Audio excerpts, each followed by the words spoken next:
Hello, this is Jigme Dangmore reporting for the NB Media Co-op.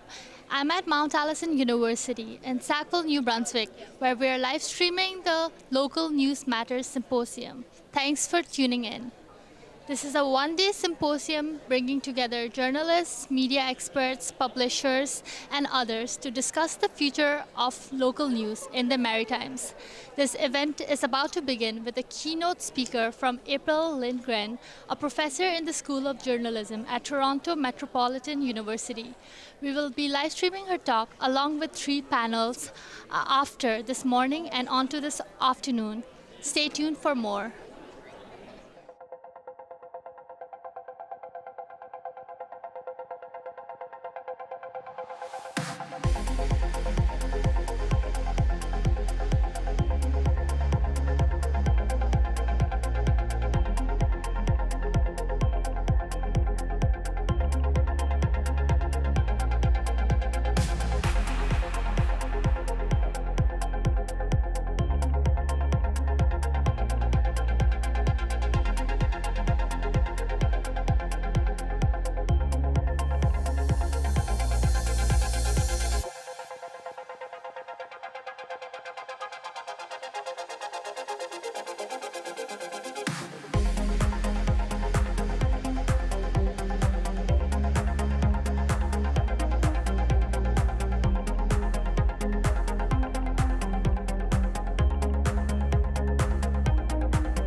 Mount Allison University Libraries, everybody. Isn't this a nice space? We're very excited to be here. I'm going to hand it over to Laura Landon. Hi, my name is Laura Landon, and I am one of the organizers, along with Erica Butler, who you just met, and Miramichi Online, who I think is over at our registration table. On behalf of the Libraries and Archives and the Canadian Association of Journalists, we're so happy to welcome so many people into the library and to the Local News Matters Symposium. This university and the town of Sackville, Tantramar, are located on the traditional and unceded lands of the Mi'kmaq. The Peace and Friendship Treaties of 1725 and 1752 are the agreements that granted us the privilege to live on this territory, and we want to acknowledge that we're all treaty people and we have a responsibility to respect this territory. In libraries, one thing land acknowledgements mean to me is that I and my library colleagues have a role to play in advocating for the completion of the calls to action of the Truth and Reconciliation Commission. And there are specific calls to action that relate to libraries and archives and museums. So in journalism, there are also ways to think about reporting and journalistic practice in the context of that commission and its calls to action. So we are all here today because we care about journalism and the future of journalism. So we'll listen to and participate in 3 different panel discussions today about what communities need, what various journalistic outlets are doing across Atlantic Canada, and which models of journalism can work and might work. After the panels, we have a facilitated discussion, or a workshop rather, for you to get together and to come up with some ideas and possible solutions to help local news survive and thrive in our communities. So I have a few quick housekeeping things before we get going with our keynote. Bathrooms, which I've already mentioned, but I'll mention again. There's one bathroom on the main floor over here. It's a gender-neutral, accessible bathroom.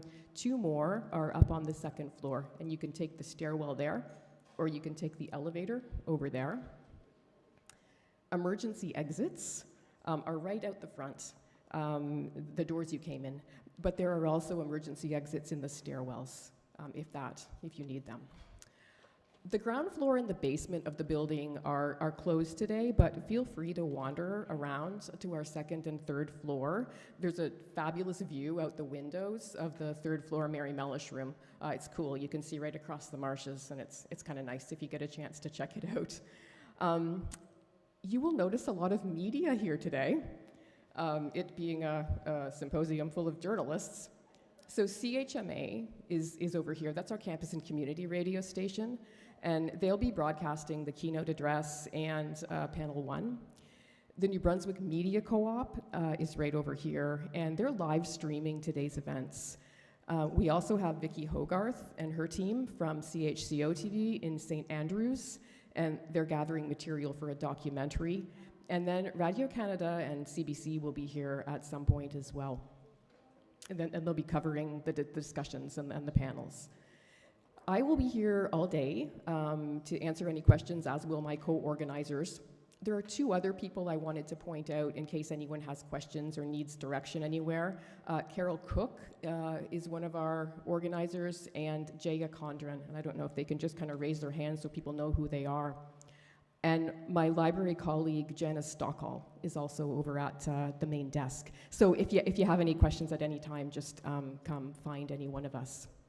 And after the keynote address by April Lindgren, we'll have a short 10-minute break, and then we'll get set up for panel 1. And with that, we'll bring Erica back up here and then move on to our keynote.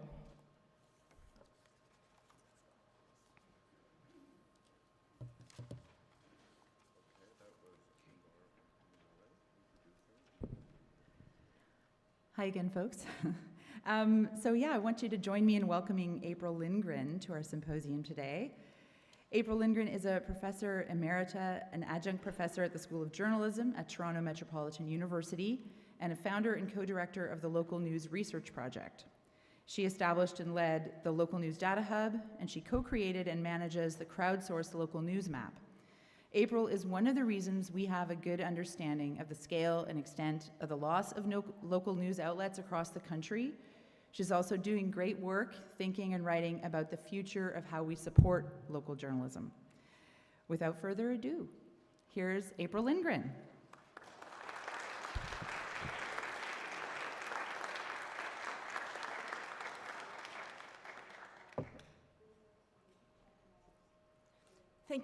Thank you so much, Erica, and it's a great pleasure to see everyone here today, and I appreciate being invited to talk about a topic that has, well, kind of consumed me for the last 15 or more years. The local news map, the local news research project at Toronto Metropolitan University is behind several initiatives at the moment. One is the ongoing local news map, which Erica mentioned. It tracks changes to local news outlets across Canada. We're involved in kind of an ongoing project looking at the role of artificial intelligence in newsrooms, and of course my interest is how does this play out locally. And another project involves creating a better understanding about how philanthropy can support journalism.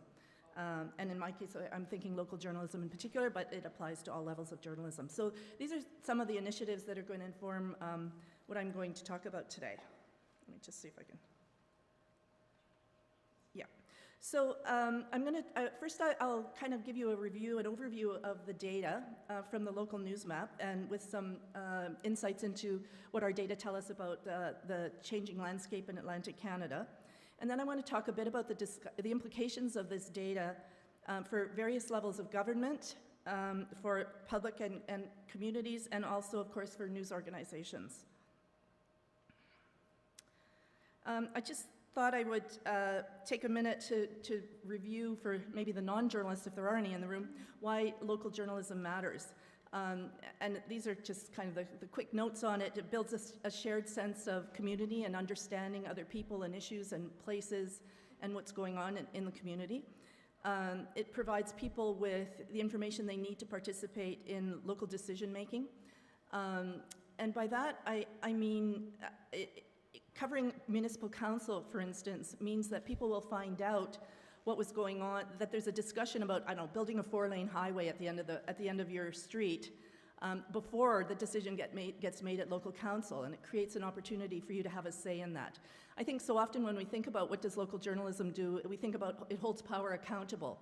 But I think too often we don't think about these more subtle roles that it plays, but extremely important roles in terms of equipping people with the information they need to navigate and participate in the decision making in their community. It holds, and of course there is the holding power accountable, countering mis and disinformation, which is increasingly becoming an issue, and polarization related to that, and then of course providing essential services during emergencies. And we can talk more about that if you like later. Okay, so the local news map. So it tracks changes to local news outlets going back to 2008. So now we have about more than 15 years worth of data. And what we track is what's closed, what's open locally, and increases in service, increases and decreases in service. And we cover local and community and daily newspapers, public and private TV and radio stations, and of course online news as well. So all that data is on the map, and we produce a report every 2 months and publish it on the website, Local News Research Project website, so you can actually see the data. We provide the spreadsheet and then a summary so that you don't actually have to do any counting or filtering by yourself. So what the map can't tell you, though, is what local news outlets exist in every community. It only tells you what's changed. So that's kind of a bit of a source of confusion in the past, so I just wanted to make that clear. It also doesn't track layoffs, although when layoffs affect service and the provision of service that maybe results in the reduction in the length of a local newscast, or wouldn't that be nice, the expansion in the length of a local newscast, that does show up on the map. Okay, so just a bit of a national look. So as I mentioned, one of the things we do track is the number of closings of local news outlets. And to date, since 2008, we've tracked 566 local news outlets that have closed in 372 locations. Sadly, over the same period, while there have been new local news outlets launched, only about half as many have launched in half as many places. So, you know, the net result when we look closer at the data is that at least 239 communities have experienced net losses, so more have closed than opened, and only 76 places across the country have experienced a net gain, meaning more local news outlets have opened than closed. Community newspapers have accounted for 3/4 of all the closings to date, and larger media companies, the chains basically, accounted for more than half of all the closings, while independent news organizations accounted for only 18% of the closings. So this gives you an idea of who's doing what in terms of ownership. Oops. Sorry, I've lost control. Yeah, this gives you a sense of the closings by media type. You can see the list of chains and the independents on the right side. I do want to say, though, that while community newspapers have accounted for most of the losses to date, what we're starting to see now in the last year or two is a discouraging signs of retrenchment also in the broadcast sector. So the closing of radio stations, 11 of the 39 private radio stations that have closed since 2008 have closed in the last 2 years. And we just in the last 2 months have seen the closing of independent local TV stations in the western communities of Medicine Hat and Lloydminster. So the blight is spreading, I guess is what I'm saying. And this is in addition to, you know, CTV canceling a bunch of its local newscasts, Chorus cutting the length of its global newscasts, so the scaling back as well of those newsrooms. You know, just to illustrate this, what this looks like locally, I wrote a piece for the Walrus earlier this year, and I talked to a couple I was looking at Kingston, Ontario, and I talked to this older couple who were faithful viewers of the global newscast in their community, and it was one of those really rich local one-hour newscasts that had a little bit of everything in it, and people really relied on it, especially since the Kingston Week Standard had been reduced from almost 70 reporters in its heyday back in the early 90s to fewer than 5 today. So, but what happened with this couple last summer, they turned on their newscast, sat down to watch the evening news at 6 o'clock, and it was a blank screen on a Thursday afternoon. And what had happened, Chorus had basically got rid of all the on-air talent and reshaped the newscast to a half-hour format that showed up again on Monday, and it was produced out of Peterborough, and the lineup was done in Toronto. So there's a real loss of that local television resource in that community. And then meanwhile, on the newspaper side, in addition to closing, we're also seeing the disappearance of print publications as sort of a steady drip, except for that one blue bar you see there at 96, which was when Metroland switched all of its publications to online. What's never talked about so much in that case is that it also meant a bunch of layoffs. So fewer people producing content for those online sites.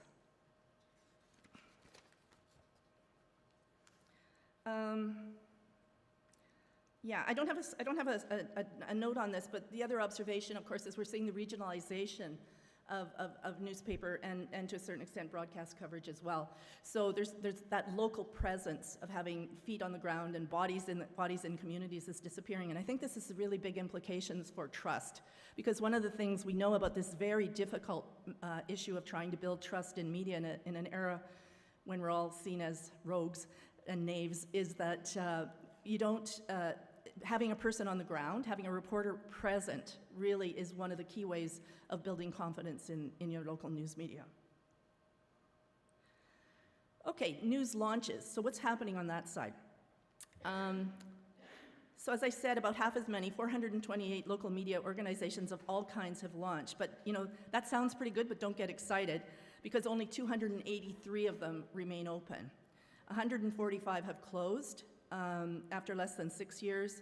About half of all the new launches have been digital, And independent owners accounted for about half of all those launches. So I'm interested in, highlighting who's actually putting their neck out and starting local news organizations. And the data for the last 15 years suggests it's independents and digital are really present and getting involved.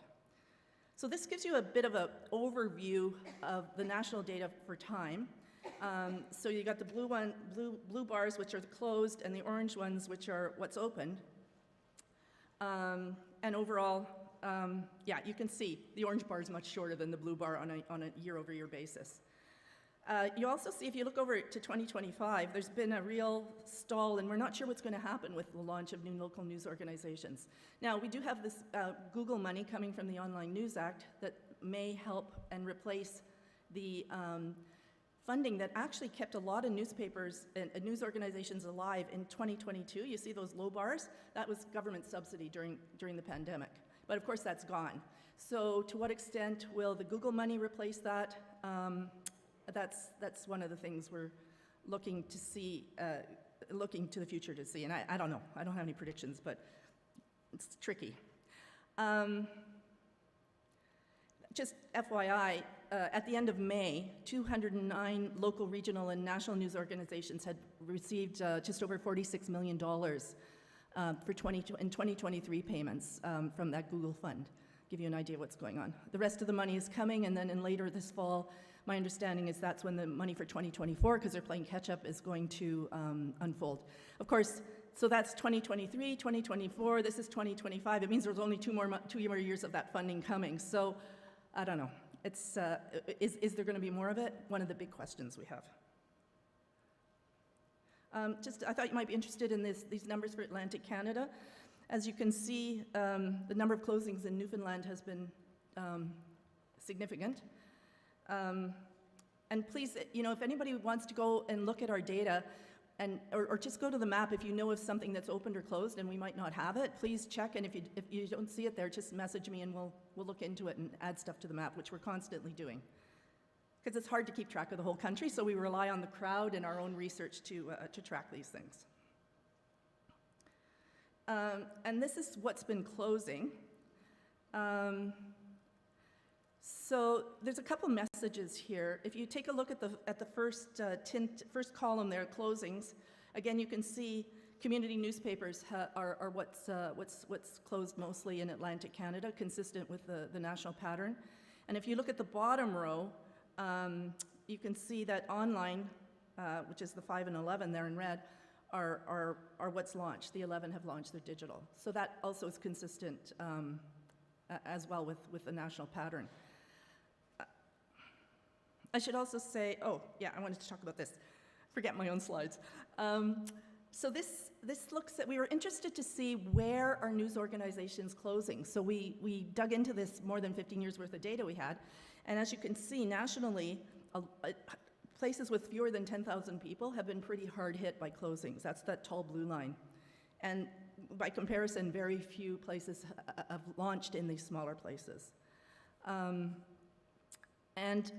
When we further dug into this data, I wanted to know what's happening. Are these happening in high-earning places, low-income places? And indeed, certainly since in the last 5 to 8 years, most of the closings have been happening in poor places where the median income is less than the median income for the country as a whole. So poorer, smaller places are the ones that have been losing local news organizations to date. This is the same graph for Atlantic Canada, and again you can see a consistent patterns. Smaller places have been the most likely to lose local news organizations. We didn't do. I haven't done the data for this, or the income data for this, but I'm sure the pattern is consistent. I just threw this slide in because I thought it might be of interest. In fact, Halifax was one of the places that's actually not done too badly, where there's been almost as many things have launched as have closed.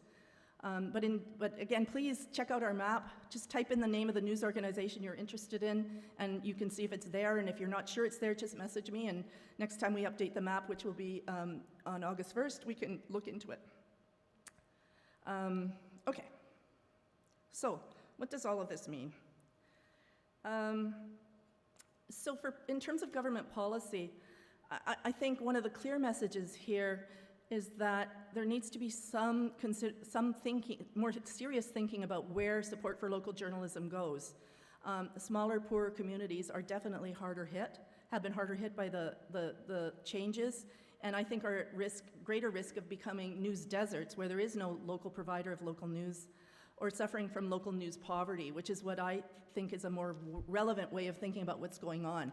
So, you can have two communities that maybe each of them have 4 news organizations, but one of them, the four media organizations in that one place are basically ghost newspapers, or they hardly do any reporting at all. To my mind, there's local news poverty is more of a problem in that community than it is, say, in the other community where there's 4 news organizations and 3 of them have really robust coverage and the other produces a local story to fill in the gaps between advertising once a month or something.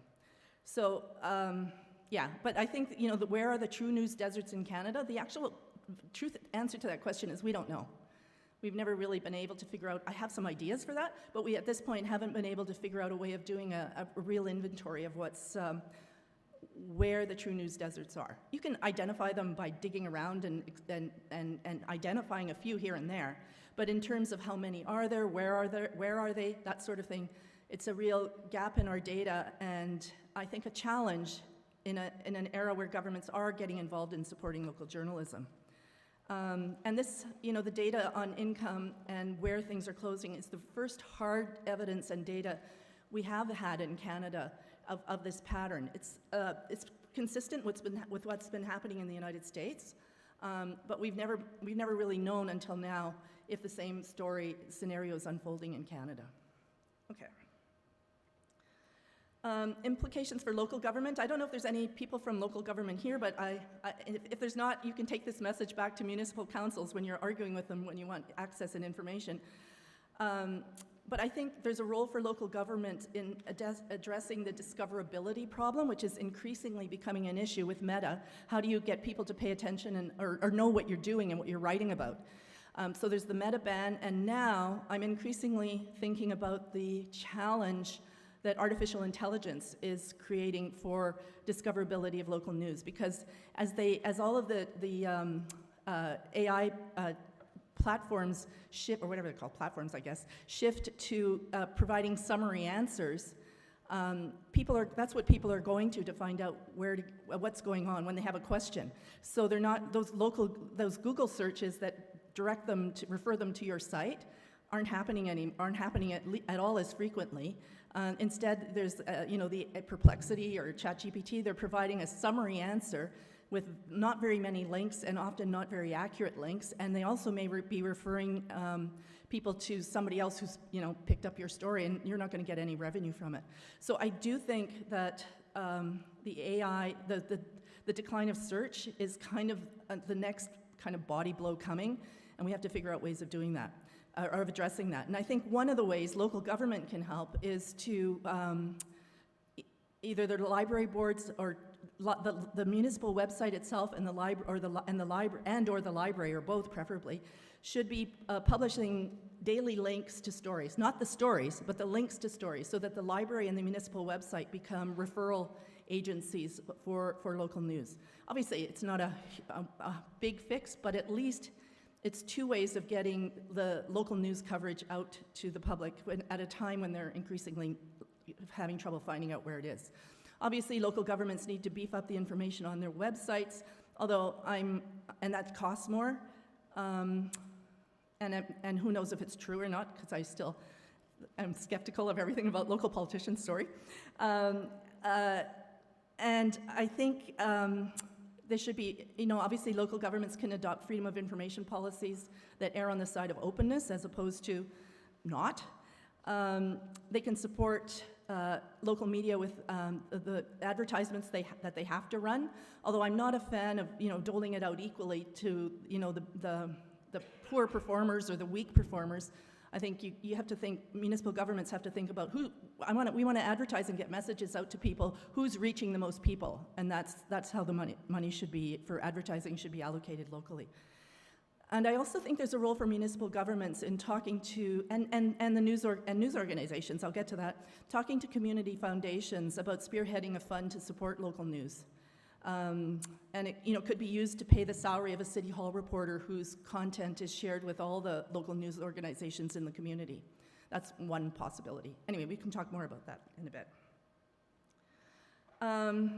So the crisis in local news means people are increasingly having to work harder to get access to timely, verified, independently produced news. First of all, they have to find it, and then they have to decide if it's reliable. So, in a sense, everybody's having to become one of those old gatekeeper editors that used to decide what goes into the daily newspaper or on the appointment TV news time at 6 o'clock. And that, of course, is, difficult, because it's increasingly getting difficult to figure out what's true and what's not as AI pollutes the internet. This means, of course, it's more difficult for members of communities to participate in local decision-making and cast informed votes. It means citizen watchdogs are taking over the role of investigative work at the community level. But this is really confined to the communities that have the social capital. So maybe some retired journalists or retired librarians or people with the income and the capacity to build a community group that can, track how many closed meetings there are in town, or, create some sort of a monitoring device that ranks council and how open and transparent it is. But if you're in a smaller community, maybe with a lot of people who are retired and don't have access to that, those kinds of skills, it's really means some communities are going to be privileged by virtue of who lives there compared to the places they're not. I think public safety is increasingly at risk in emergencies where reliable, timely news is in short supply. I talked to a police chief and a fire chief and a mayor of two communities in BC about the 2023 terrible wildfire season they had there, and they're both in a panic about what's going to happen this year because in one case the local TV newscast has been moved out of town. And in another case, the local AM radio station has switched from all news to all music, and the local transmitter has been shut. So they're really worried about how they're going to reach people with information about the need to evacuate or what to be doing as what we used to think of as extraordinary climate events become every season climate events. And I think, there's an so what's really happening now is I think community members actually need to think about how they're going to financially support local news. If they think it's worth having, they're going to have to start paying in some way. And it might be through donations direct to the news outlet or a community foundation that will support local news. It might be a local business buying an ad in a publication. Even though it might not be the most efficient way of reaching people, but it is. They believe so much in the role of that local news organization in providing being part of the critical infrastructure of the community that they're willing to do that, and also alternatively sponsoring events in the community, and that's a real education role that I think we're going to have to think about doing more of in terms of our communities. Okay, so for news organizations. So now, these days, you have to have at least, I think, 3 or 4 revenue sources to supply. The advertising heyday is, for the most part, gone, and subscriptions are also difficult to come by. Only 15% of Canadians, this is last year, I'll be interested, Reuters is about to release the latest data on this, but as of last year, only 15% of Canadians were willing to pay or paid for any form of digital news, and most of them we're getting deeply discounted access, deeply discounted subscriptions. Now, at the same time, we are seeing the emergence of other revenue sources. So there's the Google money, which I already talked about, and we're also seeing the emergence of philanthropic support for journalism. It's much more established in the United States than it is in Canada, but a project I've been working on, we've now identified 56 foundations that have supported some journalism in some form in recent years. And not just not-for-profit journalism, but for-profit journalism. It's possible. So I think that should be on the radar. It's not easy, it's not a lot of money, but it could be an additional revenue stream to keep in mind. Okay, the way forward. So just let me preface these remarks, and I like to do this because, well, to protect myself from all your coming attacks. But I know that what I'm going to propose, I know most news organizations, regardless of size, are struggling with lack of people, resources, and time. And so when I throw these ideas out, I think there's a parallel part of everybody's brain that's going, oh my God, another ivory tower academic. When do they think I'm going to do any of this? But my defense is that I'm here talking about this stuff, and I don't think you want me to say, I know you have no time, money, or resources, or people, so there's nothing to be done. So I'm just going to throw these ideas out in case any of them or a part of any of them are relevant for the kind of work that you're doing. So it's kind of a smorgasbord, drawing on my Swedish background. Right. Okay. So again, my first suggestion is to explore whether you can tap philanthropic support for your work. And it's not as simple as going to the local foundation or local money bags and saying, give me some money for my news organization. You have to learn how to ask for support. You have to build relationships. And I have a resource list that I think Erica's going to send to everybody that points you to 2 guides that I've been involved with producing. One for foundations on why they should support local journalism and how to go about it. And the second is specifically for news organizations on how, whether you're for-profit or not-for-profit, you can navigate the philanthropic landscape. So I thought that might be of use to you. But I mean, fundamentally it involves building relationships and proving that what you do matters to your community. Because nobody's going to give you money if you're running a slapdash, not very effective media organization. They're going to ask, why should I? Of course, you can apply to the local journalism initiative for money. They've funded more than 2,000 positions. There's lots of problems with it, but there are reporting resources on the ground as a result of that program. And the next one is collaboration, and I'm a big fan of this, and I think we don't do enough of it, and people don't think about it enough in Canada. And so I think we have to, in an era where everybody is struggling just to get the news out on a daily basis, you have to set aside that traditional mindset we've had of how great it is to beat the competition by 20 minutes. Because it's like a bunch of skeletons fighting over like nothing much.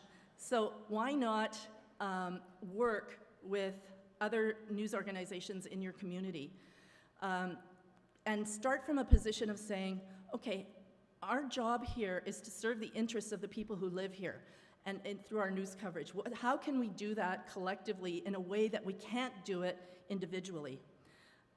So that should be the starting point. And what it can emerge into is maybe a collaboration on a project that you start out with a public broadcaster or a radio and a radio station or TV station and the online or local newspaper. You figure out a project that you think you can make work and tackle it in a way that isn't going to consume your budget and your staff, but will allow you to produce something that you haven't been able to do on your own as a news organization. You could also divide up the beats, so we'll cover courts, you cover City Hall, and share the content. Or you could pool funds to hire a reporter and share the stories. And you could write it, and all of this you can write a joint application to a community foundation or a foundation to try and get some philanthropic support for, because the hint, they really like collaborative kinds of projects. So yeah, okay, it could mean that people are going to see the same content on your news site and somebody else's news site. But given the discoverability problems I was just talking about, I don't think there's going to be a massive revolt in your community if there's some duplicate coverage. And finally, and I was just thinking about this recently and saw a reference to this, think about collaborating on staff training. And by this I don't mean, doing some elaborate day-long thing. Just get your reporters from the different news organizations together and do a round table. Well, first of all, ask them, what do you need help with? And maybe it's interviewing, or maybe it's hard news coverage, or and once you decide on a topic, find out who in that reporting staff in yours and the other news organizations is best equipped to talk about this, and have that person lead a training session for an hour or two and do this once a month. So this doesn't require money, and it doesn't require bringing somebody in. It doesn't require paying anybody. It's tapping the resources that you have in the community, and taking a collaborative approach to upping the game of everybody that's working there. Have the most experienced people lead the sessions. Further to the collaboration theme, you can partner with the School of Journalism on a project, or monitor what the journalism schools are doing, and make an arrangement with them to republish the content, and of course pay the student journalists for it. So I think there's opportunity there, and I don't mean monitor it and then match the story, because if the story's good and they've done a good job, just get that, pay that journalist and for the story, or pay the publication and republish the story. It's good for the student, it's good for the student publication, and it's good for your news organization, because you don't have to find people to do and match the same story and waste resources in that sense. I'm also encouraging news organizations to think more about producing an annual impact report for the public. And by that, I mean a report that documents the ways your journalism has made a difference in the community. In this resource list that Erica's going to share with you, there's an impact tool that's been created already, and you can look at it and maybe just adapt it to your own work. And it allows you to track this stuff over the course of a year, so you don't have to figure out an impact tracking methodology. And this will help you with fundraising if you want to do a public campaign. It'll help you with a report to everybody, to advertisers, saying, look, we make a difference, advertise with us, or to a foundation, we make a difference, give us a grant. And also just to the general public, we really matter, so support your local news organization, send us some money. And then also work, again, I mentioned this before, work with library, your municipality and libraries to get links to your stories out every day. The Newmarket, Ontario, I was talking to them about this for that Walrus piece I wrote. They, on their municipal website, they publish the daily stories that are online and available. They don't publish the whole stories, they publish the links, so it does refer traffic to your site. And also organize events relevant to your community. And by this, I don't mean organize something and sell tickets. What I mean is make it open to the public and get sponsors from within the community to support the cost of running that event.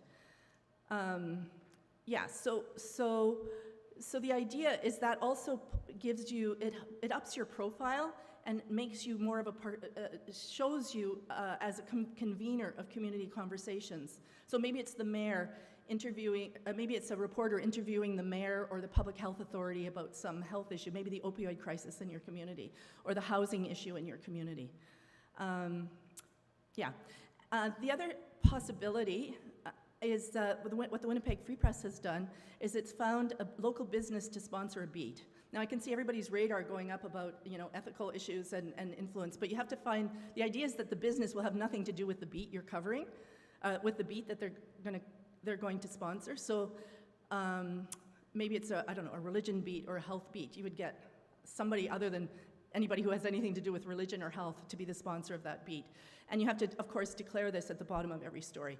It's not perfect, and I'm not 100% comfortable with it, but I think it's something you can think about it, and it's something that the Winnipeg Free Press is doing. They actually fundraise for a religion beat quite effectively. Okay, I'm almost done. Yeah, okay, here's the but wait. So there's two, I think, fundamental needs that we have to embrace going forward. I don't think either of these is going to shock you. But the first is that quality news coverage matters. Nobody's going to come to you anymore for the crossword puzzle, for advertisements, for games. There's all sorts of better places to go. So what you have to sell, and by sell I mean get attention, is quality coverage that matters and makes a difference to the community. And this can cover the gamut from, something fun, sports, whatever, but it has to be, people have to think about your news organization and think, yeah, that's as essential to what we do as having clean water in our community, safe drinking water, or reliable emergency services. And this need, I think, is a business case, because if you think about a foundation, they're going to give you money if you're doing news coverage that matters. If you think about an advertiser, maybe they're not going to reach everybody they wanted to, that they can reach through targeted digital ads, but they think that this publication really matters to the community. It makes them more likely to advertise with you. If you want to run a public campaign and asking for donations, you have to make the case that it's because what you do in that community really matters.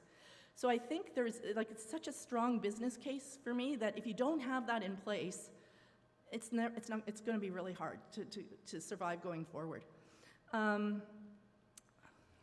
So what else do I want to say about that? The Winnipeg Free Press ran a 150th anniversary campaign, just asking for donations from the public, and it sells subscriptions, but people donated. I can't remember the latest. I think it's like $100,000 or something. They've raised through that campaign. So it is possible.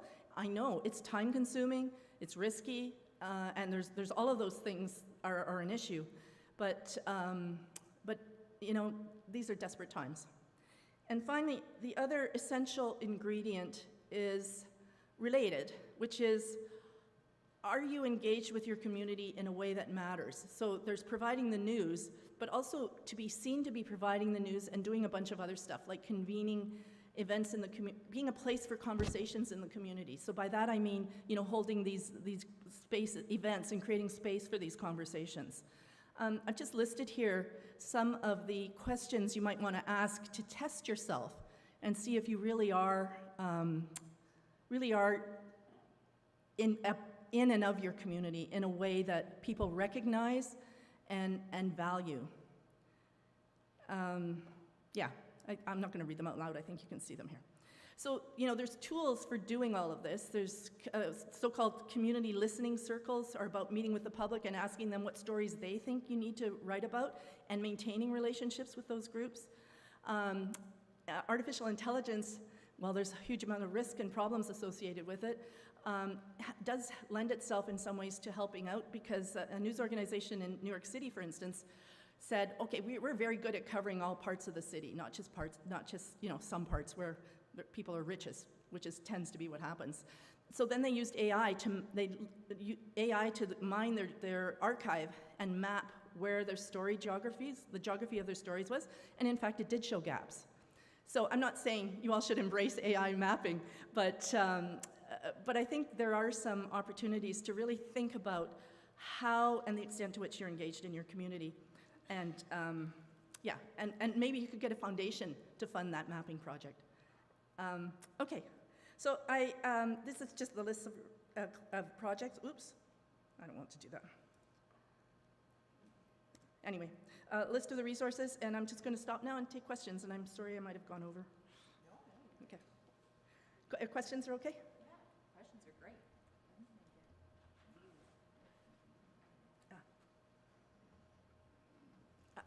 Erica, so people should go to the mic, or how do you want to do this? Well, people can call out a question, but I also have a mic if you want to make sure you're heard, and I can pass a few around.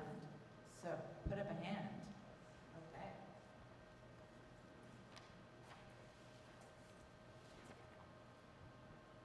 Hi, April. Hi. I noticed in your graph that included population, the number of closings or starts by population groups. There's sort of a middle population that seems to be doing okay. So in the first slide, it was around 50,000. Yeah. Is there something specific going on with sort of mid-sized population communities that there's a healthier environment for news? I'm just looking. Oh. There we go.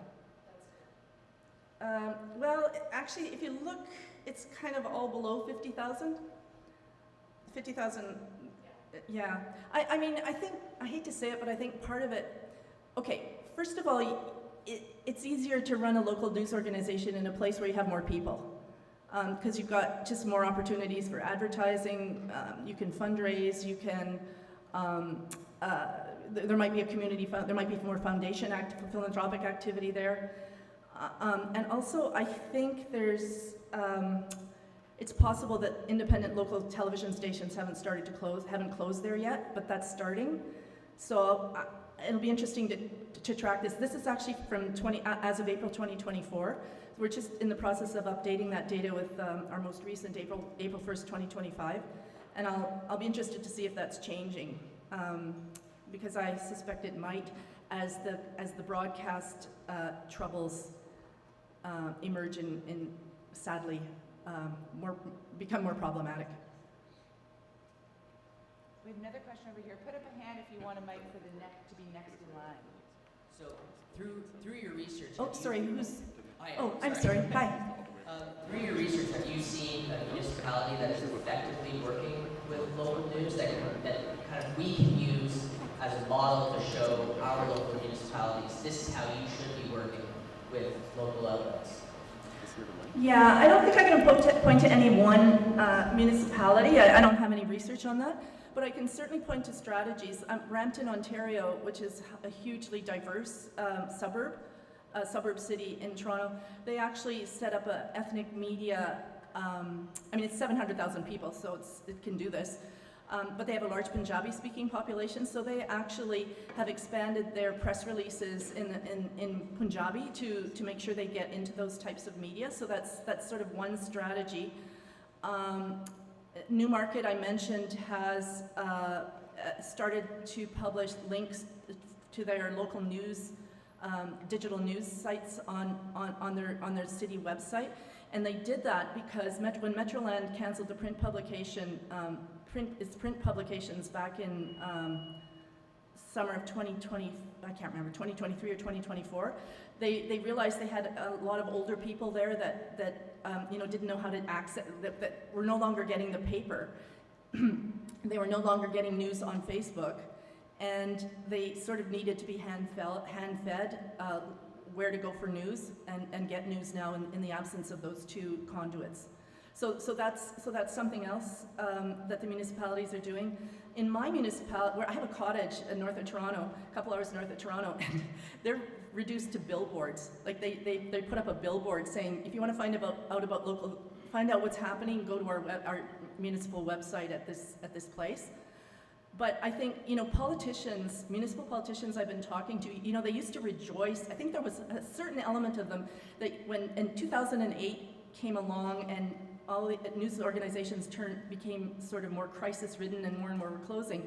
I think there were certain local politicians who thought, oh great, no more pesky reporters to bug me, as news organizations cut back on coverage or just plain closed. But I spoke to a bunch of Ontario municipal politicians a year or so ago, and what I'm hearing now is, oh my God, there's no more pesky reporters bugging us and we don't know how to get our message out because everybody's mad at us now because everything comes as a surprise to them because they didn't know we were talking about this and now we made the decision and now they're showing up at council and yelling at us. So they're finding governance to be much more challenging in the absence of having local media there to tell the stories and to engage people in the discussions about what's going on prior to the decision making. So, and also it's costing them more money because they're having to spend more money just basically getting information out via their websites and their public affairs thing. And yeah, and people say, well, it's great because now I can, if I really want to know what's going on, if there's information on the city or town website. And I'm saying, okay, who come home from work and goes to look on the municipal website, city website to find out what's happening at City Hall? Nobody. And anyway, how do you know you can believe what they're saying? So I don't know if so I think there's piecemeal initiatives. And there's a town in northern Alberta I've written about, High Level, I think it's called. And they actually the council was so beleaguered by people thinking they were just cheats and liars and out to enrich themselves. became such a problem that the town itself allocated money and is still just renewed the funding to purchase a subscription to the print publication in town for every house in the community. So that, and then in return they get a page in the paper to put all their municipal news in that paper. Now, of course, there's problems with that because, you know, if you write a story that council doesn't like, they can in one fell swoop eradicate your base, your subscription base. But that's another example of sort of, I think, the desperation that's filtering into municipal politics. Hi, thank you for your presentation. Very good. Did you analyze if there was any differences in closures in terms of cultural or language differences there? Right. So we have French and English. We indicate French and English or other. No, wait, I forget. We have French and English, and then I think we could specify if there's a third language. But our data on ethnic or third language media is not great, and I haven't figured out a way of dealing with that. In part because one of the things we do is before we put anything on the map, we need to have when we publish it on the map, there's at least one if not more links to where the information came from. So if we're writing something about this new organization launched in 2017. We make sure that there's a link there for that, so that to ensure the credibility of the data that we're publishing. So of course there's a language barrier there if we want to deal with this in English languages other than English. So that's one issue that we've had. And then secondly, related to that is we also, there's a lot of judgment required. Our definition of what's a local news outlet is it's geographically based. Do you cover a specific defined geographic area? And does the news organization produce local, verified, timely news independent of special interests? And again, that's also challenging for us to evaluate for a lot of these news organizations. So that's also been a problem. However, a colleague of mine at University of Toronto, Professor Sherry Yu, has just produced a directory of media serving diverse communities. So we're going to collaborate with her and make sure that maybe we can pull in some better data, we can expand that part of our database. But her directory also is only for English language media. So that's also a problem. So I haven't actually figured out a way to deal with that problem yet. So if anybody's got any ideas, please let me know.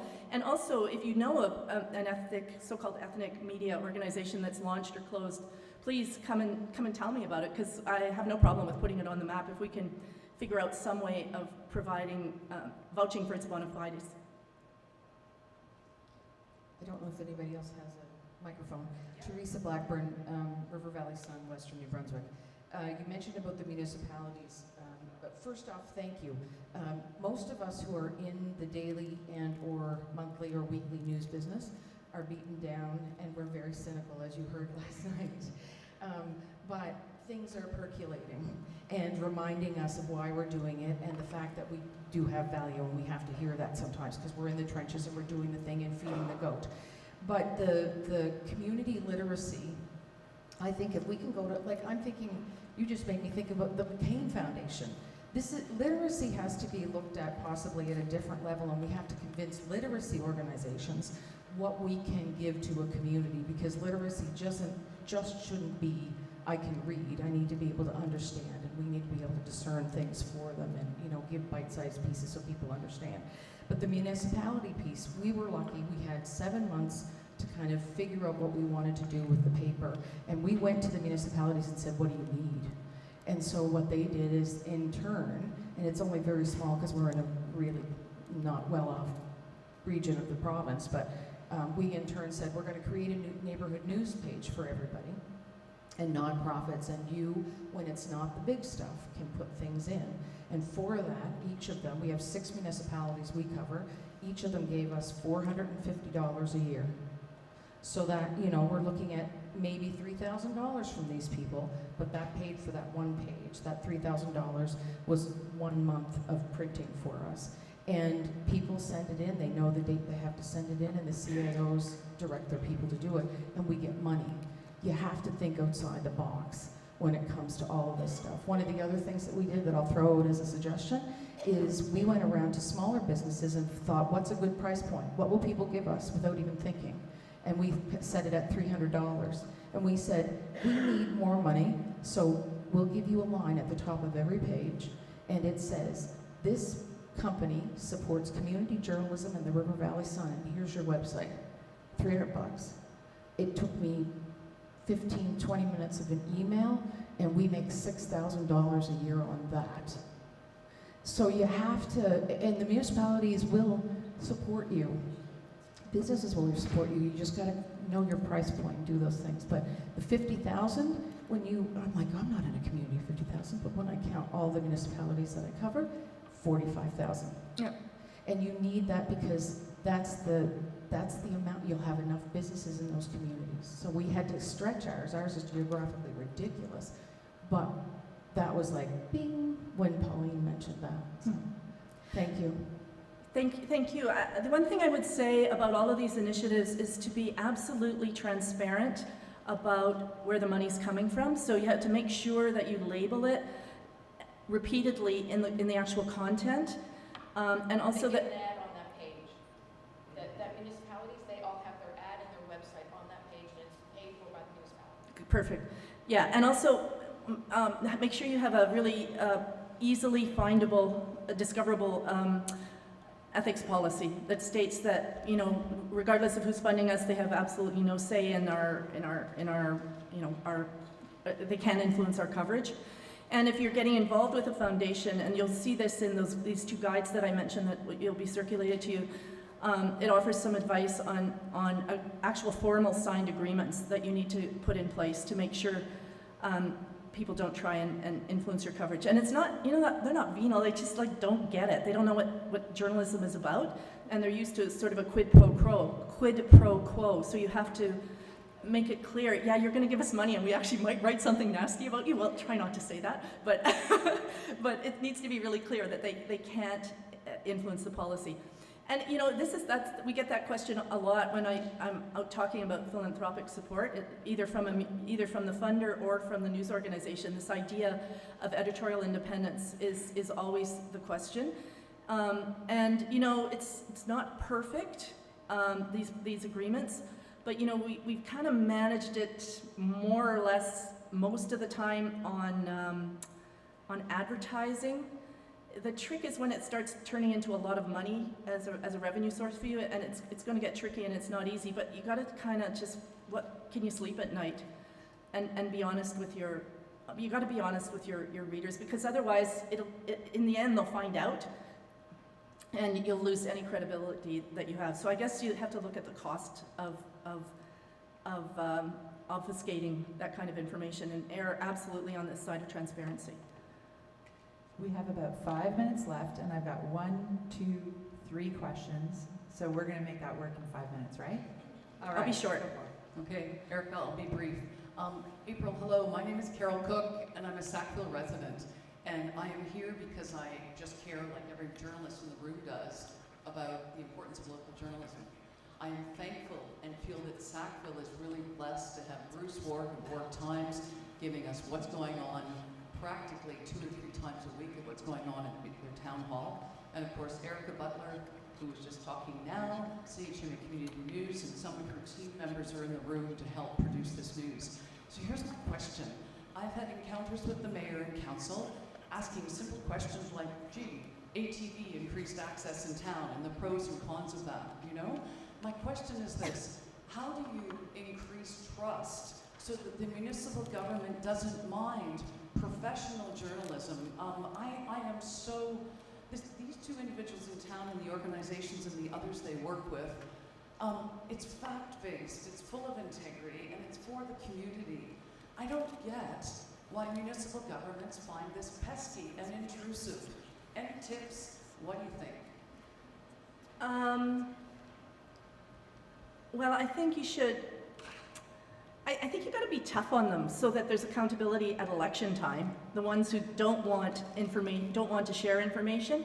I think there are measurables, like Fred Valance-Jones is here as expert on freedom of information requests. Have a look at the extent to which file some freedom of information requests and see how transparent your municipality is, and make that an accountability measure at the time of at the election. And also, you know, when I was writing that piece for the Walrus, I realized that citizens groups were taking on a lot of these roles. And in Kingston, for instance, there's one that does a transparency report on their local council every year. So that's something you can think about doing, and you issue a press release when you find something potentially nefarious and hold their feet to the fire. Now, I know this is sort of tricky in smaller communities because you think you need access to these guys, but if they're not giving you access anyway, you might as well do your job, I guess is what I'm saying. So I think, so you check freedom of information requests, how responsive are they? Just file 10 of them and see if you get any responses, and test them. And then, you know, there's a new project called the Documenters that my colleagues, Nicole Blanchette is working with in Toronto, and that's where they're setting up and training individuals to actually go to council meetings or other meetings that there are no reporters to go to, and they're taking notes on what happens, and then the media organizations can pick up on those notes and follow up by doing stories. I'm not sure how well it would work in your community, but I think going out, talking to your local news organizations and finding out if they're not having a warm body present at all of these meetings, can you go and do it and have a look at the Documenters site and then explore that as a way of potentially holding politicians accountable. But it takes two parts, right? It needs the citizen to go and monitor what's going on and produce a document, and then it takes the news organization to take a look at that and see other stories in there. Yeah, so you could experiment with that. Documenters, it's called. And if you want, you can email me and I'll put you in touch with my colleagues who are working on this at the School of Journalism. Okay, thank you so much. My name is Linda Pinozzo and I'm a freelance journalist in Nova Scotia. And we probably don't have enough time for this question, but maybe it's something that can be touched on in other parts of the day. But what do you think the driving forces are behind what's going on? Because I think in terms of policy implications and government action and what the public really has power to do, I think that the driving forces behind all these closures and lack of community news reporting is important. So I'm just wondering. I mean, I think there's a real, well, nobody's actually figured out, you know, anything as tidy and neat as the old advertising model, and I don't think it exists, is one thing, so that's a problem. Technological change has fragmented audiences, so you can't, you know, count on everybody showing up for your newscast at 6 o'clock. So that's another factor. I think AI is really messing and has the potential to really mess with what's going on. I mean, somebody can watch this live stream and make a recording and have me say anything, basically, tomorrow. So that's a real problem locally. So I think that's also a threat, and that's why I go back to the fundamentals, which is you have to produce content that really matters to your community and be engaged with that community in a way that is meaningful and visible and consistent. And be present. I think it's very old-fashioned, but I don't have any better solutions than that. One more question from Joanne over here, and then there is more coffee, guys. Oh, sorry good. about that. Okay. I'll keep it short because I could use that coffee. April, I just would like your thoughts on the Meta decision, because the decision by Meta not to allow any news to be carried on their site, and overnight we went from reliable sources being shared to citizen journalism being shared, and the audience, the people seeing it, didn't seem to see the difference. I think it was 11 million news stories changed hands in that day. So do you think it would be worthwhile, is my question, to lobby to have that decision reversed? Would it be worth not having Meta pay for it, because that's what this is about, or at least negotiating some kind of funding that Meta would live with? I actually think we need to just look for more creative solutions about making local news more discoverable. I'm not sure we can go back in time, and I'm not sure, I mean, the problem right now is people don't realize that they're not getting news on Meta. Like, the huge research has shown there's a big chunk of people who don't even know that news has disappeared, and that's fueling the disinformation problem. But I'm not sure. I guess I don't really know what I think. I don't think it's I don't think we can go backwards. I would like to see more innovative thinking about how do you get your links out there and how do you get people to follow those links. And I, again, go back to the basics. Go back to the basics. I'm sorry, that's not a very good answer. Maybe I'll think of something better. And it's an ongoing discussion. Thanks. Okay, everybody, we're going to take a 10-minute break. We're moving this screen out of the way. We're going to have a panel set up here. Get a coffee, ask some more questions, and then let's get back into our seats for about 10 minutes time, okay? Thank you, April, very much for making the trip. It was great. Thanks for the questions.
me okay?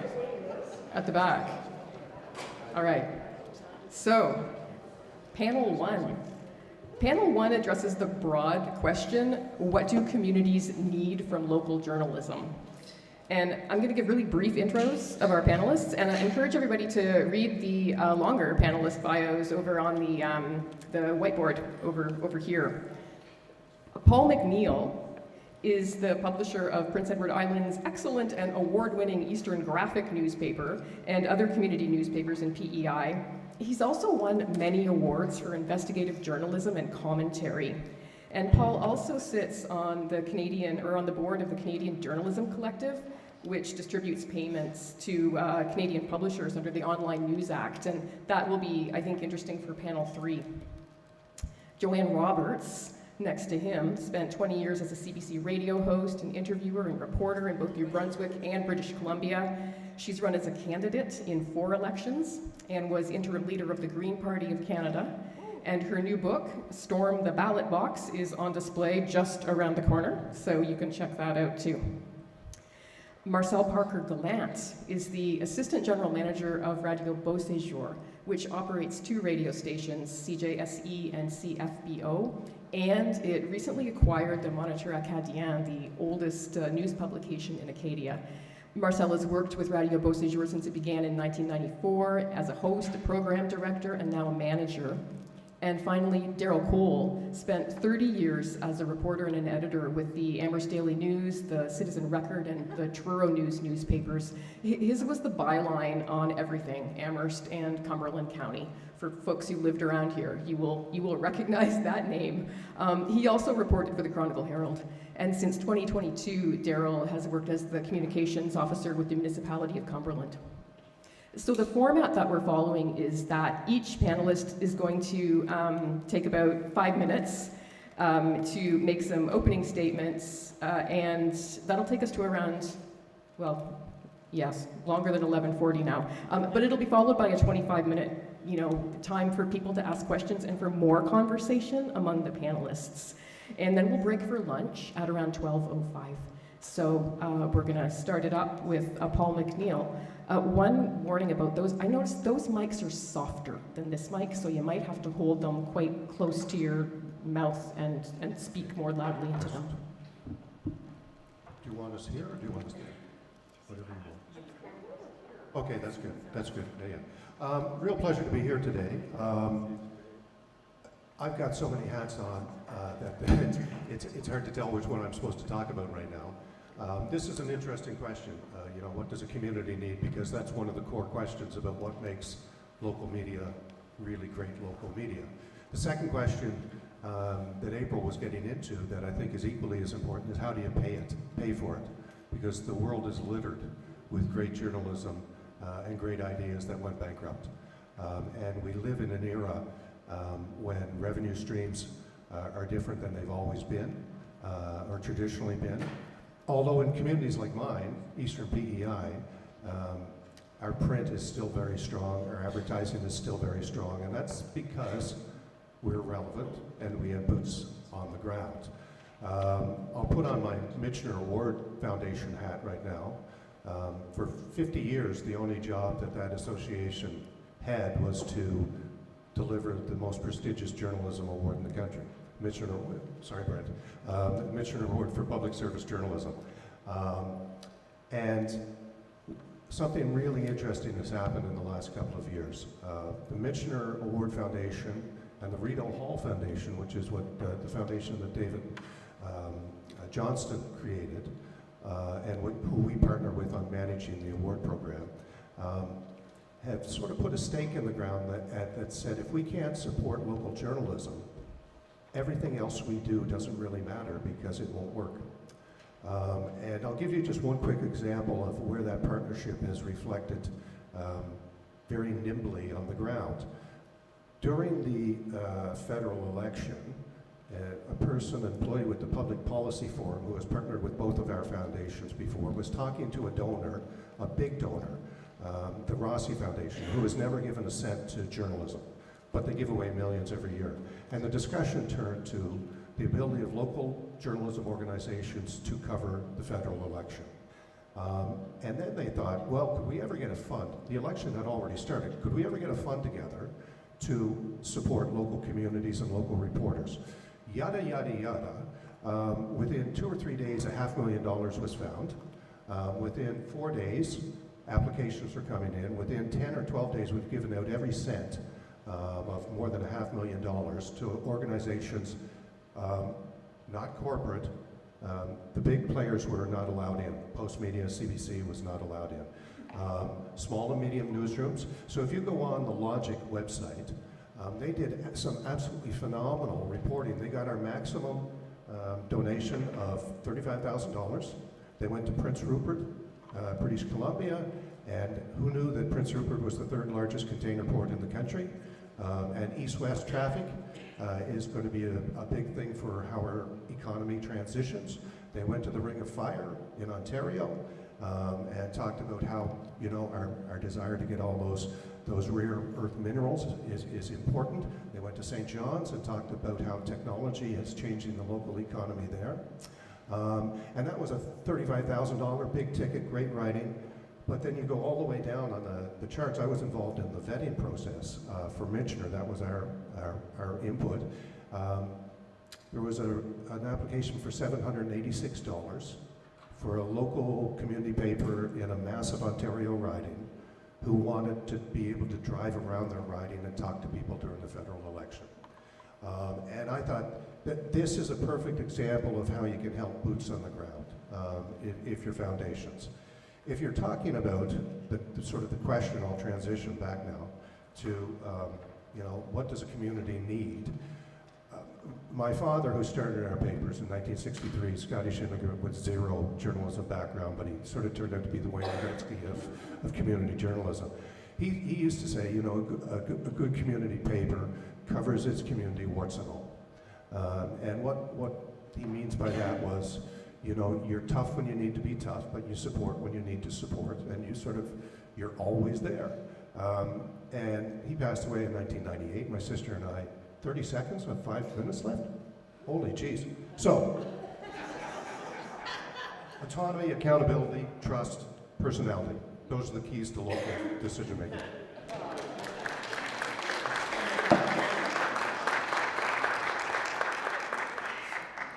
I can't believe I'm sitting next to Paul MacNeill.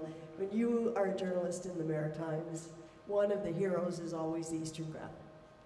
Because they know their community.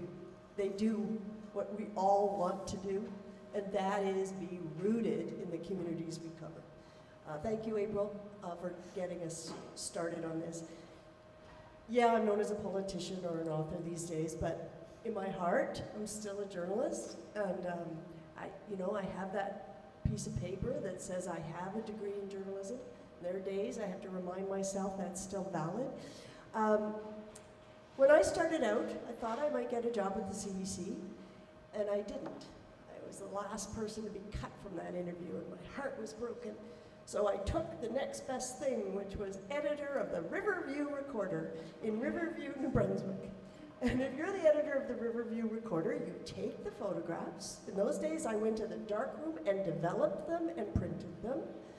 I wrote the stories. I got to write an editorial. The only thing I didn't have to do was sports. I had to lay the paper out on Tuesday night, put it on a bus, send it to Kentville. They would print it and send it back to me. And every week, I had a paper with my name on it. 6 months. I was the editor of the Riverview Recorder. And I learned more about journalism in 6 months than everything that's on that piece of paper could have told me.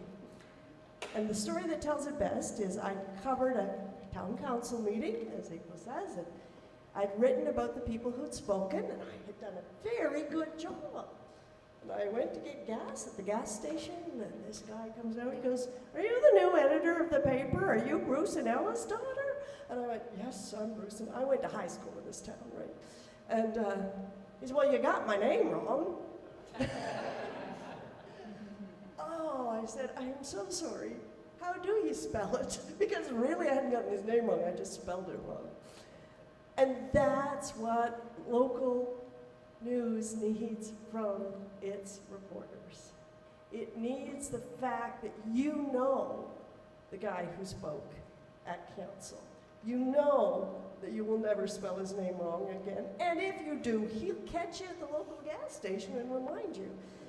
And so why do I tell you a story that's, 45 years old? Because it hasn't changed. It really, we have new technologies. I went on to work for the CBC. But my first CBC job was again in news.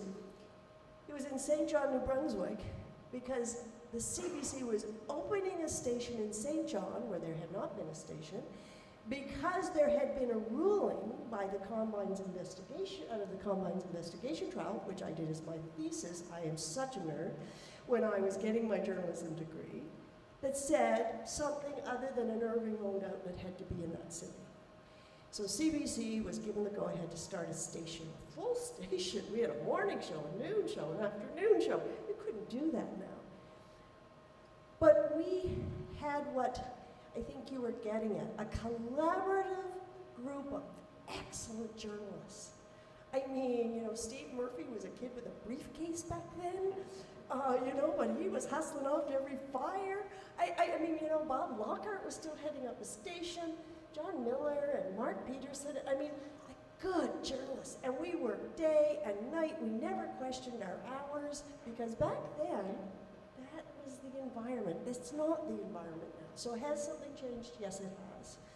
I mean, we were free to cover the stories we felt needed covering. And we covered fires, and we covered horrible murders, and we covered court, and we covered city council, because we had the people to do it.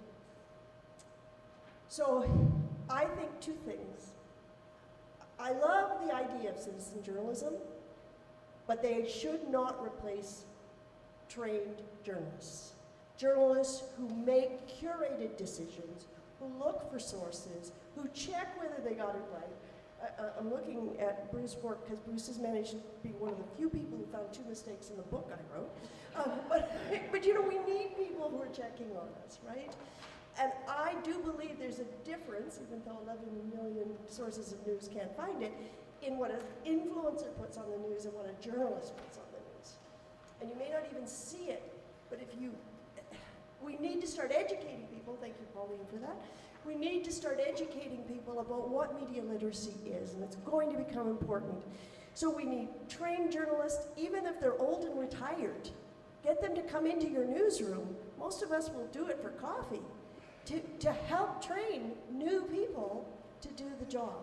So there you go. Thank you. Thank you, Joanne.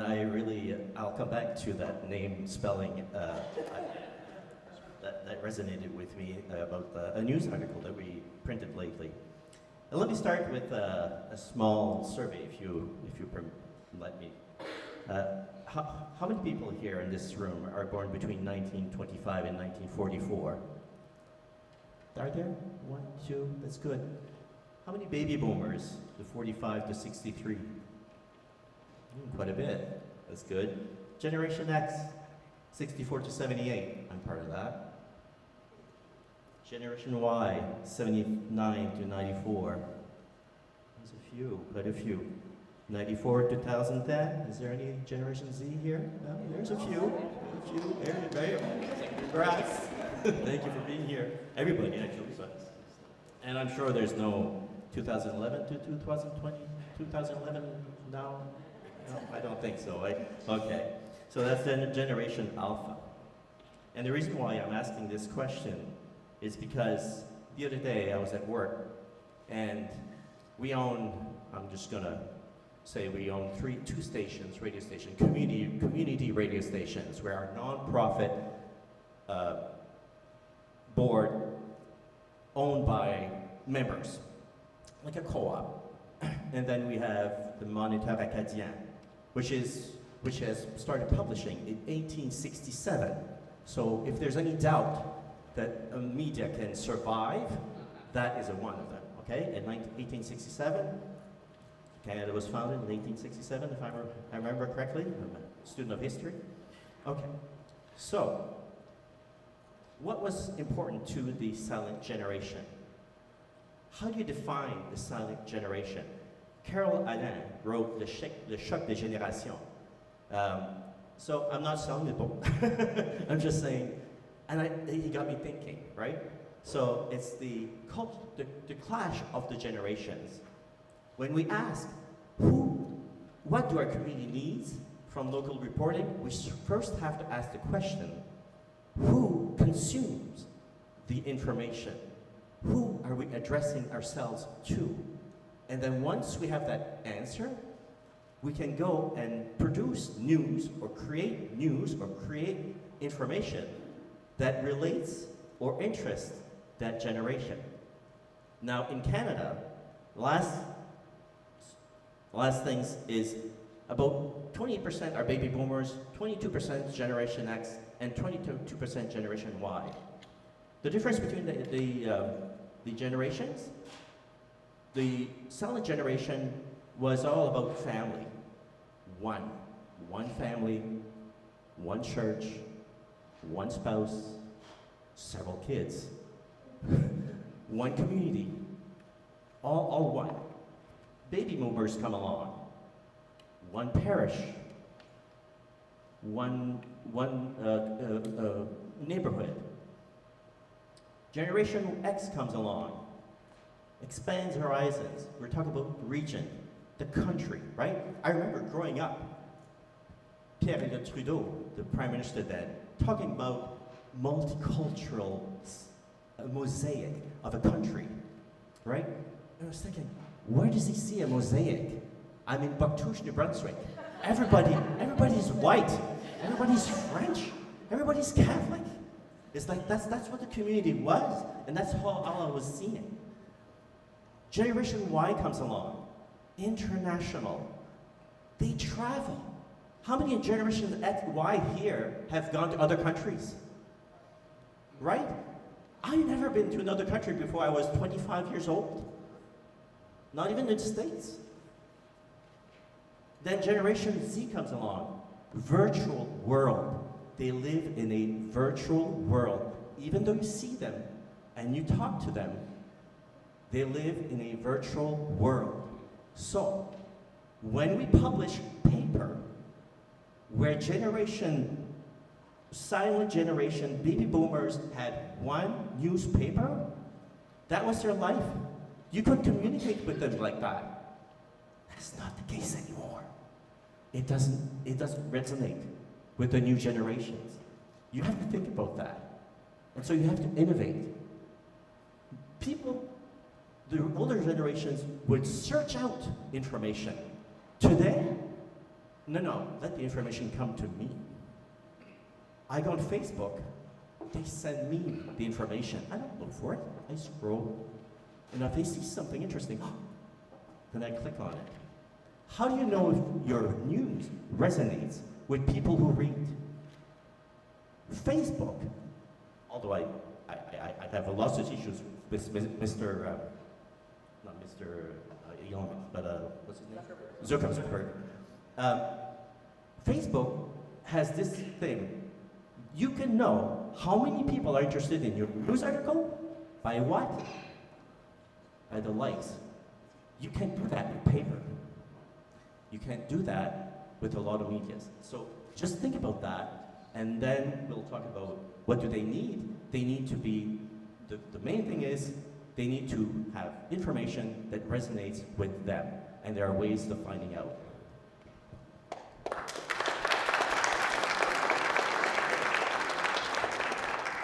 That's a tough act to follow.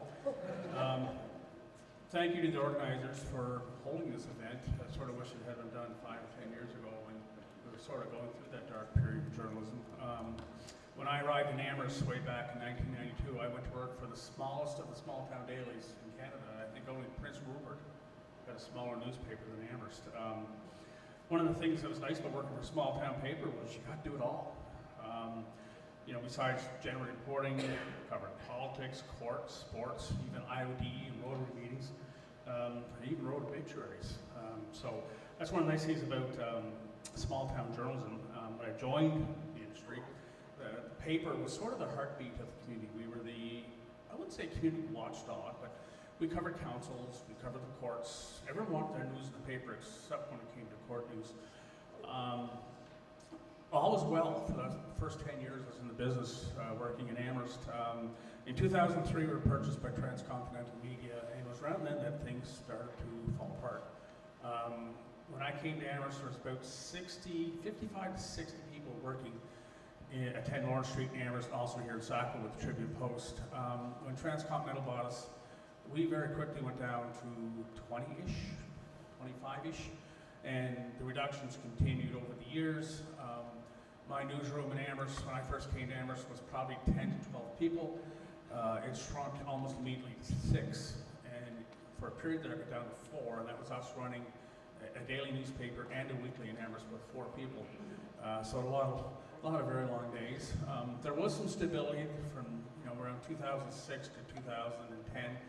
I took over as the managing editor in 2012, and in 2013, the Amherst Daily News ceased publication. It became the Amherst News, which published on Wednesdays, and the Citizen Record, which was the amalgamation of the Amherst Citizen and the Spring Hill Parsons Record. It published on Wednesdays. The Amherst News published on Fridays. Over the years, the numbers just continued to decline. We eventually got down to, there were 4 of us.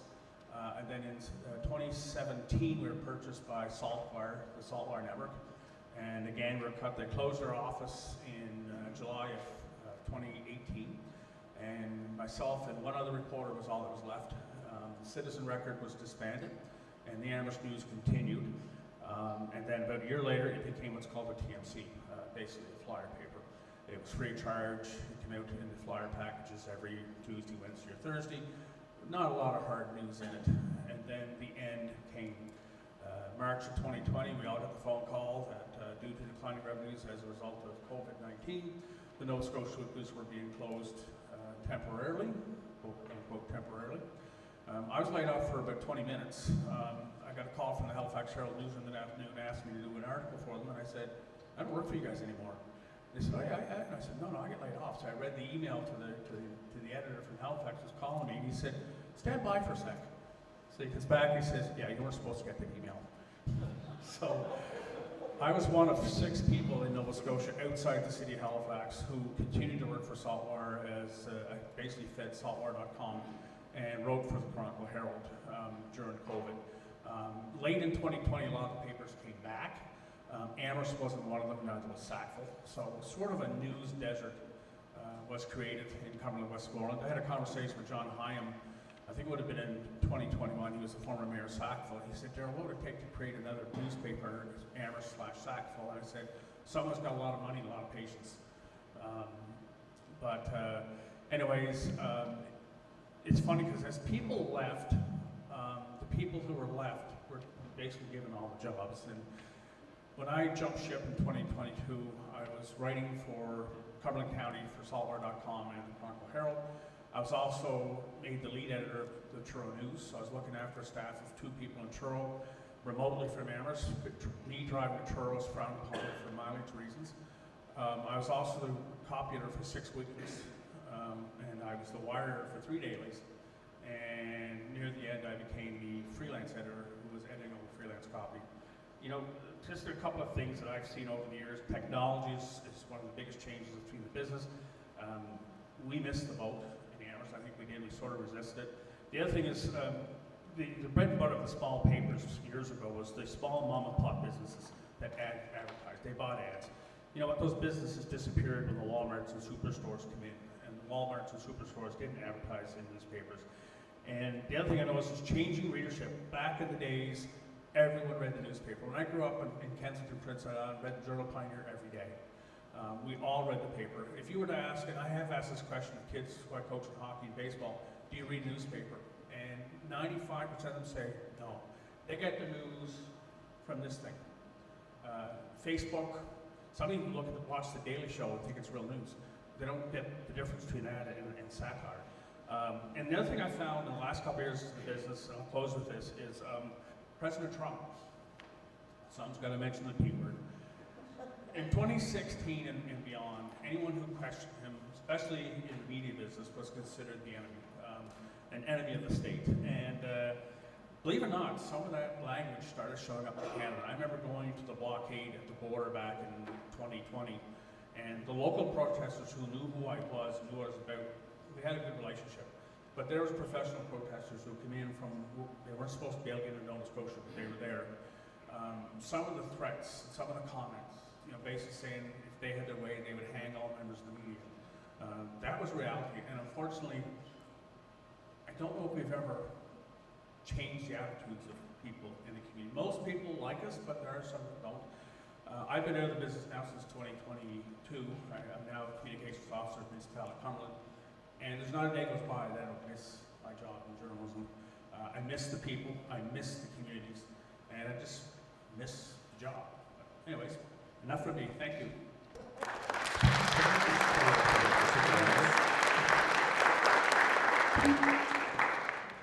If I could just, before we get into the questions, follow up on something that may be relevant to what Darrell just said. I was privy to a presentation from the Privy Council of Canada, who over the last 3 or 4 years has done very significant rolling polls of sort of Canadian views on everything.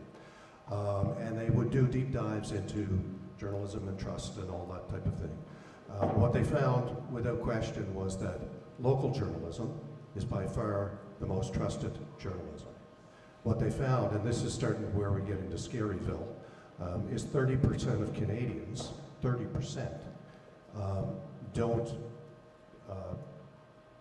consume any journalism. They get it from TikTok, they get it from YouTube. So that's a question for mainstream journalism to try to figure out, how do we navigate this? The data got even scarier. I think it was 11% of Canadians, 3.4 million people or something like that, believed, this was before the last federal election, but they believed that violence may be necessary to change the trajectory of our country. So I think, the whole media story and narrative and discussion about importance and supports and all this thing has to be overlaid with sort of the reality of media consumption in this country, and we all are sort of to blame for that. Thanks so much for those really interesting and thought-provoking and at times funny comments. I wanted to give the other panelists, people a chance to respond to each other, and in the meantime, I'm going to grab 2 of your mics and we'll... Oh, good. Oh, there we go. And we'll line up questions, but first, did anyone else among the panelists want to just play off of what each other said? Okay, yes, thank you. I'd like to come back on Joanne's comment about the name spelling. So,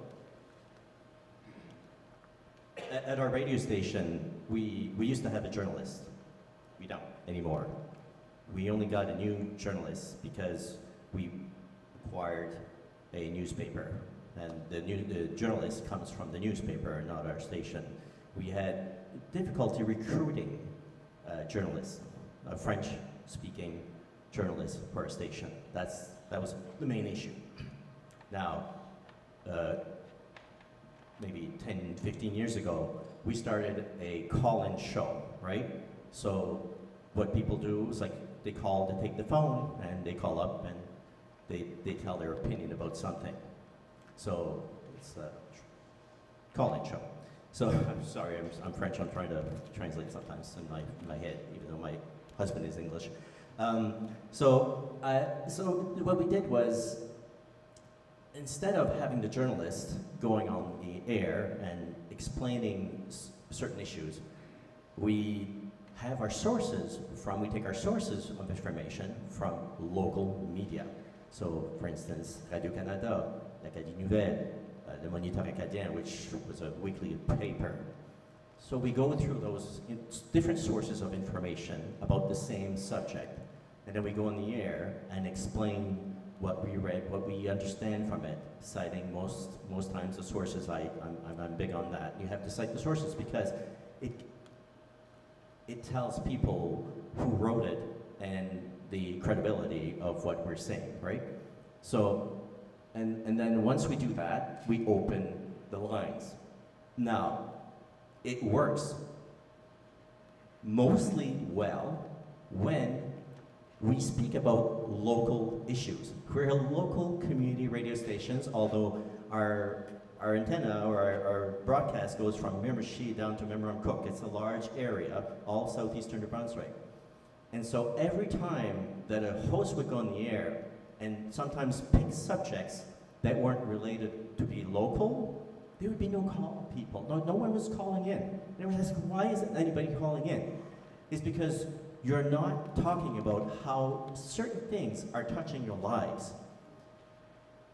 For instance, there was a tower being built, cell tower. You know the phenomenon, not in my backyard? Well, there was a tower there being built somewhere. And they were saying, well, we should talk about that.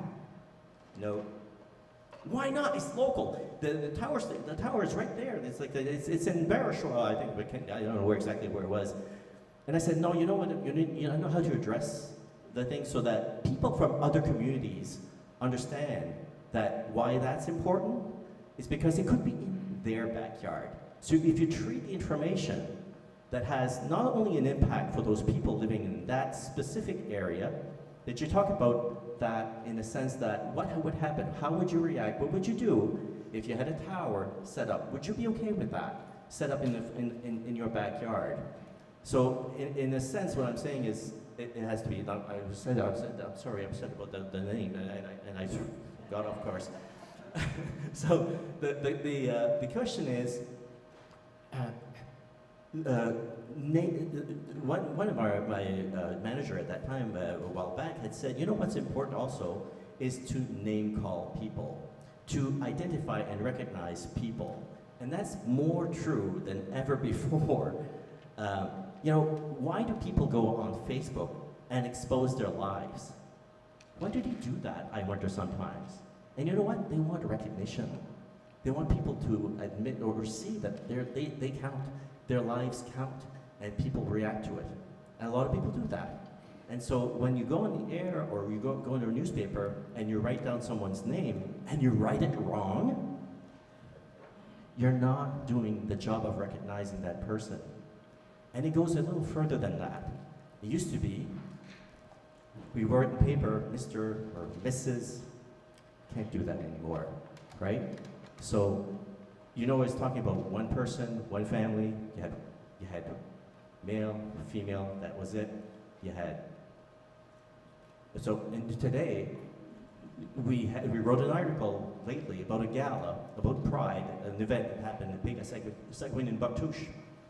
We were criticized, not thanked.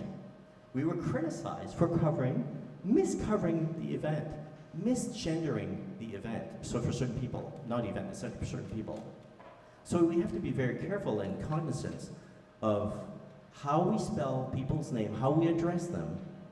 And the journalist said, well, what should I have done? You go to the person and you ask them, how do you spell your name? What pronouns do you use? It's up to that moment. There's not one sex. There's not only one gender. There's only not one sexual orientation. There's not only one race. There's only not one. So this is a generation, the new generation. You have to understand how it works. And so that's all I wanted to say about that. I'm sorry. I just want to talk 1 second on just Erica? on news deserts. And you know, one of the problems you have in small towns such as Amherst, Cumberland County, and also here in Sackville, we're very fortunate that we have like CFTA in Amherst, and we have Bruce Wark here in Sackville. One of the big issues we have in these small towns is getting the message out from a municipal point of view of what's going on. But also, people turn to things like Amherst Rants and Rambles on Facebook and Sprinkle Matters on Facebook, and people post, you would not believe some of the things that they put on there. And one of the issues I used to have when I was editor of the paper, people would call me with a news tip and they say, okay, I'll check that out. And they say, oh no, it's on Facebook, so it's got to be true. Yeah. And I said, well, you know, I still have to verify it before I go run with the newspaper, because if it's not true, someone's getting sued. And they say, well, I don't care if I get sued. I said, well, I do if I get sued. But it's just that vacuum that's created by not having a daily or a weekly community newspaper or a functioning newsroom in a radio station in your small town really creates a lot of problems for a lot of small towns. And here in Sackville, again, kudos to Bruce Wark for the work he does with the Work Times, and to CFT Radio in Amherst, the work they do with their community radio station. And to CHMA. Oh, We yes, have I two forgot, people sorry. at the mics, and Erica, right over here. Oh, hi. My name is Jaya. I am one of the editors-in-chief of the student-run newspaper here in Sackville, the Argosy. And as you guys were speaking earlier about the new generation and approaching newspapers and how that matters to them, we hire a staff of over 20 students each year, and all of them come to the Argosy because they know the importance of print media in their communities. My peers aren't going to social media and thinking, wow, I walked away with this as something really valuable I'm going to take with me for my day, and I feel really informed. No, they go on it to rot their brain for hours after they're done at school. And I just want to say that when I think about a future in career in journalism, when I look at the staff, my friends, I don't hire my friends, but you know what I mean, that I hire, I just want to say maybe on a brighter note when we're speaking about community news, because we serve the student population of really not a lot of people when you look at comparable outlets, and we print a lot more than other comparable student newspapers. And just kind of on a side note, the stuff that April spoke about for independent industry newspapers is mirrored in the student newspaper industry as well, and that's just something to keep in mind. But yeah, I just want to say there is still importance in the newspaper, and young people are recognizing that, and I know my reporters, I will make sure they know that. But yeah, I just want to make that comment and just kind of maybe just echo that perspective. Thank you. Thanks very much for that, Jaya. And there's a question. I don't see the mic. Me again. How do we do a better job at communicating our role as historians too? Like, what do news deserts mean for history in 50, 60, 100 years when it's not being written about? How do we work? Is it working closer with historians and librarians and archivists, and being able to communicate that to Heritage Canada for what that means for Canadian identity? I don't know, but you're in a medium that allows you to record voices and faces, and there's an Islander, Dutch Thompson, he was just given the order of P.E.I. Last year. He's remarkable because what he's done for about 30 years is just go around to every community and talk to the oldest person there. And he's been a sort of a standard on CBC radio. And you know, when Dutch leaves this world, I hope in about 100 years, he's going to leave future generations with that type of historical record, which you won't get on Facebook. And if I may just riff on the print, the print's not dying. I mean, I think if I can buy my daughter an album for $70, people will buy a print product. But the print product has to be relevant, and it can't be simply a copy of what's been on the CBC News the night before, or they've seen it somewhere else. Print is one of those things that, and you were bang on, the person who spoke over there is a gravitas to having your name in print that isn't on social media at all. So we're going through a transition. I think what may be dying is corporate media, not independent media who print. I think it's a really good question, and I think there is a social responsibility to insist that archives be kept. And I say that as a longtime supporter and a student of public broadcasting. And if I can make a pitch for one of the reasons our public broadcaster matters is because Dutch's recordings could get lost from the CBC, but not if we insist that the CBC keep their archives. As we know, there's been a controversy. Much of the archive was sold off to a corporate entity about 20 years ago, and that's not a good thing. Let's find our libraries, let's find our archives that will, if the CBC doesn't want to keep it, that some academic organization could keep it. Archives Canada is keeping some things, but something you thought was important right now, in 50 years might not be important, but something you didn't think was important might be important in 50 years. I mean, any journalist who's done research knows that you don't always know what's important in the moment. And so I'm making the case that yes, print journalism has provided us with a great deal of archival material. We need to make sure it's kept. but our public broadcaster has a responsibility, and we need to hold them to it. So. I mean, that's the elephant in the room that we haven't talked about today. CBC. I'm the biggest supporter of CBC you'll find in this room, or I'm sure there's many. They've paid me a lot of money over the years to talk aimlessly about whatever I think. But in a province like P.E.I. where there is no competing television media, it really matters. The 6 o'clock news still moves the channel. And CBC competes on every level. You can't open a video without being hit by 2 ads or something like that. That's not really how you act like a public broadcaster. They're chasing algorithms like every other media in the country, which is shameful. 2/3 of their employees are in Montreal and Toronto, which is shameful, and I think speaks specifically to how out of touch the senior management is in Toronto. They don't get what's important. So when they come up with a local news solution like a speed channel, and they impose it on Charlottetown, and all that means is that Louise Martin gets to work more. There's now a hard out time at 15 minutes. It's insanity. It's just an extra layer, but CBC National gets to say, hey, look, we're local. No, they're not. No, they're not. I think they're as bad as Postmedia for top-down decision-making, but nobody wants to talk about it.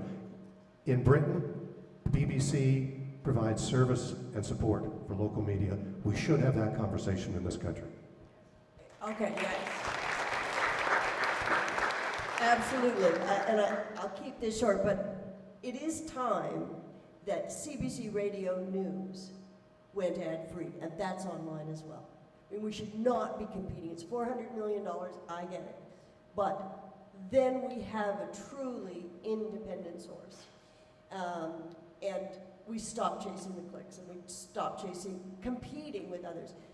One of the great values, and I make this case in the book, and I've had some pretty heated discussions with some people about it, but one of the great values of a public broadcaster that's locally rooted, like in Charlottetown, like in Moncton, is that when a journalist gets a good story and is a small platform, CBC, and I think this is part of their job, has that journalist in. They talk to the Paul MacNeills, they talk to the Darrell Coles. They say, tell me about your story so that you can reach more people.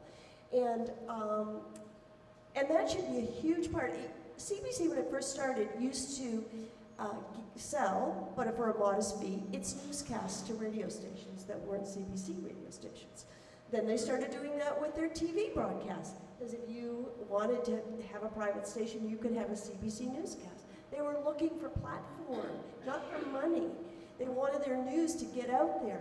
We need a restructuring of our public broadcaster. We do not need to get rid of it, but we need to say what's important, and getting into news deserts, coming into provinces that don't have huge resources and aren't represented on the national stage in the same way is a critical part of that. So I don't know if that's what we do. I just had a very quick comment talking about archives. When the Amherst Daily News was purchased by Transcontinental Media back in 2003, one of the first decisions they made was to close the office downtown. They were going to build a new office on the outskirts of town.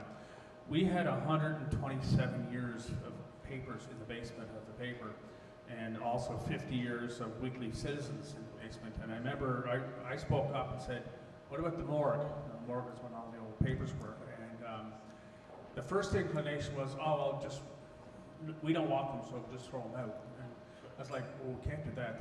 That's history. And basically, they said, okay, you got the big mouth. You're going to find out where they're going to go. So I offered them to the library in Cumberland County. I offered them to the museum. Neither wanted to take them because they just didn't have the room. Eventually, the Geological Society took them, and they've stored them. But from 2012 on, there was no daily, and from 2020 on, there was no weekly. It'd just be interesting to see 100 years from now, if someone goes back and wants to do a history project on Amherst, where they're going to get the information, because the paper was the paper. That concerns us greatly in libraries. We do have your newspaper in microfilm, and eventually it will be digitized. Yeah, that's really interesting. Thank you. So we started late, and we were planning to eat into lunch hour a little bit. So if we can do one more quick question, We have 2 more questions. Okay, we'll do 2 more quick questions and then probably break for lunch at 12:20 instead of 12:05 or 12:15. Okay, let's go to first question. Hi, I'm Matthew Townsend with the South Dartmouth Post. Thank you all for being here. We are published by a neighborhood association, so we are emerging from the community in that sense. And one of the things we've been talking about is what is a community and in what ways are community and local journalism co-created together, and what happens to community when you don't have local journalism. So I'm just curious if that resonates with you, and are you all encountering philosophical conversations as we find ourselves very deep in crisis around what is the role of journalism to build community and not just describe it? Yeah, that's a good idea. Yeah, so Iggy Hume from CHCO 97.9 FM. I just, the Fredericton, yeah, sorry. And just the comment about the student journalism I thought was interesting, and I wanted to kind of ask, you know, we're talking about, you know, what do communities need from local reporting, and I think a subset of that a lot of people used to read was student papers, and so I was wondering, you know, what do communities need from student papers? What niches can they fill? What gaps can they fill that maybe other reporters aren't? So what's their role in the community?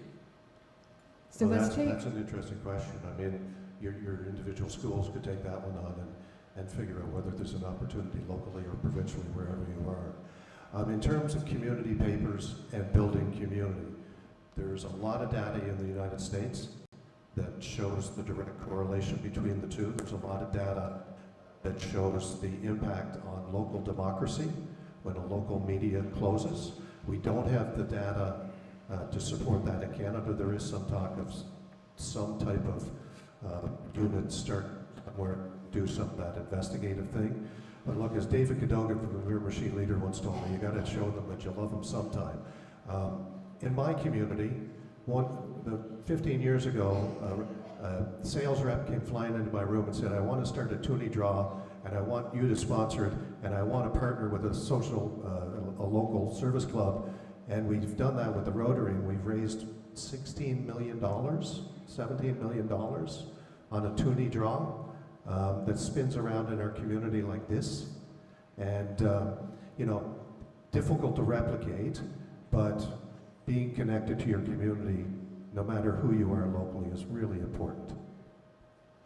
Yeah, I noticed that we are seeing an increase in newsletters. Anybody else noticing their inbox just flooded with great writers who are putting out newsletters? And so that tells me there's a need for like-minded people to share information. The worry of that is that we'll go back to creating silos. People who only share an interest in, you know, beagles or hating the current president of the United States. Because either way, it's a silo. One may be more important than the other. And I think the critical part of community news in a community is that you're all different. What you share is your geography. And geography is not going away. Geography is geography. And I think that is a critical reason that we need to find a way to communicate with each other. Because we do have people not communicating now. We've got our phones to talk to. We don't have to look up and talk to people on the bus or when we're out for a walk and listening to a very important podcast. I don't want to talk to you right now, I'm busy. And so I think community news plays that role. The other thing is, yeah, you got to show them that you love them. I can remember when the Georges Dumont Hospital came to us at the CBC and said, your French, Radio-Canada is doing L'Arbre d'Espoir, the Tree of Hope. We'd like an English version. And the immediate response was, no, we don't do that. You know, that's raising money. And we sat down and I said, you know what? I think this would build our community. I think we need to do the Tree of Hope. I don't know how many $1 million Tree of Hope has raised, you know, along with L'Arbre d'Espoir. But it was one of the best things we did in the community, was we got out, We had local musicians, we raised money, and we felt we were part of that community that as a radio station we needed to be. So those two, I totally agree with what Paul said. Can we just take 3 more minutes and then we'll wrap up so people can get out for lunch and be back for 1:30. So I would go take away this is as either your local paper. But one thing for sure is that we are digitizing our paper, so we need to be present online and digital like everybody else. So yes, for the history part, there needs to be some way to anything that is published by a news organization should be, as a student of history, should be kept somehow by either historians or academics or whatever it may be.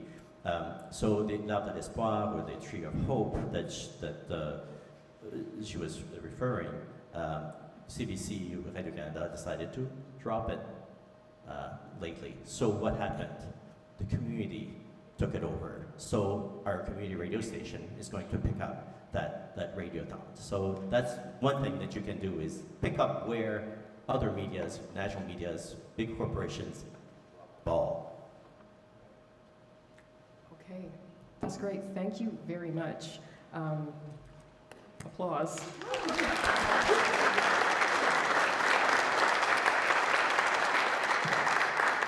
That was really interesting, and I think many of the comments that people brought up here today we'll follow up on those, and they'll come across in the panels this afternoon and in the workshop as well.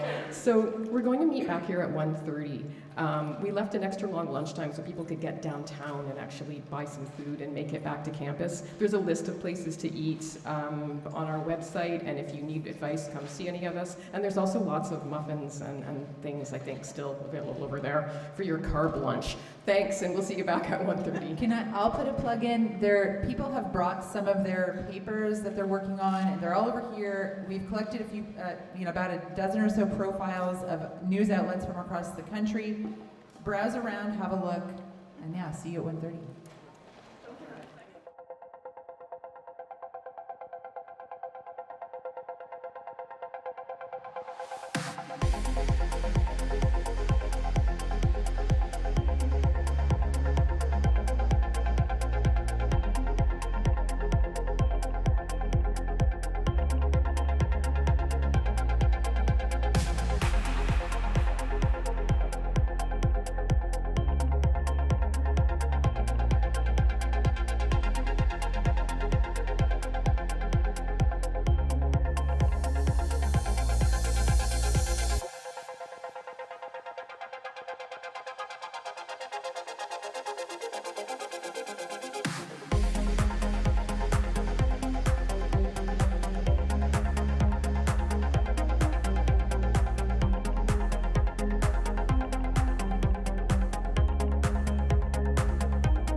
Hello, this is Jigma Dangmo with the NB Media Co-op. We're continuing the live stream of the Local News Matters Symposium here in Sackville. The event continues this afternoon with the next panel at 1:30 p.m. Until then, we'll be featuring some of our recent reportings, so stay tuned. First up, we have new report by volunteer reporter Anna Salia Simon, who spoke to the creators of the newly published Volastike Dictionary. Stay tuned.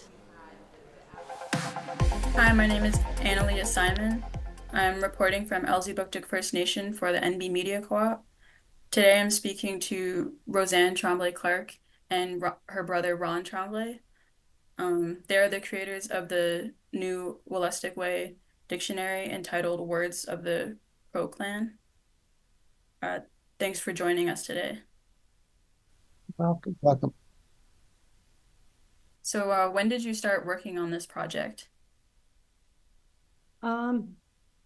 It was when COVID hit 5 years ago. Is when I started, when we were all confined to our homes, and I got thinking, what am I going to do with myself? So I just happened to be looking through my language, all my language materials I had accumulated. And I've been working at language now probably 35, 40 years. So I thought, geez, I've got a lot of stuff here. I thought, what can I do with this? There's no sense in me keeping it. I should get it out there. So, and that's when the idea of the family dictionary came to me. So I called every one of my siblings, 9 of them, and I explained to them, I said, what would you guys think if we do a family dictionary? And they were all on board. Not one of them hesitated. Sure, that's a great idea. So at first, it was the online dictionary that we created, and that was launched in December 2nd, 2023. So making that, there's audio, there's close to 22,000 entries in there now. When I first started, I had around 6,000 entries. Anyway, we're up to close to 22,000. And every entry online has an audio clip. So everything that we put on there, and all our voices are on there, all my siblings. We just took sections of the dictionary, and then they'd record those words, and then we all did it. And anyways, and they would all come through me, and I got to check them, and then I'd either accept them or reject them and get them to do it over or whatever. So that took about 2 years, I guess, to do that. So we had to hire Jake Sanford. He did the techie part of our project, where he set us up online and things like that. How did you get the idea to make it into a book? Well, I got thinking, this only happened, what is this, May? This just started happening last fall, the book idea. I got thinking, some elders do not have access to computers. They don't know how to get on a computer. I thought that's not really doing them much good, having the online. Plus I thought, what if something happened that I cannot fund to have that online? I'm going to lose all that work. So that's what precipitated me to thought, well, I'd like to have it in a textbook. So that's how that was born. So 10 people in your family worked on this project. Can you talk about the process, like when it came to writing the book, like working on the book together? Well, there wasn't so much that the 10 people did the work for the book. It was the online that they did the recording and that kind of thing. Because once it was online, then our techie just took that and reformatted it so it could be in text, put in a text form. So most of the work with my siblings, or all the work in my siblings, was when we did the online. So that process, it was really quite fun, because somebody said, oh, remember when Grammy used to say this? Remember mom said this to me? It was really a lot of fun. We had a lot of laughs, and just a lot of memories coming back when we were coming up with some words and phrases.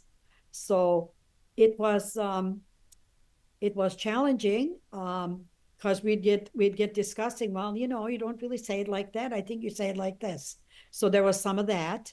So a lot of the words, they came quite easily, but some we really had to dig for and have discussions about them.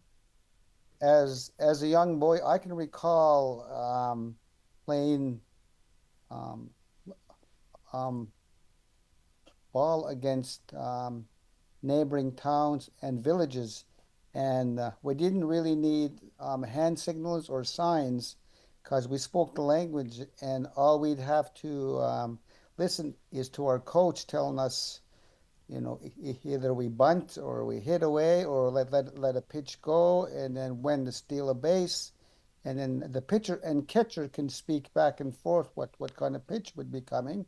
So so the other team wouldn't quite get what the heck we were saying, and that was the gift of the language, is that we could do that.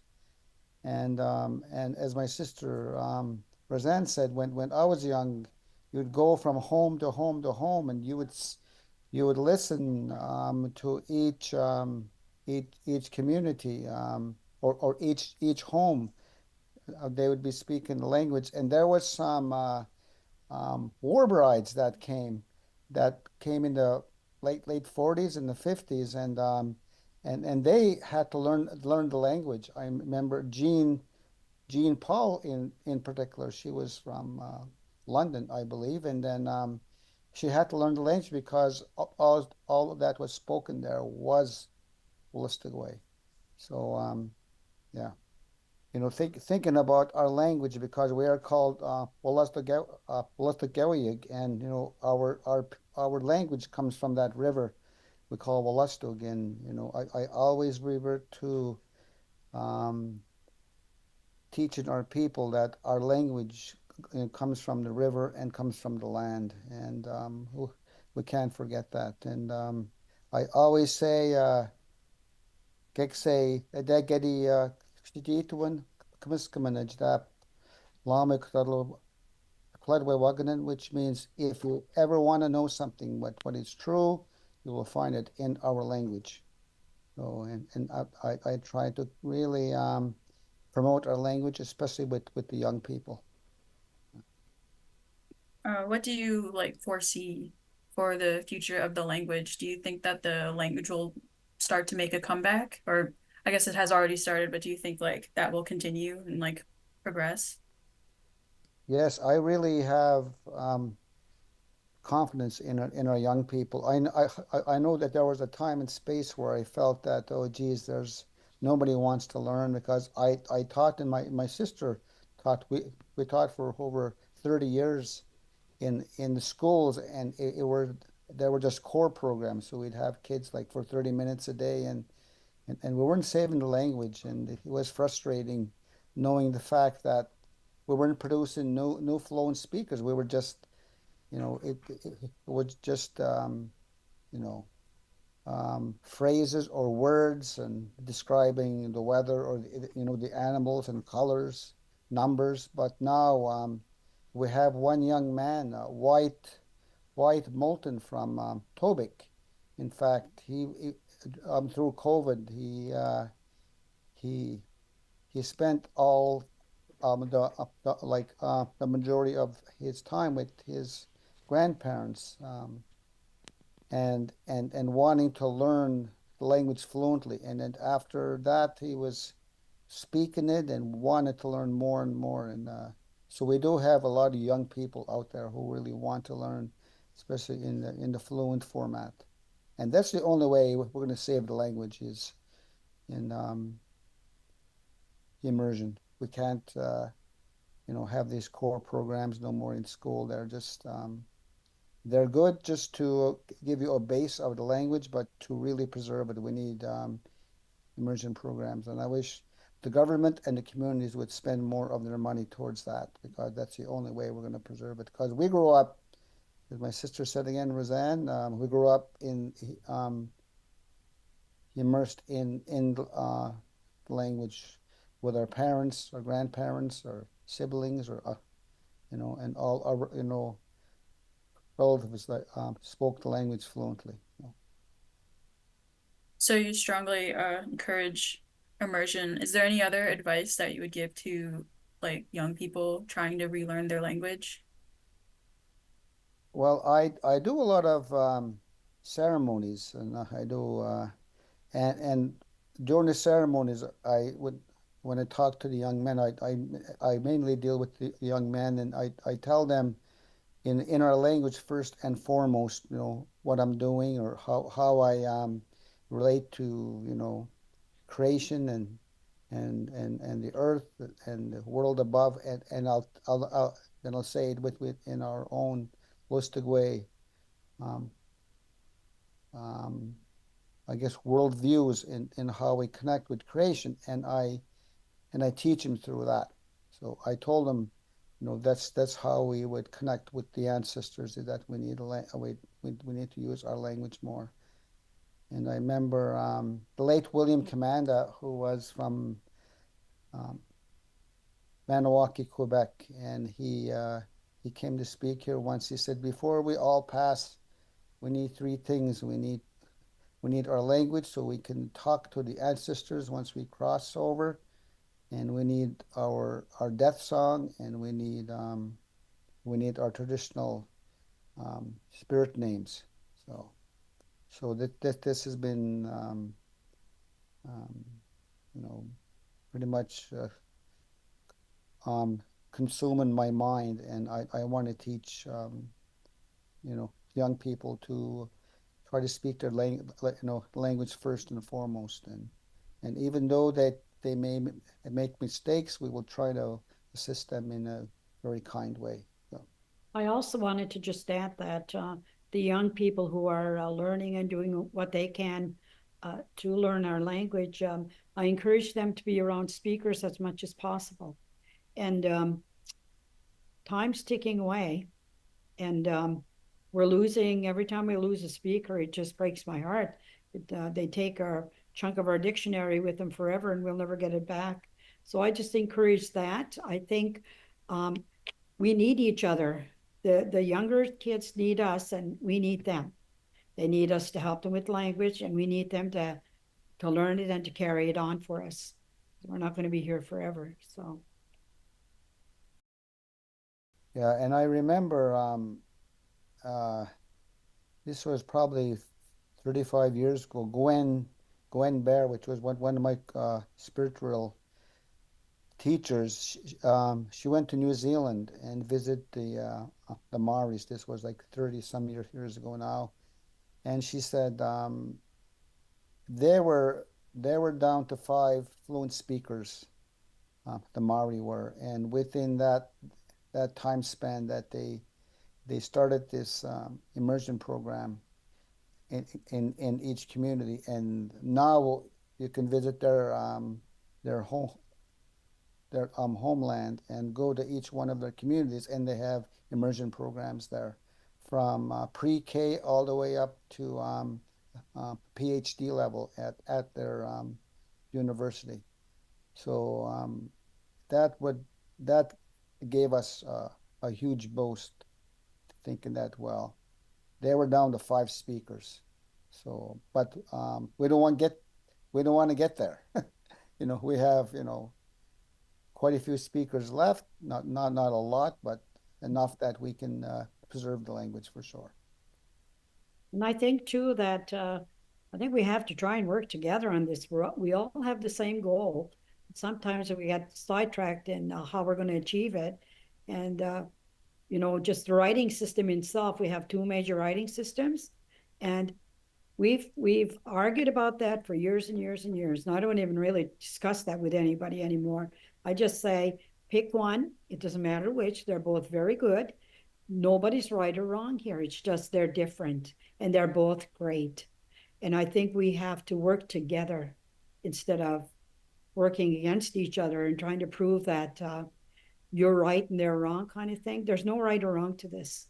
We've got to just toss that aside and say, okay, how are we gonna do this all together? We have the same goal. How would you describe your relationship with the language? Well, that's the first language I heard when I was growing up. And I don't know, that's how I learned it when I was born, and it was all around me. Even at the age of about 12 years old, my aunt had a store in our community, and she would hire me to go sell newspapers to like each house. And I remember going to every home. All I heard was Wolastoqiyik being spoken. That would have been in the 60s.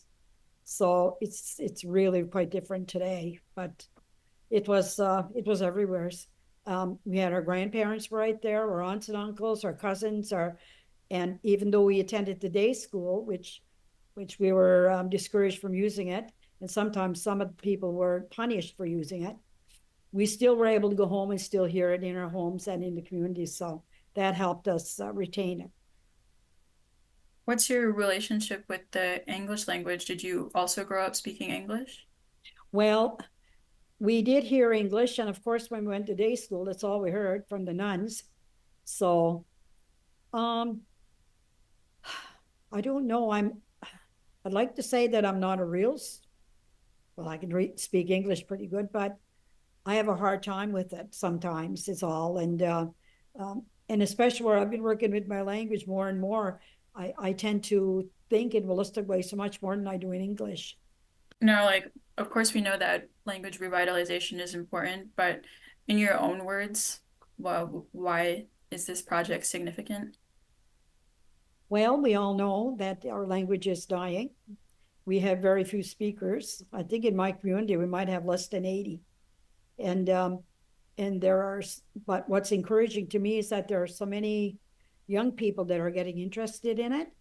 And the language teacher training program that St. Thomas puts on, where they're training people how to teach the list of languages, they graduate people every year. So we've got them people coming through, and then we've got a Gakimin immersion school right in the city here. And there's other people just really interested in language. So to me, it's a great resource. And I was very strong when I started that. I was very strong in thinking, if I'm going to put that out, I'm putting out audio clips, because I mean, most people, you can't read it. You wouldn't be able to read it, and then you wouldn't know how to pronounce it anyways. And I thought, well, I'm putting audio clips to everything that we put on that online before it goes out. And that's what we did. And where can people find the book? The book, unfortunately, I only had 1,000 copies printed, and I'm down to about maybe 100 now. And I've been giving them away because I received a grant from Heritage Canada, and we couldn't sell it. So we've been giving it to all the Wolastoqiyik communities in the schools, libraries, elders, speakers, people who are interested in it. So I'm still distributing the books. So I do have some here in my home, but I don't think I'm going to have any left. Do you think you might make other copies in the future? Well, I'm kind of hoping in another 2-3 years, I wouldn't mind having a second edition, because the online, I'm still inputting material on the online. And so this book now is not going to have everything that's online. So in a couple of years, if I can get more funding, I would really love to have another, like a second edition. How can people access the online version? If you Google, even if you just Google words from the Crow clan, that's going to give it to you. It'll bring it up for you. So Kakagosok.ca, it's spelled KAHKAKUHSOK.ca. Right.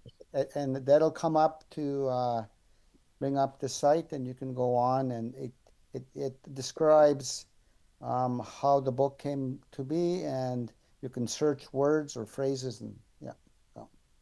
Or you can just go on each letter. Say if you go under letter A and you're looking for apple, it's there in English, and then it'll give it to you in Wolastoqiyik, and then it'll give you the video clip right beside it.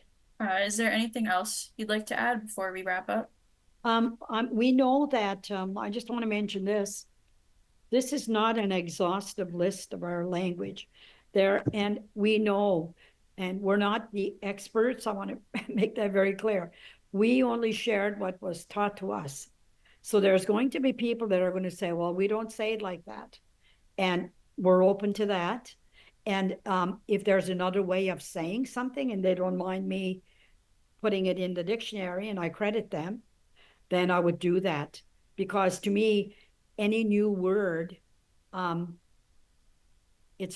don't want to lose it. So, and I'll put it in there just so we'll have it. So yeah, it's going to be, I know people will say, yeah, we didn't say it like that, even in our own community, because down the road was sometimes somebody said something different than up the road, and amongst families, and certainly between all the Wolastoq Way communities, we have different words sometimes. So we recognize that, and we're not saying this is the right way. We're just saying this is the way that we learned it. Before we go here, I'd like to just say we have a little new dog in the last year. His name is Beatty, his name's after my grandfather, Peter, which his nickname used to be Beatty, and I speak to him in our language, I tell him Abin or Goodop, and then he responds to whatever I say now. So he listens to both languages, so he knows Wolastoq Way and the English language too. So. Oh, that's cute.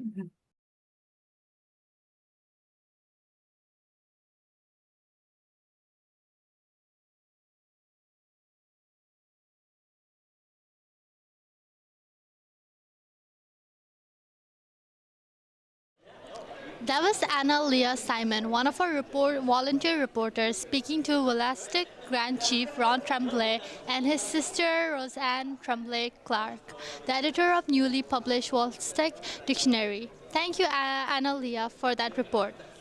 We're live at the local news Maritimes symposium at Mount Allison University. The panels continue at 1:30 p.m. Until then, we're featuring some of the NB Media Co-op's video reporting. Up next, we go to the interview with Professor Jeff Houlihan at University of New Brunswick.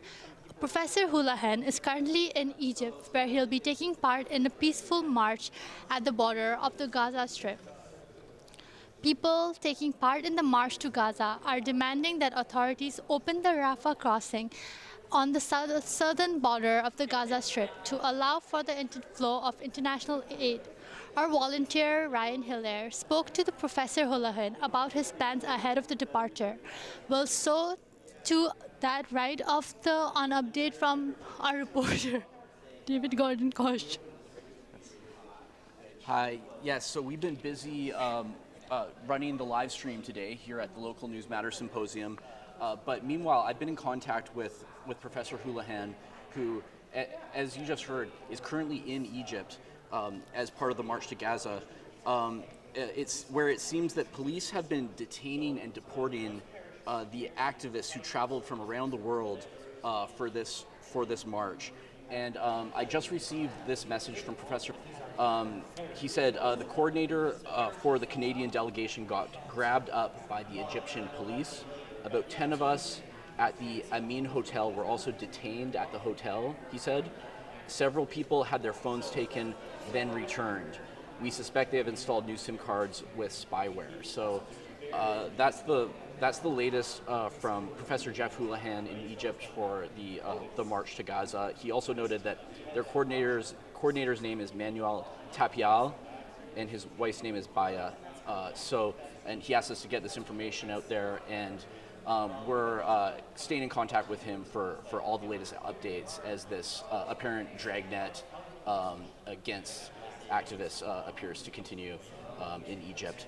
So that's the latest. So now let's go to that interview with Professor Jeff Houlihan of the University of New Brunswick, recorded ahead of his departure. Stay tuned.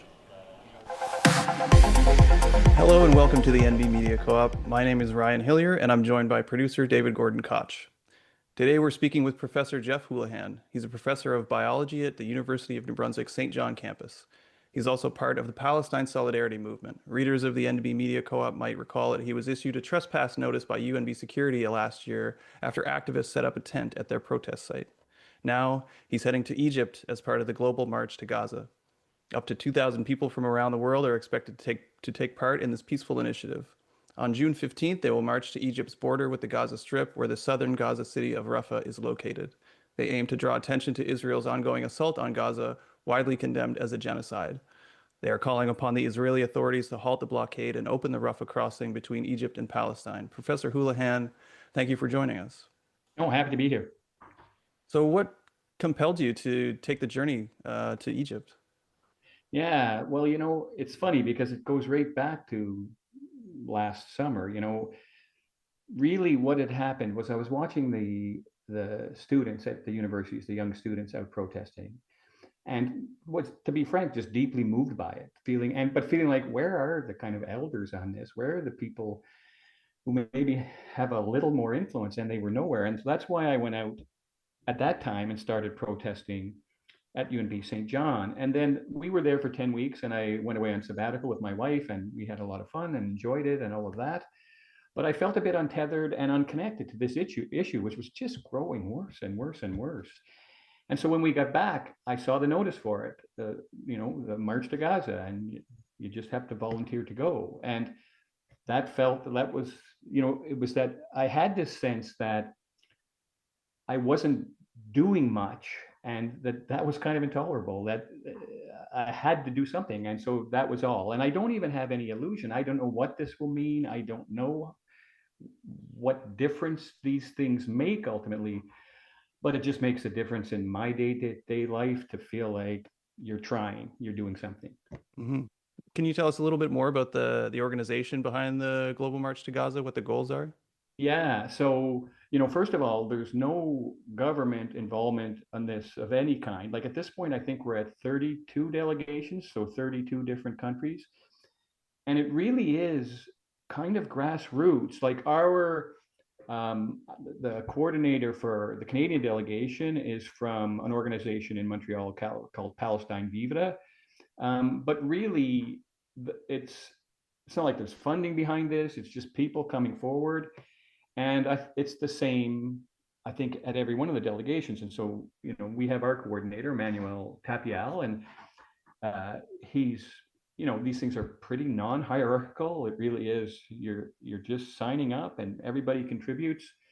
And then the coordinators are kind of in communication. So the bigger project, is coordinated. But, it really is a fairly loose collaboration. And at this point, but coordinated enough that we will all be arriving in Cairo on June 12th, that we'll stay one night in Cairo and then buses to Al Arish. Al Arish is about 50 kilometers from Rafah.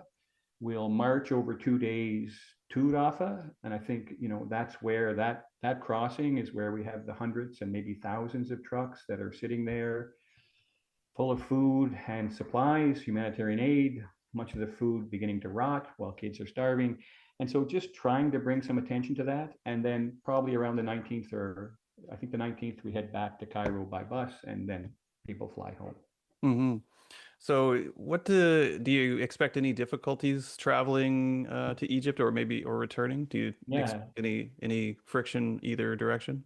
Yeah, this is, for me, certainly this kind of scale of activism is really new to me, but our coordinator, Manuel Tapial, he was actually, I don't know if you remember this, but in 2009, kind of the original Freedom Flotilla was boarded by Israeli commandos and they killed 9 of the activists on board, and Manuel was on board that boat. And so, you realize with these things, if you're going to do them, that there is a certain amount of uncertainty. They've been every country has contacted their embassy, their Egyptian embassy, and had discussions with them.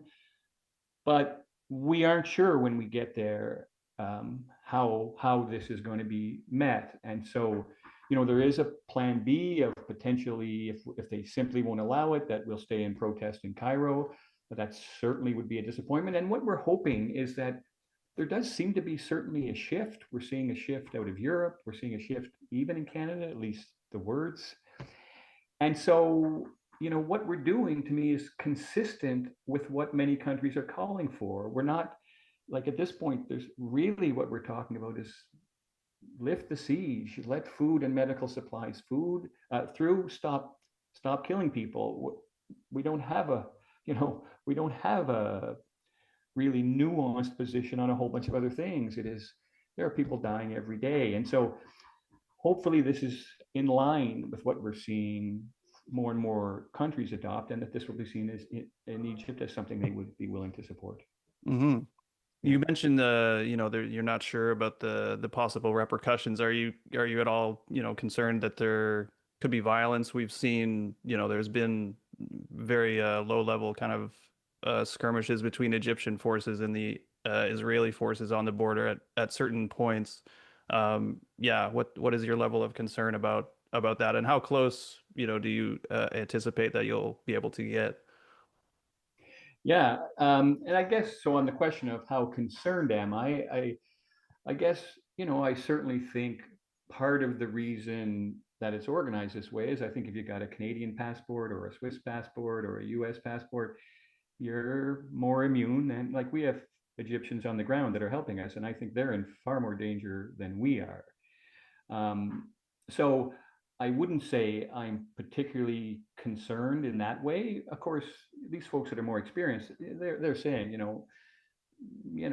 questioning, detention, deportation, all of these things are possibilities. You have to go there not thinking you're on a holiday. You are there doing something that could potentially governments could react badly to.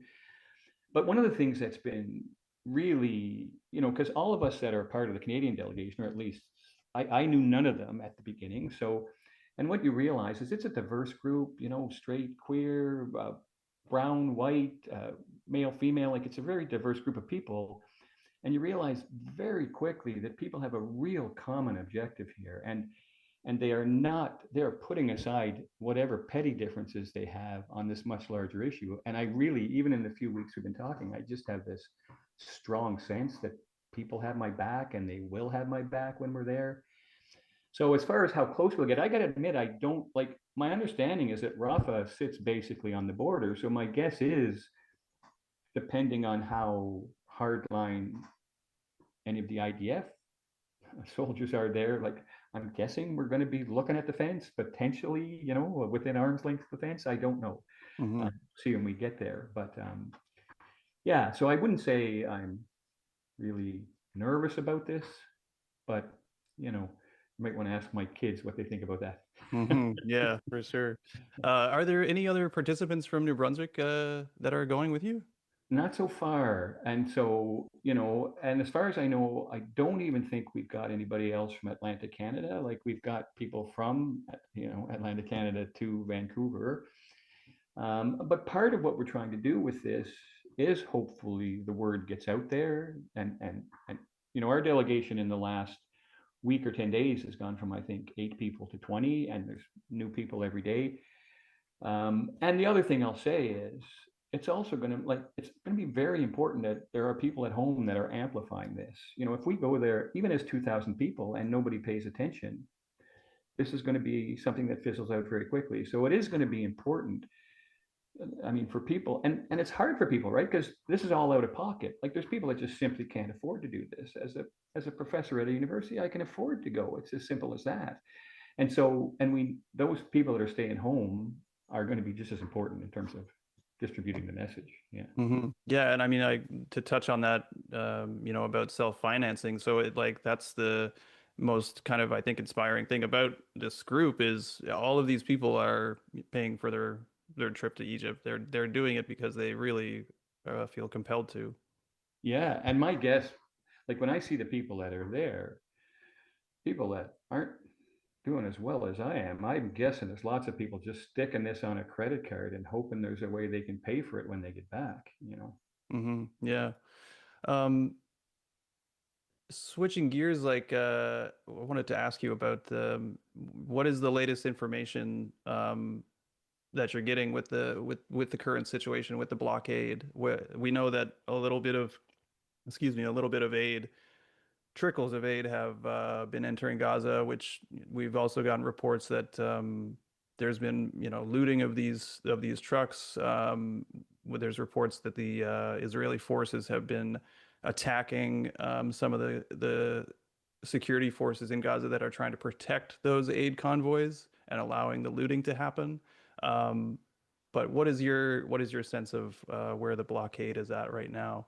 Yeah, and I won't pretend I have any inside knowledge on this. I think I'm reading the same reports other people are. Maybe because I have a lot of interest in it, I may hear a wider range, but certainly, because what they've started now, I think, I forget what they're calling it, the Gaza Humanitarian Service, that is really an Israeli U.S. project. And at this point, the way it's been arranged, it sounds like it is absolutely just a salve for, Western concerns. So that, so maybe Canada and France and the UK, Germany, they won't actually do anything if we at least give them a little picture of that we're providing aid. But to me, it's been so cynical and obvious that the only way Western countries can accept this is if they truly just give us something, just give us anything that will allow us to ignore this.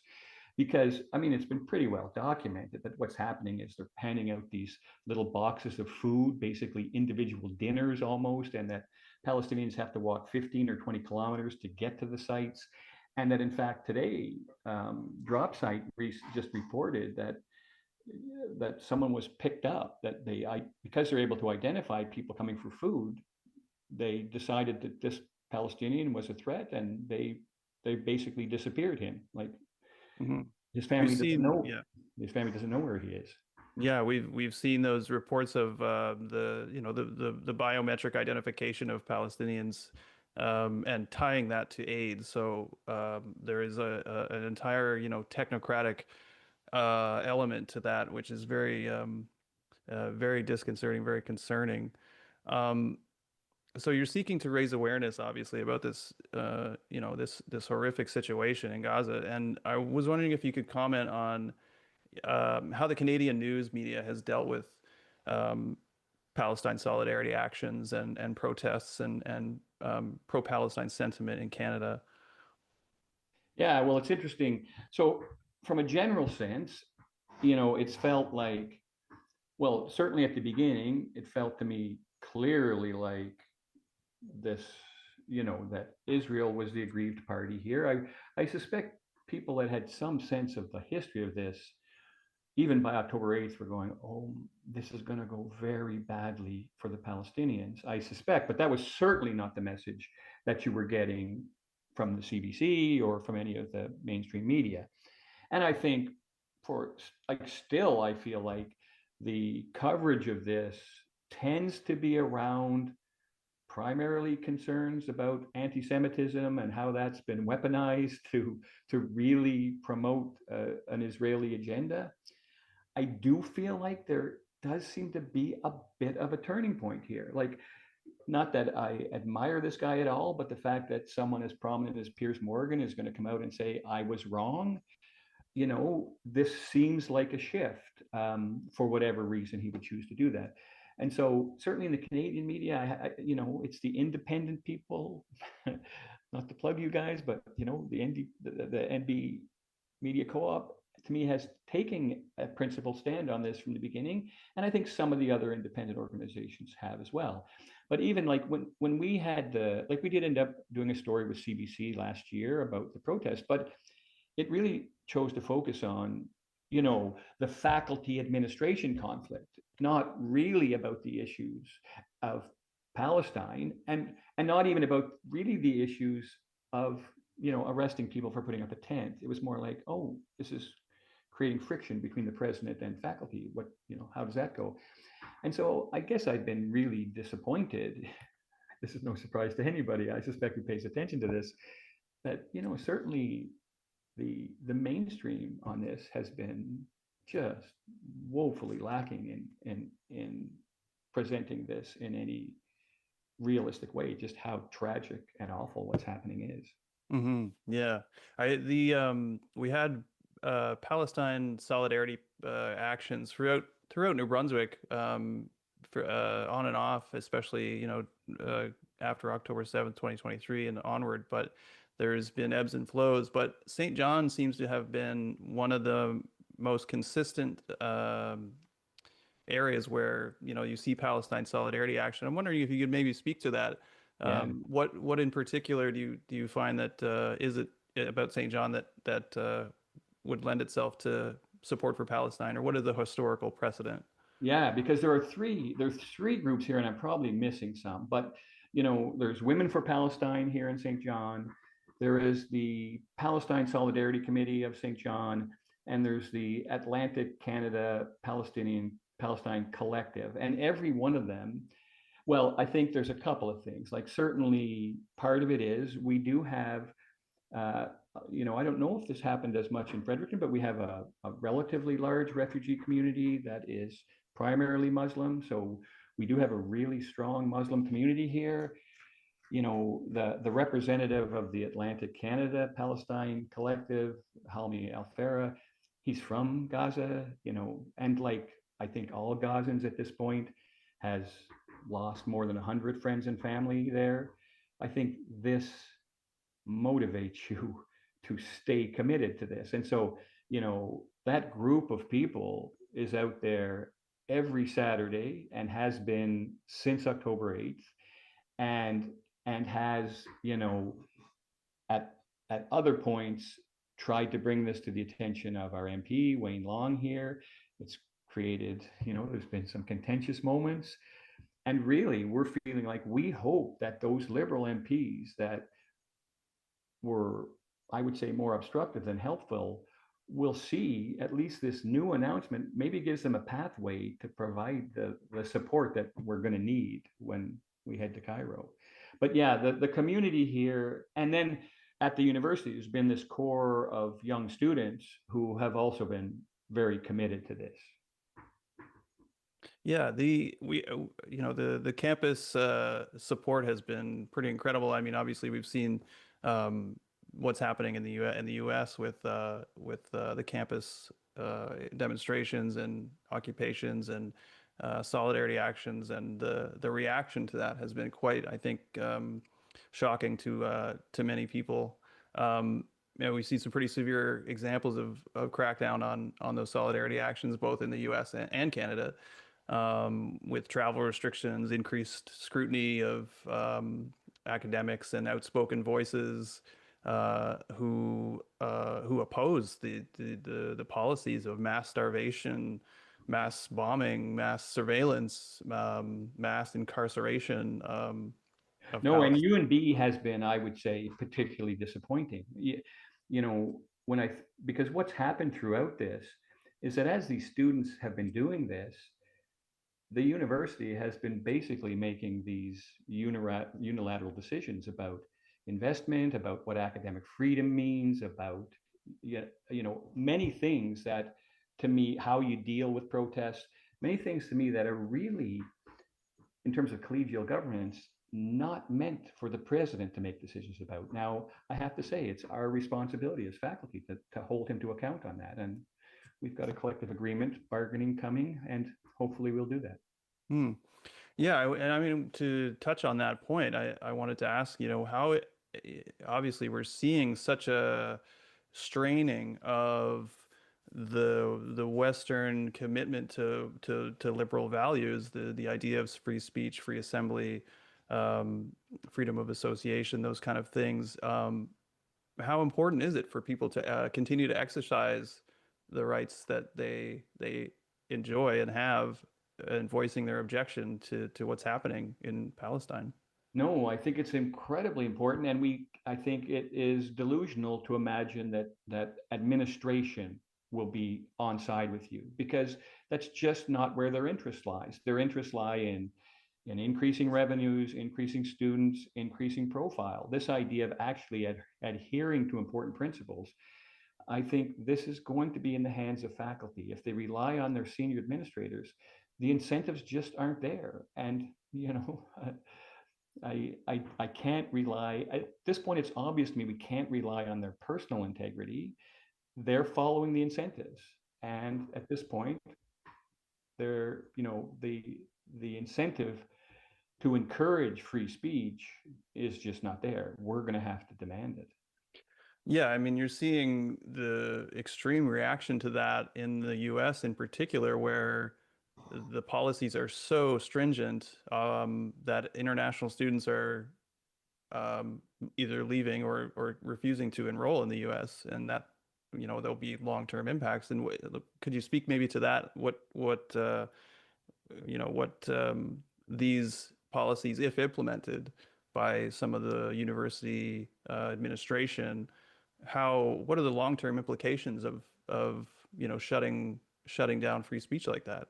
Well, certainly when I see what they're doing in the United States, I go, this is as authoritarian as anywhere. Like, I mean, if they wanted to call out, Russia for jailing, people at dissent, I feel like, well, okay, we're absolutely deporting people and have people in detention with no charges.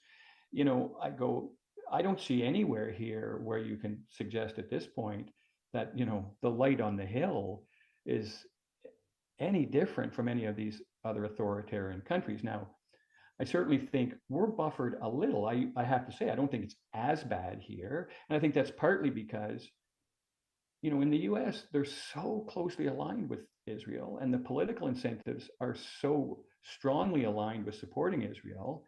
For us, I don't think we have quite the same direct pressure, but we're right next door to the US. We are incredibly influenced by the US. And so I think it's one step removed, which is why it's not as bad.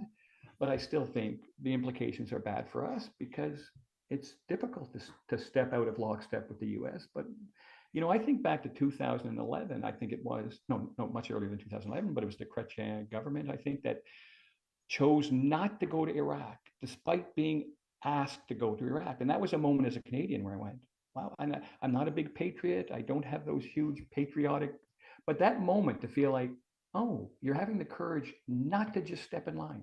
You're having the courage not to go. In that moment, I was proud to be Canadian. Yeah, I wanted to, that's a great answer. I wanted to turn a little bit to your focus as an academic. You're an ecologist, you're a conservation biologist. In the context of your work in ecology, what does the ongoing destruction in Gaza mean to you? In other words, how does the environmental destruction, the destruction of food systems, and so much remaking of the natural landscape through warfare and the actions of the Israeli military, how should that inform how we should kind of think about the future that the administration in the U.S. Wants? They're the ones that are financing and arming this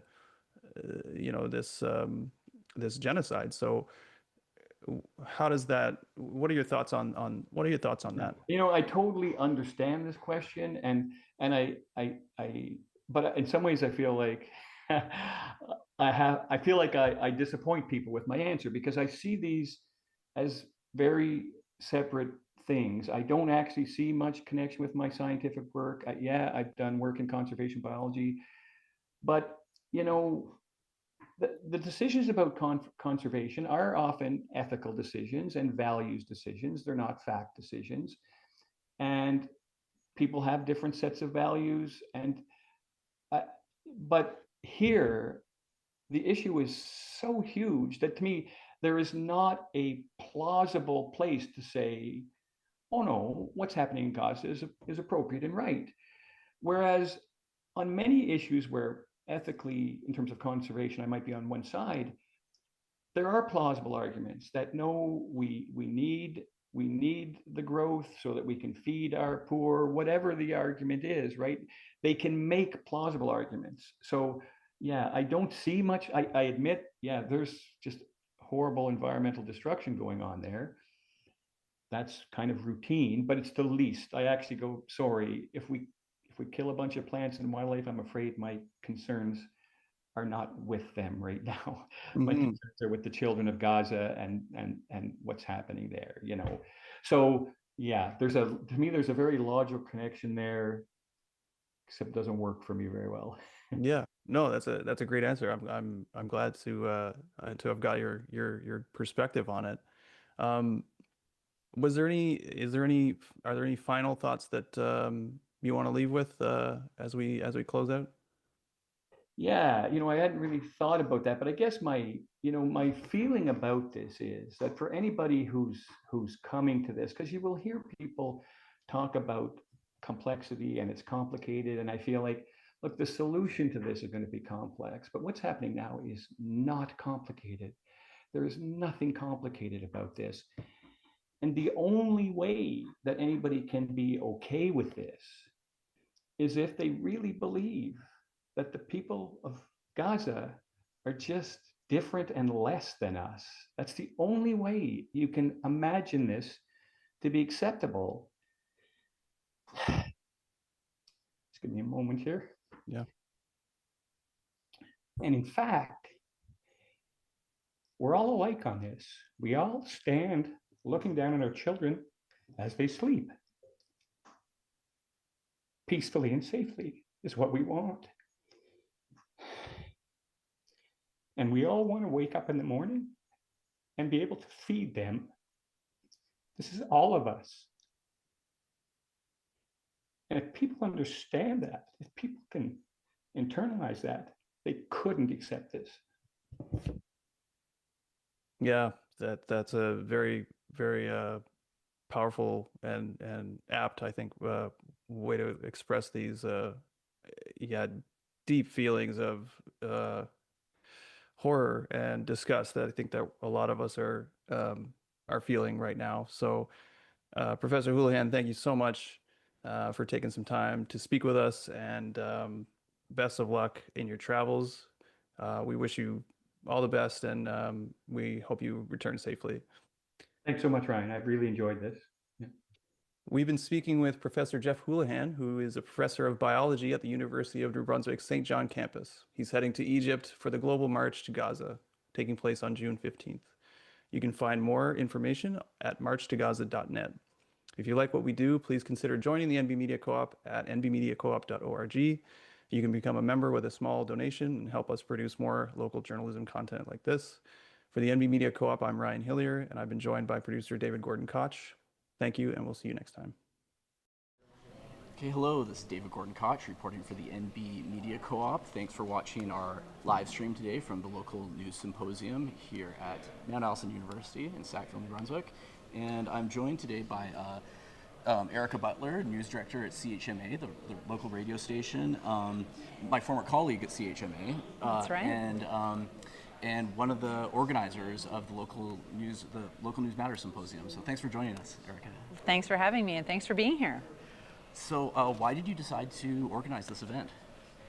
Yeah, I think back in November, I had gone to a journalism conference organized by the Canadian Association of Journalists, and it had been so long since I'd been in the room with other journalists, and it got me really energized. And in particular, I was thinking, and especially after having lived and worked in Sackville for the past 5 years, being a local reporter, and sort of realizing that, you know, we're a dying breed in a way. There's not a lot of people who do that sort of the basic everyday job of reporting on their local communities, what's happening with local councils, in business communities, and anyway, so I was thinking a lot about that, and like just the lack of the number of local reporters that are working at that basic level. And here in Sackville in particular, just saw the demise of the Saltwire newspaper in the past period of time. In 2020, they pulled the plug right at the beginning of the pandemic, and that was the sort of final plug. It had been a Saltwire paper for a while,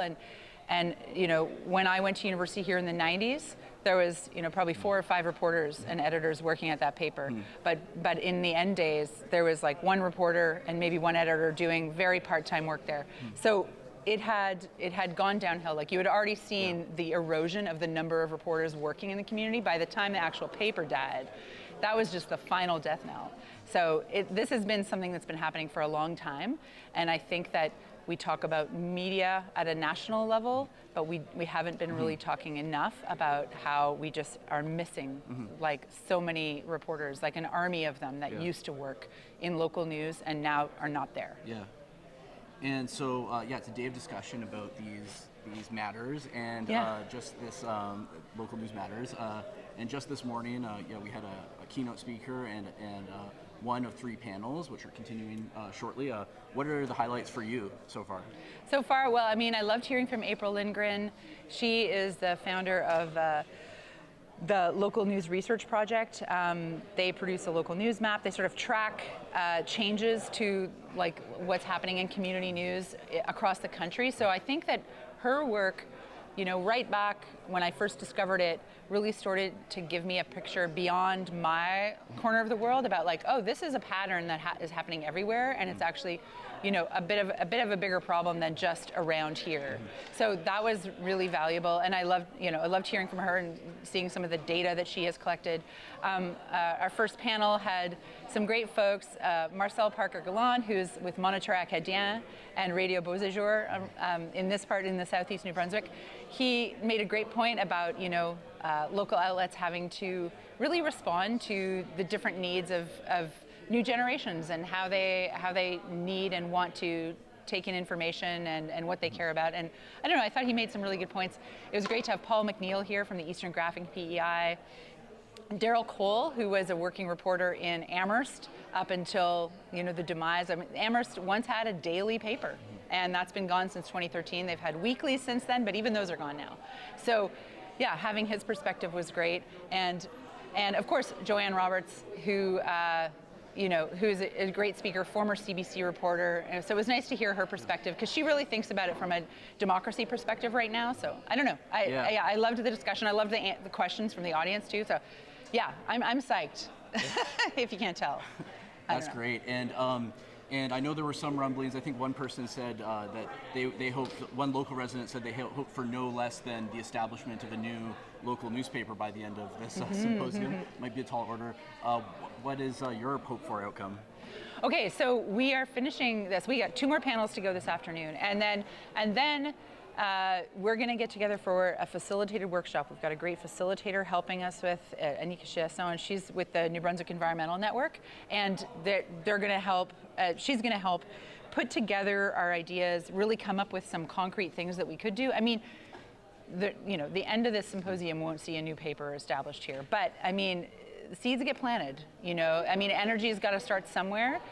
People have to get together. They have to make connections. They have to make decisions and set goals for themselves, and this is what it's all about. I mean, in November, I was like, we need to actually have a conversation about this. The conversation's happening. I hope that I leave with a bit more of a to-do list about, well, do we need more regional discussions? Do we need a foundation that's going to support new outlets or existing outlets? Do we need a way for people to channel their support? I don't know. I want to be open-minded to hear what people have to say because I know everyone's doing it a bit differently, and I want to be open to that and just make sure that we actually listen and learn from each other. So, who knows? Great.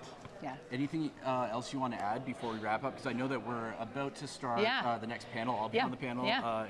So anything else you want to add before whoever's out there tuning in on NB Media Co-op, thank you for listening.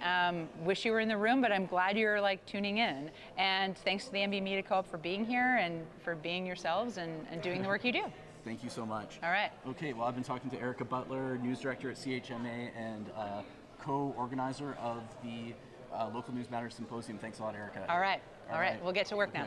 So stay tuned as we continue the live stream. Our next panel is coming up in just a few minutes.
in St. Andrews, New Brunswick. Maureen Googoo is the owner and editor of cuckooquays.com, which since 2015 has been covering Indigenous news in Atlantic Canada. Thanks for coming, Maureen. David Gordon Koch is a multimedia reporter with the New Brunswick Media Co-op, and he's an instructor at St. Thomas University. Thanks for coming, David. Larry Lynch has been the editor and webmaster for Miramichi Online since it was founded in 2010. He's also a writer, and you can find at least one of his books on the table around the corner here. Thanks, Larry. And last but not least, we have Theresa Blackburn, publisher and managing editor of the River Valley Sun newspaper, founded in 2019 and based in Woodstock, New Brunswick. Thanks for coming, Theresa. All right, so Vicki, you want to kick things off? Each panelist will take about 5 minutes for some opening remarks, and then we will go to questions in the audience, just as we did with panel 1. Okay, thanks. I'll try to be fast. I don't know if my other panelists felt when you got the question, what are you doing and how are you doing it? That is what I ask myself at 3 in the morning, and much more terrifying. What am I doing? How am I doing it? But the truth is, I moved home to St. Andrews about 9 years ago. I moved to Toronto. I'm part of a generation that thought we had to move to a big city to be a journalist, or at least one that we thought made a big difference. But I moved home just to take a break, do some freelance there, and then discovered this community television station that was working as a nonprofit, flourishing in the community. The volunteers were all from the community, whether they were the camera people or the hosts of the show. They had one full-time staff member who's still our station manager, Patrick Watt. And it was just really beautiful to see this community that loved their news, was willing to be a part of the news, where the news door was open to the community for whoever had either a complaint or an idea. And also it was funded by the people, mainly through TV Bingo, which might seem, I think when people put down the idea of something like TV Bingo, when you look at the reality of what it is, it's the whole community coming in. Our control room is run by teenagers from the local high school who get their training there on nights like that and then become that next generation of storytellers. Some of our summer students who we work with come volunteer 1 night a week, and then we see where their skill set is, and they work their way up to becoming a part of our team. So it's a pretty special place. And I will get to how we took over the Courier as well. In 2020, I was able to work there full-time when LGI opened up to small TV outlets as well. And that's right when the pandemic hit. So while it was a little weird time to adjust to doing news in the middle of a pandemic, it got us in live updates with the Premier and the Chief Medical Officer every day, which we were streaming online. And I think because of that, we had built a really great online presence. But in COVID, we were doing all these things as a small team because we never had to shut down. And then discoverability just became crazy. So we're in a town of 3,000 people, and suddenly we had 30,000 followers looking at our outlet every day. So it was pretty incredible, and we were pretty proud of that. That led to a lot of new advertising opportunities as well, and a lot more people wanting to get involved with what we were doing. Then there was the Meta News Block, as many of you, I'm sure, have had your struggles with as well. How we responded to that, being independent is great because we're very nimble and we can move quickly. So we asked our viewers to just follow my page for what we thought might be, based on what we saw happen in Australia, a few days. But here we are in Canada 2 years later. 30,000 of the followers from CHCO, 20,000 of them came over to my page. We used it more initially to just get them information. We've had to deal with things like forest fires, emergencies, things that I think Meta should be ashamed that they have taken that away from newsrooms. So it's not really, to me, about putting a link up all the time. It's about information for our community. I'm not necessarily trying to get hits to a page. It's communicating, and we've used social media really well with our community for that reason. And that's also why I wanted to keep it going. So we were using my page to do that, but at the same time, the St. Croix Courier, which has been serving our region since 1865, it was dying in the news block. And so it was a decision on our part, one it took a while to think about, but I think in all of our hearts we knew we couldn't let it die, and they approached us last minute as a Hail Mary, this paper's gonna close, and maybe you guys have the heart to take it on.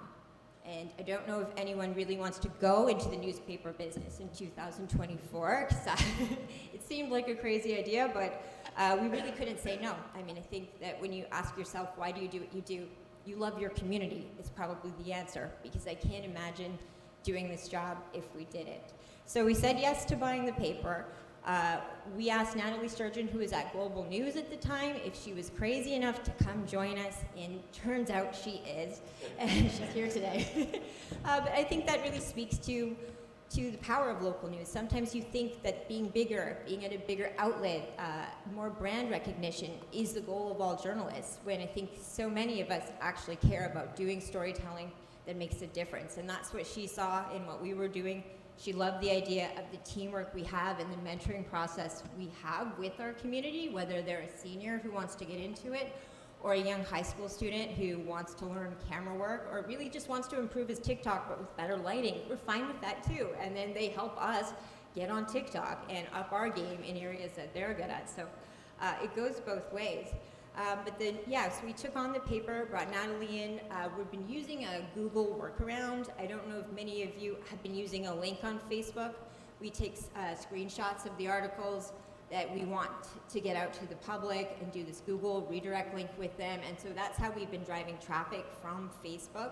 You can do it on Instagram too, to our website, because that's been a struggle as well. But it is working. And those little tricks that you learn from talking to each other at events like this really are helpful and can be a big game changer. What I just said sounds so simple, but I use it every single day.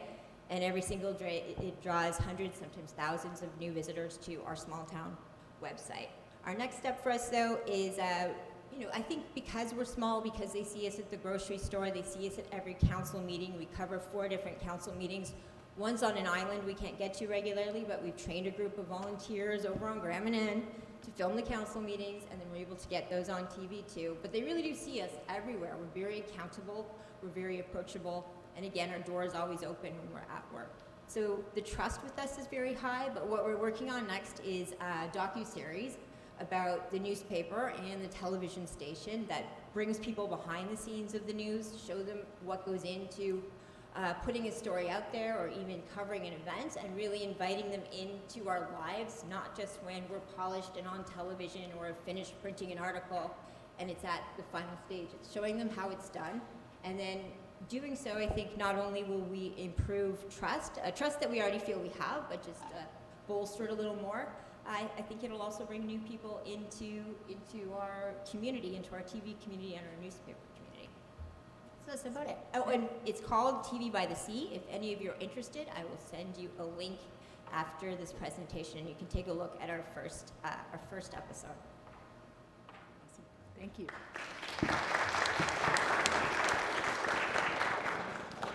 Okay, I'm going to try some Mi'kmaq here. Wei Madawalotio, Nin, Deluise. Okay. Okay. Yeah.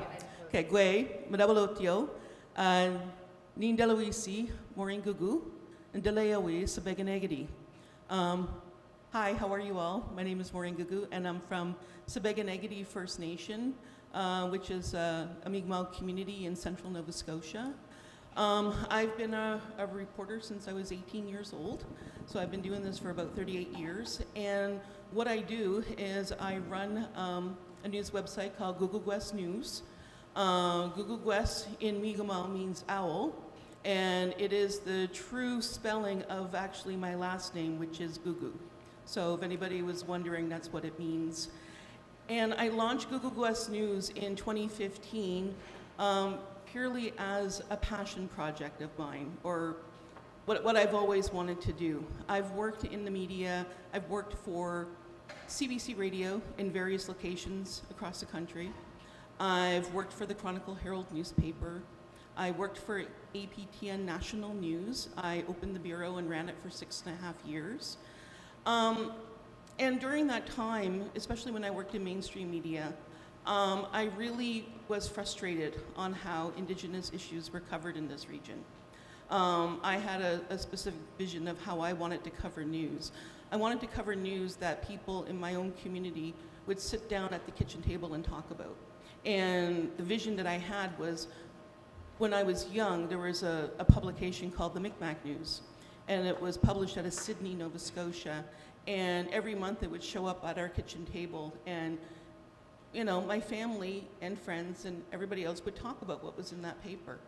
And that's the kind of coverage I wanted to do. And it was really frustrating working in mainstream media, trying to reflect that coverage. I was constantly told by non-Indigenous editors and publishers that Indigenous stories in this region were not interesting enough to their listenership, viewership, or readership. And it frustrated me. So I actually left reporting for a while, for a couple of years, and then APTN came along. I applied for the job and became one of the OG reporters that worked in the newsroom. And it was the closest I ever got in my career to covering Indigenous issues on a full-time basis. But I took a break, and I decided to get my master's degree in journalism. I went to Columbia, New York, and I concentrated in digital media. At the time, I just wanted to learn digital skills and then come back to my job with enhanced skills to do my job. But when I got there, I clearly realized that I could do the type of reporting that I wanted to do if I just launched my own website. I was exposed to quite a few people who were doing that and earning a living. And that's what I decided I wanted to do. So instead of going back to my old job, I quit. And then I spent a few years trying to make Googoo West News a reality. And I was able to do that in 2015. With a lot of help from my husband here, Stephen Brake, he's over there, he's the photo editor. We actually got laid off on our jobs in 2015 and lived off EI for a whole year and just traveled the region covering stories to populate the website. I launched a crowdfunding campaign on Patreon, so I got some people funding our journalism on a monthly basis. And then when the EI ran out, ironically, we started getting approached by potential advertisers wanting to know if we were advertising on our website. I said, let me get back to you. I looked at a couple plugins, called them up and said, sure. So we started taking advertising. So that's how we've been funding our journalism, and it's just me and my husband going out and covering stories. And when I launched the website, I actually thought that I would make a ton of money and we'd be rolling in it. That's not the case. We've really had to adjust manage our expectations. Right now, success for me is being able to pay the rent, being able to pay the utilities, having enough money to pay for gas to get on the road to cover stories. And for me, that's what makes me happy. And that's why I'm doing what I'm doing. I find that, the stories that I do cover for the Indigenous audience, they're really craving to have the issues that are important to them, put into perspective. And they tell me that when they see my stories, and I get such a sense of gratification from that. So basically, that is what I do, and that is how I do it.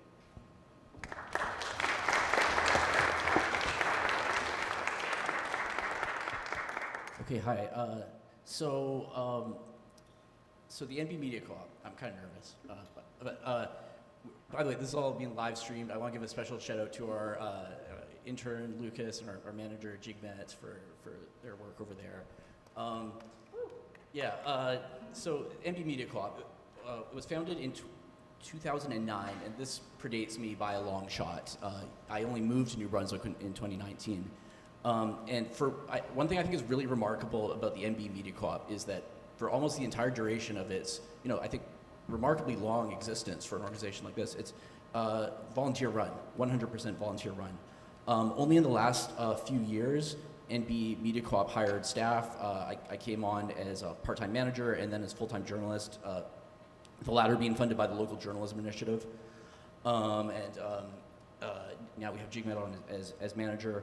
I think that it's interesting to note that just kind of the level of support that the NB Media Co-op has and the level of interest that it generates, really on a shoestring. So just some numbers. in our last fiscal year that I've got numbers for here, 23-24, we had close to 25,000 unique visits every month on our website. That's even though at this point we have virtually no social media whatsoever, because we left Twitter.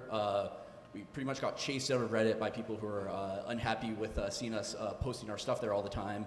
Of course, Facebook and Instagram is not open to us anymore, so we're just on Blue Sky. And we have this organic reach of people who are just seemingly interested in what our writers have to say.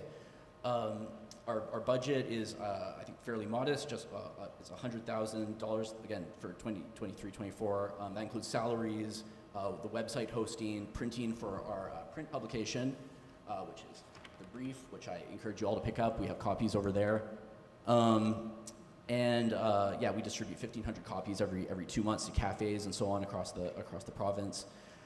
We publish several times a week. The last count, we had 325 items in a year, so we always have stuff going up. One of the questions that we were asked for this was, where does the money come from? And so, LJI covers my salary. We also have membership dues and donations from, again, a very kind of hardcore group of supporters across the province that we're trying to grow. And we've been especially trying to grow monthly supporters so that we can, make payroll and stuff like that. And also from organized labor. We get donations from unions and from labor organizations. And, sometimes people challenge me on this. One may say, well, does that not mean that you're, does that mean that you're not independent from special interests, the labor movement? And to that I say, I think that, for one thing, we're transparent about this, and we take great pride in our association with organized labor. And I'll let you decide, based on our output, but I will note that we are, to my knowledge, the only New Brunswick outlet that has covered the outcome of the recent convention of the New Brunswick Federation of Labor, notably their resolution by union delegates to declare arms shipments to Israel as hot cargo that affiliate unions will not handle.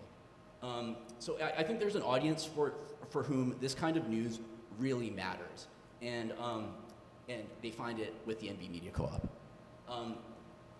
Briefly, a lot of my work involves, as well as reporting, working behind the scenes with community volunteers. So I train people. I also teach a course, as mentioned, through St. Thomas University at Elsipogtog First Nation.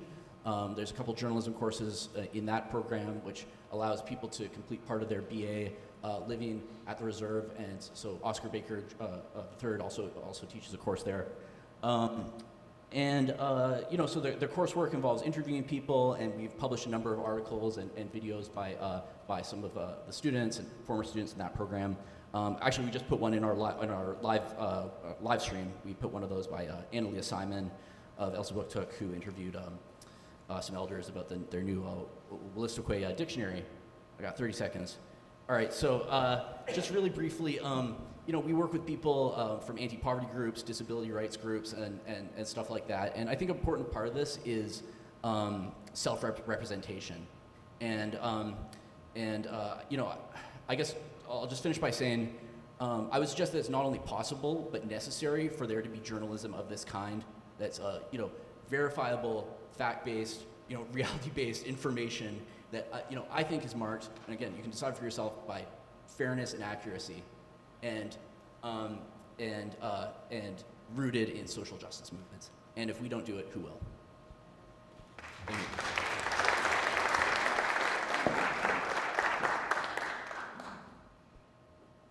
Thanks to the organizers. Larry Lynch.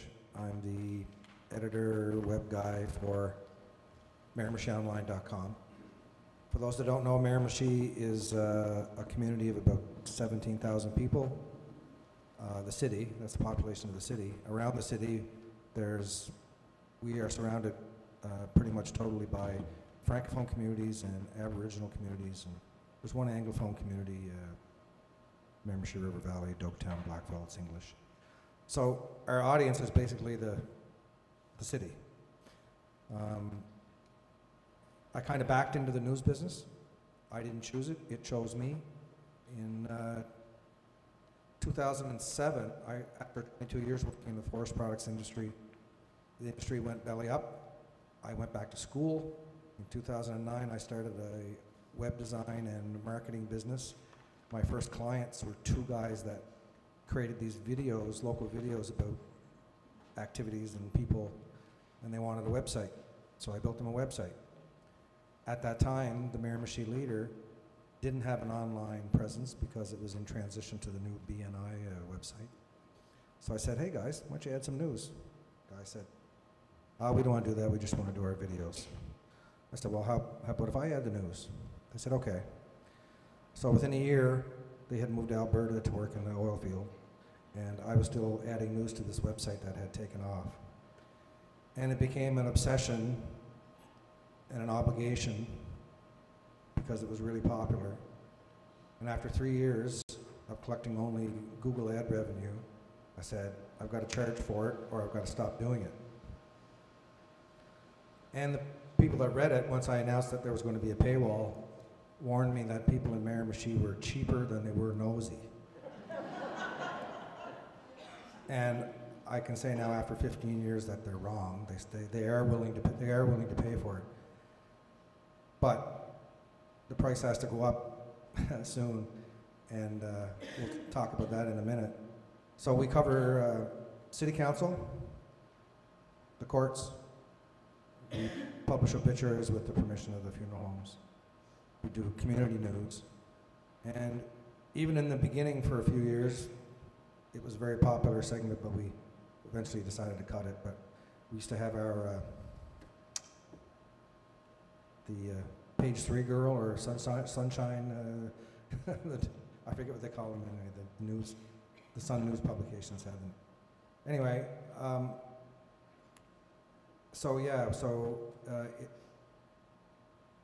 Miramichi's population is 17,000. So since we put the paywall up in 2013, we've had at least between 9,000 and 10,000 unique payers from Miramichi or expats that are interested in what's going on in Miramichi buy a subscription at one time or another. So we're encouraged by that. But keeping them as monthly subscribers is the hard part. You have to generate content and what have you. So at any time there's 2,000 to 3,000 subscribers. So we're happy with that. The challenges that we face, I hear everybody talk about the challenges. You know, when Facebook, when Meta stopped, it was really hard. It was a lot harder to reach our clientele, our readers. We went to a email marketing, which kind of picked up the slack. We don't do that anymore. We developed a new app that came online last year. The app is being adopted. We're really happy with the adoption rate of that.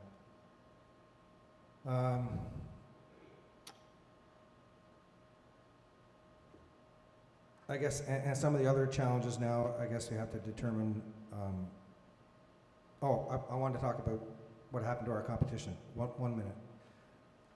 At one time when we first started going to city council and the courthouse, there was, our butts were in the seat, and the Miramichi Leader was there, CBC was there quite often.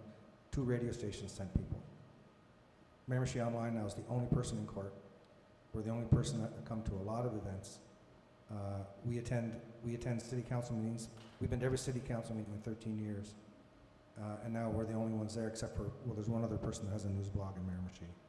Anyway, we're proud of it, but I want to retire. The guy that works for me is 15 years older than I am.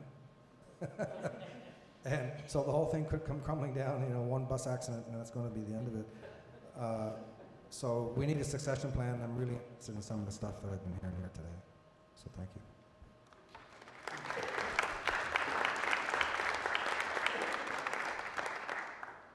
Cole's Notes. River Valley Sun, we started in 2019 before COVID. Background for me was always radio, journalism and private radio, 15 years CBC, taught journalism at the community college. Maybe this is a better mic, I don't know. For 9 years until they canceled the program, and then decided I couldn't leave my community. So we were already publishing a magazine, And then we tried our hand at a couple of other things, Firefighter Magazine, Taste New Brunswick, Day Tripping New Brunswick. We were working on a brewery tour thing called Hops that didn't go through, and then we decided to go back to an original plan, which was the plan before we did the magazine, which was a newspaper, and it took. So that's been 6.5 years. 45,000 is approximately the population between Nakawik and Perth Andover. We cover 6 municipalities. 89,000 and change is our hits each month. We have 6,000 papers. It's all free. We were 32 pages. We're now 24 pages. We do daily online news. Last year's income from ads is $102,000. $3,000 is approximately our donations. We have an LJI grant, and we also qualified for one portion of the Google Media Fund. But I can tell you right now, I am not rich in any way, shape, or form. And Paul MacNeill and I have had words, and I had tears. We are all here because we love what we do, and we think it's important. And I think that needs to be an underlying theme in all of this. We are not here to get rich. And when the CJC and the LJI people can get their heads wrapped around that, they won't be so tight with every little thing. It's driving me crazy, and it's driving me out. We are the eyes and ears of the community. The staff, me, I do 9 jobs. I'm the graphic designer, I do all the layout, I sell all the ads, I make all the ads, I do accounts payable, accounts receivable, HR, payroll, I answer the phone, I'm managing editor, I deliver my own newspapers, and I write some. And I don't sleep very much, obviously. I have no brick and mortar. Everything is done in my 10 by 10 office in my basement. My grandmother left me $5,000, and that's what we did. We built that. And it's been huge. I really didn't want to come here because I thought, I'm done. My LJI reporter just passed away. And it's been a horrible year. And I came last night very cynical and sat across from April, who picked at me a little bit and said, but you could do this, and you could do this. And I'm like, I'm tired. I'm just so, we're all so tired.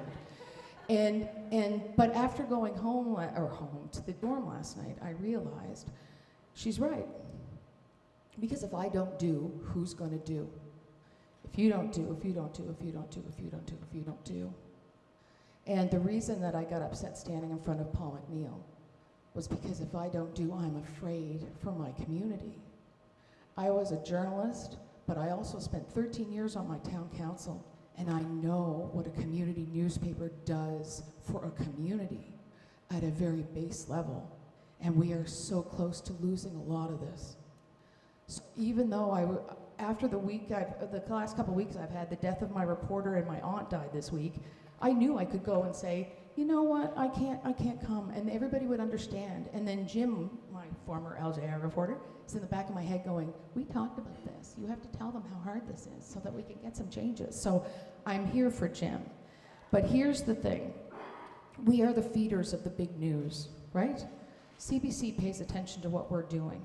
And without us, nobody in the province knows what we're doing, whether it's the media co-op doing it, whether it's Vicki doing it down on the shore, whether it's my friend Eric, who is now doing, right now, community news, but it's, it's smaller. But we need to get help, and it's not just the help, I've got a minute. It's not just the help from getting money. We need the money to come in a timely fashion. For anybody who has LJI, you know. I've had to take my pension early. I am technically subsidizing my community because it's important. So someday I'll be rewarded for that, probably not in this life.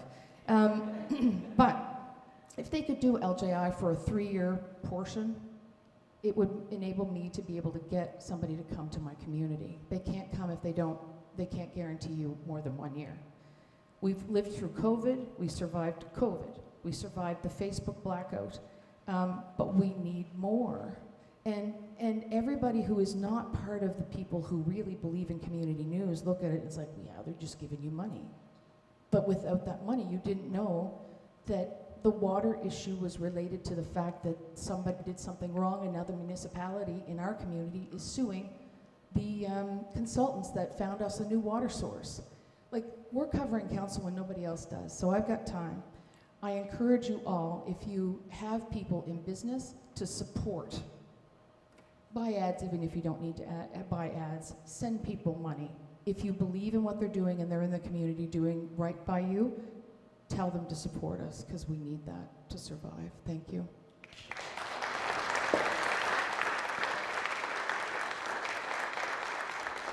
Thanks so much, everybody on the panel. We have about 20 minutes for some questions. And I also know that there are some smaller outlets that are in the room here. And if you want to take a minute, you know, to speak into the mic and tell us what you're doing, maybe not 5 minutes, but one, tell us what you're doing and where you're doing it, that'd be great. And Laura has some mics here, so wave to Laura, and she will run a mic over to you if you have a question. See none at the moment. So I'm gonna ask everybody to think about, I mean, in terms of your sustainability, what do you think are the key factors for you in the next few years in terms of sustainability? Yeah, go for it. And I didn't mention this earlier. When we bought the St. Croix Courier, we turned it into a nonprofit. We run the TV station like a nonprofit. And so for us, sustainability, it really is just that. We're not trying to make money off these things. If we do, then we just invest in new equipment and new employees. So I think the nonprofit model is what really works for us. And I think we're hoping that's how the paper goes forward. Another thing we found was that when we decided to print the paper again, that also seemed like a crazy idea in 2025. So we sat down, thought about it. We're not going to make it a place of breaking news. We'll use the paper as a curated monthly representation of our community in that moment to moment, make it more like a collector's item. And it worked. And one thing that I wasn't quite ready for was that year without a paper in a community, when you bring it back, to see people pick it up and see their faces when they're holding this record of their lives and a place they love in their hands again, it was a more overwhelmingly beautiful experience than I was anticipating. And then on top of that, it was just this visual representation that you can't get online in the same way of who in the community was supporting it, from advertisers to some of the writers that just sent in work that or photos. And because of that, we've had calls from advertisers every day asking they want to be in the next one because they want to show that they are supporting something that is local. And I think if you don't try to grow too big to be something that you're not, if you really do care about your community and just invest deeper in it and do a better job. I'm shocked by the number of people who still follow us that don't even live there, just because we're doing something that's relevant the way they'd like to see in their own community. And I think the best advice any of us can offer to each other is just to share ideas constantly with what's working. I mentioned this before when I was at Paul MacNeill's conference on P.E.I. earlier this year. Ollie from Cabin Radio showed me a workaround link to get our links back on Facebook. And it honestly is how we've been able to get people going to our website again. And I'm so lucky to have met and to had that conversation. Yeah. Free is the only way we can go, sadly, right now. Like, people don't want to buy. And you have to know your community if you're going to print. We print because we knew we couldn't sell ads online. We still only make maybe $800 to $1,000 online a year, but I make 102 off the paper. So you have to, your ability to continue is based on community buy-in. That community buy-in, you have to have the content. And I think for a long time, the papers were more worried about sales than they were about content, and that's kind of hurt them. And the organizations that have put content first have always been able to survive. Paul MacNeill's and those as well. Yeah, okay, we have a couple questions, and it's going to go to you after that, April, but I think as Ariel, go for it. Hi, I wanted to ask a question. Larry, you talked about succession for your paper. Could you share a little bit more about your thoughts in that space? Yeah, well, the older I get, the more important I feel it is, because I find the importance of what we do is in the community is, you know, it's quite great that people have adopted it the way that they have. In the past couple of years, we've made some changes to the platform that it's on and developing the app, and it really is it would be a turnkey transition now. Before you would have had a lot of local knowledge to just make changes to the website and manage the business, but now it's more turnkey. So with that in mind, with succession in mind, the last couple of years we've made some changes to the website and the app. So there's that part. Making it more profitable would be easier to find someone to take it over, you know, in the future. So raising prices, I'm listening to other ideas here about ad revenue. So in the next few years, I'm going to try to apply some of the things that I've heard here today to make it more profitable, so it'll be easier to find someone to take it over. I hope there's another model out there where maybe, I met a nice gentleman back there at lunchtime. He talked about the community group that helps fund their endeavor, you know what I mean? Some sort of a nonprofit group or someone that's willing to get behind news coverage in the area, that's willing to take a leadership role or a financial role in it somehow. I don't have the answer, and that's kind of one of the reasons I'm here today. I was kind of hoping to learn something about it. But it's been the best education I've ever had the past 15 years, being in court every day and going to city council meetings. It's an honor to do it. So. Niche sells. If you completely focus your piece, your project, it sells if it's focused. You can't be so broad that you're trying to appeal to everybody. Oh, sorry. It can't be so broad that it has to appeal to everybody. You have to pick your spot and do only that. We only cover things that happen between Perth Andover and Nakawik. That's it. Natalie, I think you had a question? Yeah, special shout out to Larry for representing my hometown. It's fantastic. I hear a lot about Miramichi Online. You know, there's some young journalists in the room, and I've had my own stories of overcoming frustration. Perhaps it's trying to get a local official to talk to you. Perhaps it's getting documents or learning the process for getting documents. I wonder if each of you could just briefly share a moment where you've overcome a challenge in the local space and how you worked through that to make it successful or to produce the story.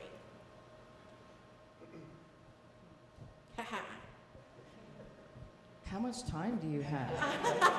Like, I'm afraid to start this because we're going to be here a long time. That's a really complicated question.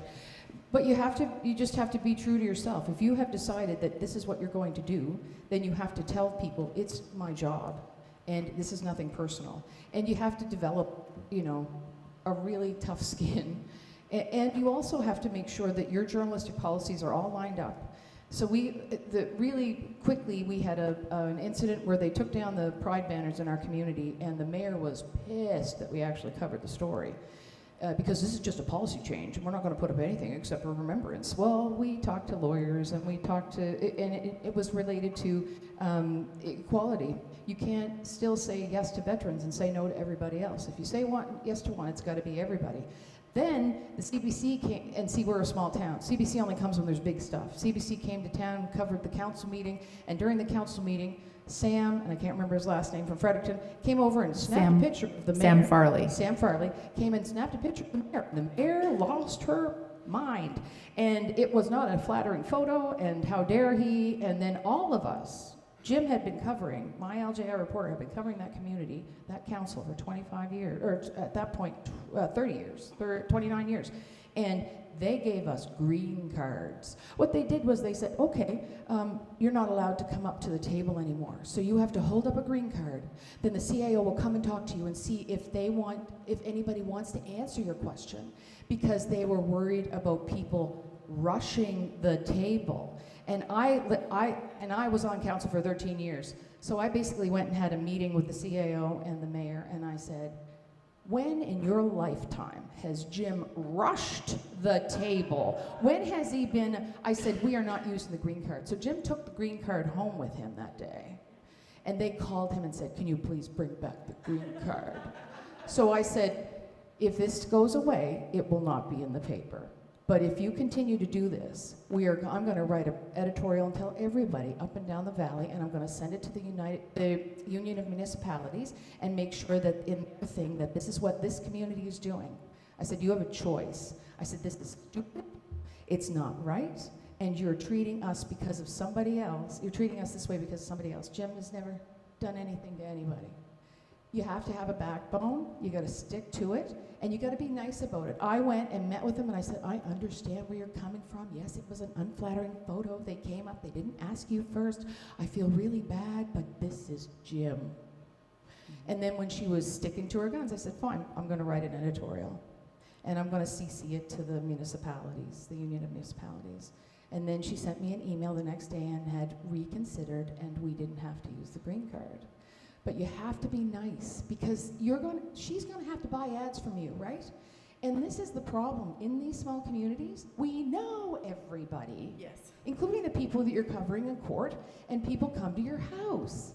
And so you have to make sure that you are exactly the same with everybody all the time. And you have to, the consistency sadly has to stick with you.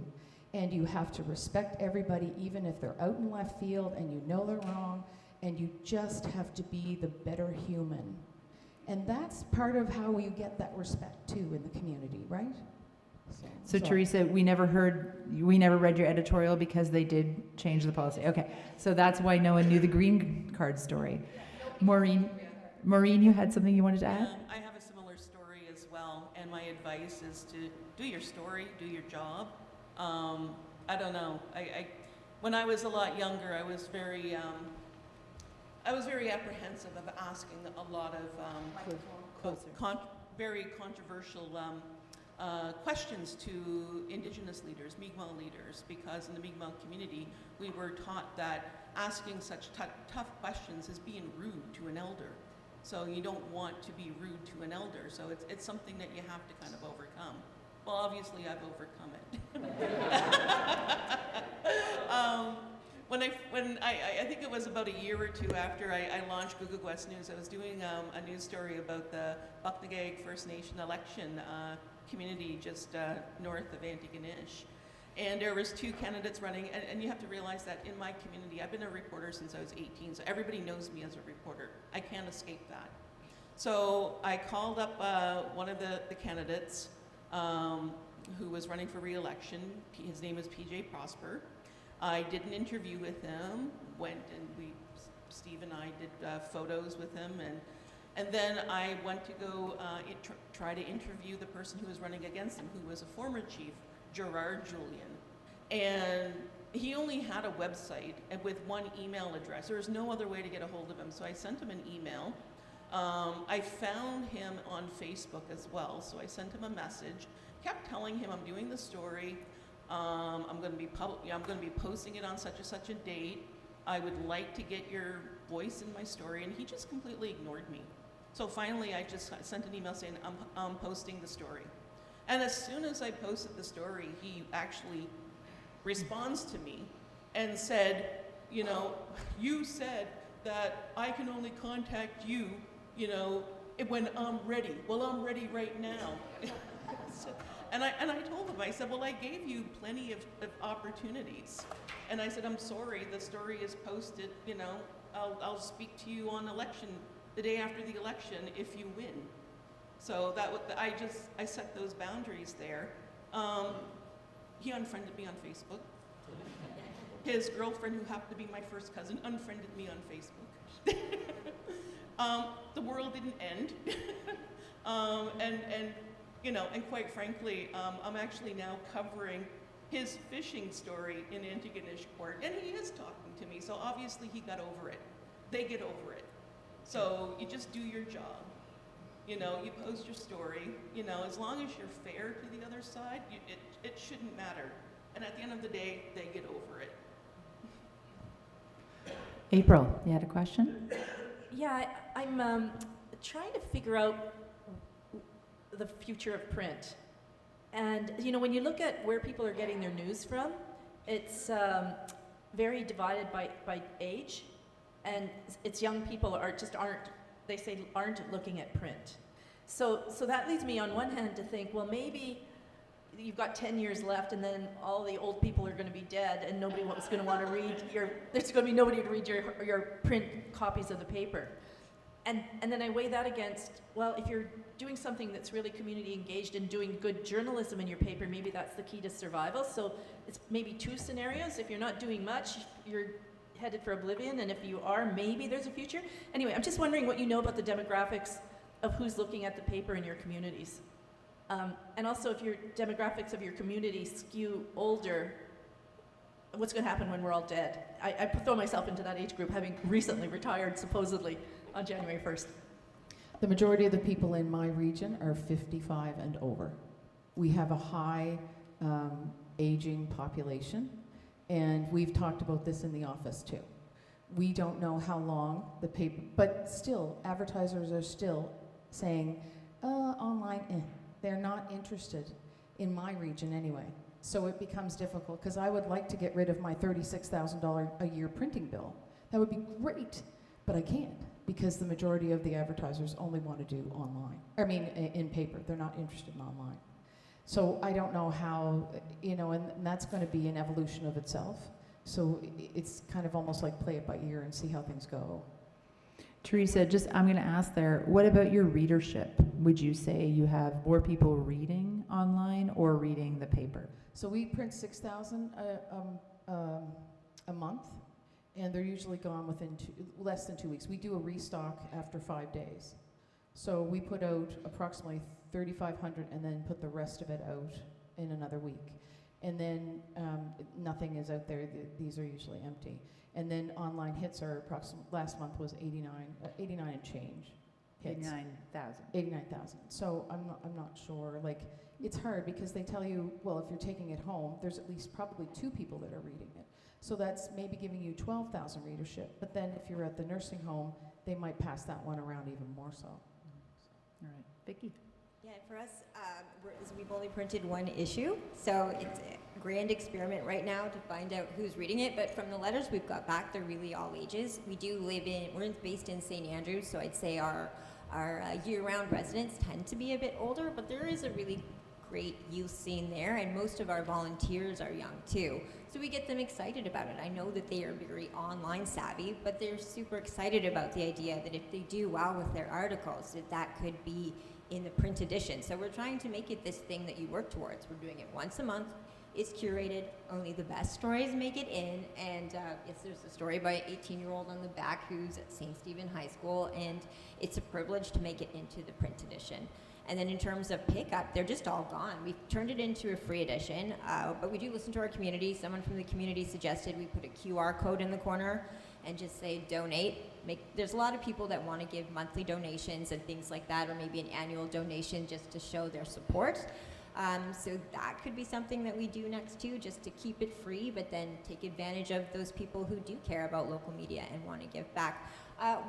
We can experiment and see how long this goes or what can change. That's another reason why being independent is nice and small and nimble, is that if this doesn't work, well, we'll change again. But so far it seems to be working. We've done 1 issue and all the ads sold out, and the only complaint we had is that some people didn't get a chance to get their ad in it, because they do see it not just as a representation of the stories that matter right now, but also those businesses and people who are supporting local media. So that's kind of the beautiful thing I didn't expect to get out of it, was that people wanted to see themselves as a champion of local news. I just want to add that we don't have a print version, just an online version.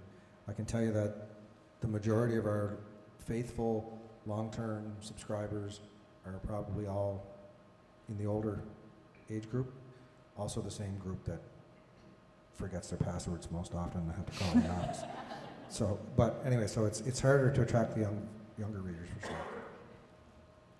Okay. We have another question over here. Oh, yeah. Oh, the microphone. Can you use the microphone?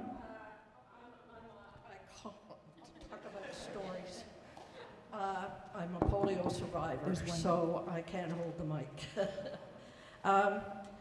Maureen, you have in your culture, I think, a term called knowledge keepers, and I think that's such a nice broad term that I'd like to borrow. I took all my notes from the first panel session and I tried to put them into a summary, and I have no questions because I'm 81 and a half years old, so I know all the answers. So I just I'm not a journalist. I was a public school teacher and a university professor, and I taught critical literacies. So you've spoken to me quite a bit. Thank you very much. I've got loads of notes here, and it would be a book if I got it published. And think of intertextuality and hypertexting, so that when you talk about local news matters, how not only is our individual local stories connected, but how they're connected to the broader world. And I'm wondering, do you work with students in at public schools? And if you do, how? And if you don't, you should. And CBC, why the hell aren't you in schools? When I was a kid in the 1950s, we had CBC radio in our schools, and it was a source of knowledge. So I don't know what my question is, because I said I know it all. Vicki, you seem posed for that. At CHCO and now the Courier too, we do work with a lot of local students, local schools. We'll work around what they want to do. So we have some students that do co-op with us. A girl named Autumn was just in yesterday. She does Friday, all day Friday with us, and it goes towards course credit. She's 14. She also shows up on bingo night to do TV bingo, because it is 14, 15, 16-year-olds who do all the production work on TV bingo. It's pretty special to see them really running the show. And then we've worked with St. Stephen High School, it's about 20 minutes away from where we are in the past, with their media program, to have the students create their own show. So they were doing Spartan TV, and it was in the era of COVID, so we worked with them to document COVID from the student perspective and how they were going about navigating school. And it was a really interesting series to watch, given the time frame we were in at that moment, and it was a story only they could tell. And we also work with groups like community living, so we have young people with disabilities who come in. One particular guy named Noah has cerebral palsy, so we build sort of educational commercials with him, teaching sign language to New Brunswickers. So we find ways to work with young people depending on what their skill sets are, whether it can be for course credit or not. Aidan Rayner, who's with us, he's quite a talented university student. He's here with us for the summer, World Press Freedom Student Award winner too. But he found out about what we were doing. His grandma lives in our area. He came for the summer. He gets course credit for it and a paycheck, so that's exciting for him. But any way you can bring younger people in, they're your future storytellers. And as we were saying before, it really is the first draft of history. We try to let them know it's not just doing the news. It is keeping these stories for your community, for your future.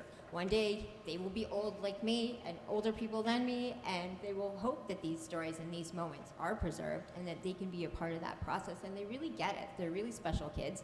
And on top of that, we learn from them ways that we should be better at TikTok and things that we sometimes begrudgingly do, but ultimately pay off, because suddenly you're having thousands of followers from a different platform that they were more savvy with than we were originally, and now we're all on the same page. So I can't recommend it highly enough to get engaged somehow, even if it takes up more of your time to go set up meetings with schools, or just find those kids in your community that seem to have something special about them and offer them the opportunity. We just keep our door open, and it's just a policy we have, but we will work with someone at any age if they just want to be a part of it, because it also creates a lot of trust with the process when people can come in, especially at a young age, and be a part of it all coming together and see really how honest and true it is. We have one more question, and Theresa, I was just going to say, we do co-op students, and we also have, we had gone to the school and talked to the journalism class, and we have cultivated two freelancers, one who actually is really good and actually can make calls without having to build themselves up. And because we've had some issues where they're very much introverted, and they think that journalism, they don't have to actually call somebody and talk to somebody or go and actually interview people. So sometimes you can actually get some real gems out of that, people who are really interested in the community, and it looks great on their CVs going into university too. Okay. Yeah, go ahead. I just wanted I can't speak to outreach to high schools, but in addition to the outreach at LC, we're also trying to do outreach at University de Moncton. I live in Dieppe with my wife, and basically the operation is run out of the basement of our rental home in Dieppe. We don't have a permanent office, so that is one major kind of structural barrier to bringing in a bunch of volunteers and establishing that kind of volunteer program. We really need more funding and more support to be able to do that kind of thing. But we're trying to do the best we can with on a shoestring. I just wanted to share an anecdote briefly, regarding funding and trying to sustain yourself as an organization. Yeah, halfway through our annual membership drive this year in March, we were informed by Stripe, which is the fintech company that was managing our payments from donors, that we were somehow in violation of their terms of service and that they would be severing their relationship with us after X number of days. We had recently tried to transition towards Stripe from PayPal, and they, despite the best efforts of our board members, particularly Sarah, who's here, Sarah and Dave, our board members here, they would not give us any information about how we could come into compliance. They refused to cooperate with us whatsoever, or even go on the phone with us. So we're back on PayPal now. We lost a bunch of monthly sustainers for that reason, because we've been working to try to get monthly sustainers through Stripe. And of course, some people, once they're off, it's not easy to get them back on the other platform, PayPal. So those are some of the issues that we run up against. Yes. And I just wanted to also respond to the person who's asking about advice for students and whatnot. Without getting into a big story about my experiences, I would just say file freedom of information requests. Yep. And be relentless. Yeah. One more question. I'm told that there is fresh coffee and tea. Woohoo! We're having trouble with that. Sorry, guys. We did our best. One more question, and then we'll take a break for 10 minutes. Okay. I'm between everybody and coffee, so I'll give you all 1 minute. I've been thinking a lot. I've been looking at this sign for all morning, a symposium on incubating local news in the Maritimes. And the word incubate is something that I've been really thinking a lot about. And Vicki, you've talked a lot about, how I think you're working through that. How, to the other four panelists, how are you thinking through this idea of incubation? Because you're so busy trying to get the paper out or get the news published every day. How are you learning from each other? What are you learning from each other? What are you learning from your community? Connecting is important. That's one of the reasons I wanted to come here in the first place, to try and connect. And I think that I will get help from these connections. I know I will. But you also have to make sure that you're telling people what you're dealing with. And that's the thing that I think April kind of gave me that sense of, how can I get help if nobody knows what the hell I need? And so you're so busy trying to be, look how great we are, look what we're doing, oh my God, that you don't have time to try and kind of source out connections. So when I dealt with the LJI issues where they didn't pay me for 6 months and I was covering my LJI reporter for 6 months and talking to my bank about possibly remortgaging my home, I met and discovered Nicole Fawcett because of a tragedy in her family, and she runs the Reporter in Port Hawkesbury, and so I shared some of the stuff I was doing, and then she shared something with me, and then oh my God, well this is going to be a little bit easier, and then she's taking some of my ideas and helping her. I think that the incubation needs to be all of us in some kind of organization that has easy access, that we can just post things. It's almost like a maritime Reddit, just for people that are crazy enough to be in this business. And it truly, it would help. I've told people before, and I've given Eric all of my information, and Eric tried to help me. He's got the River View, which is like a current affairs free paper, and I'm willing to share whatever I have because I know how hard this is. And so if I can help anybody, I'm happy to do it. And if somebody gives me something that helps, please, yes. The co-op thing, co-op student, the high school came to my home. We don't have brick and mortar. If we had brick and mortar, we wouldn't be here. And so the co-op came and checked to make sure that we had I wasn't a hoarder, I didn't have like seriously, to make sure that the student would be safe in my home, and had a fire exit and had a proper desk, and we worked around it and they were fine with it. So you just have to make sure that your space is safe for somebody and they come and inspect you. So that might help you too. Anyone else want to chime in on that? Incubation. We're part of a group called Unrigged. I don't know if people have seen it. I think unrigged.ca is the URL.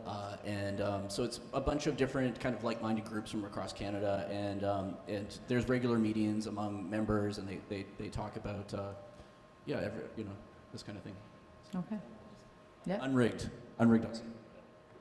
I guess for me, I've found myself networking with a group of other Indigenous journalists and news media outlets across the country since last year, trying to figure out what can we do to support one another.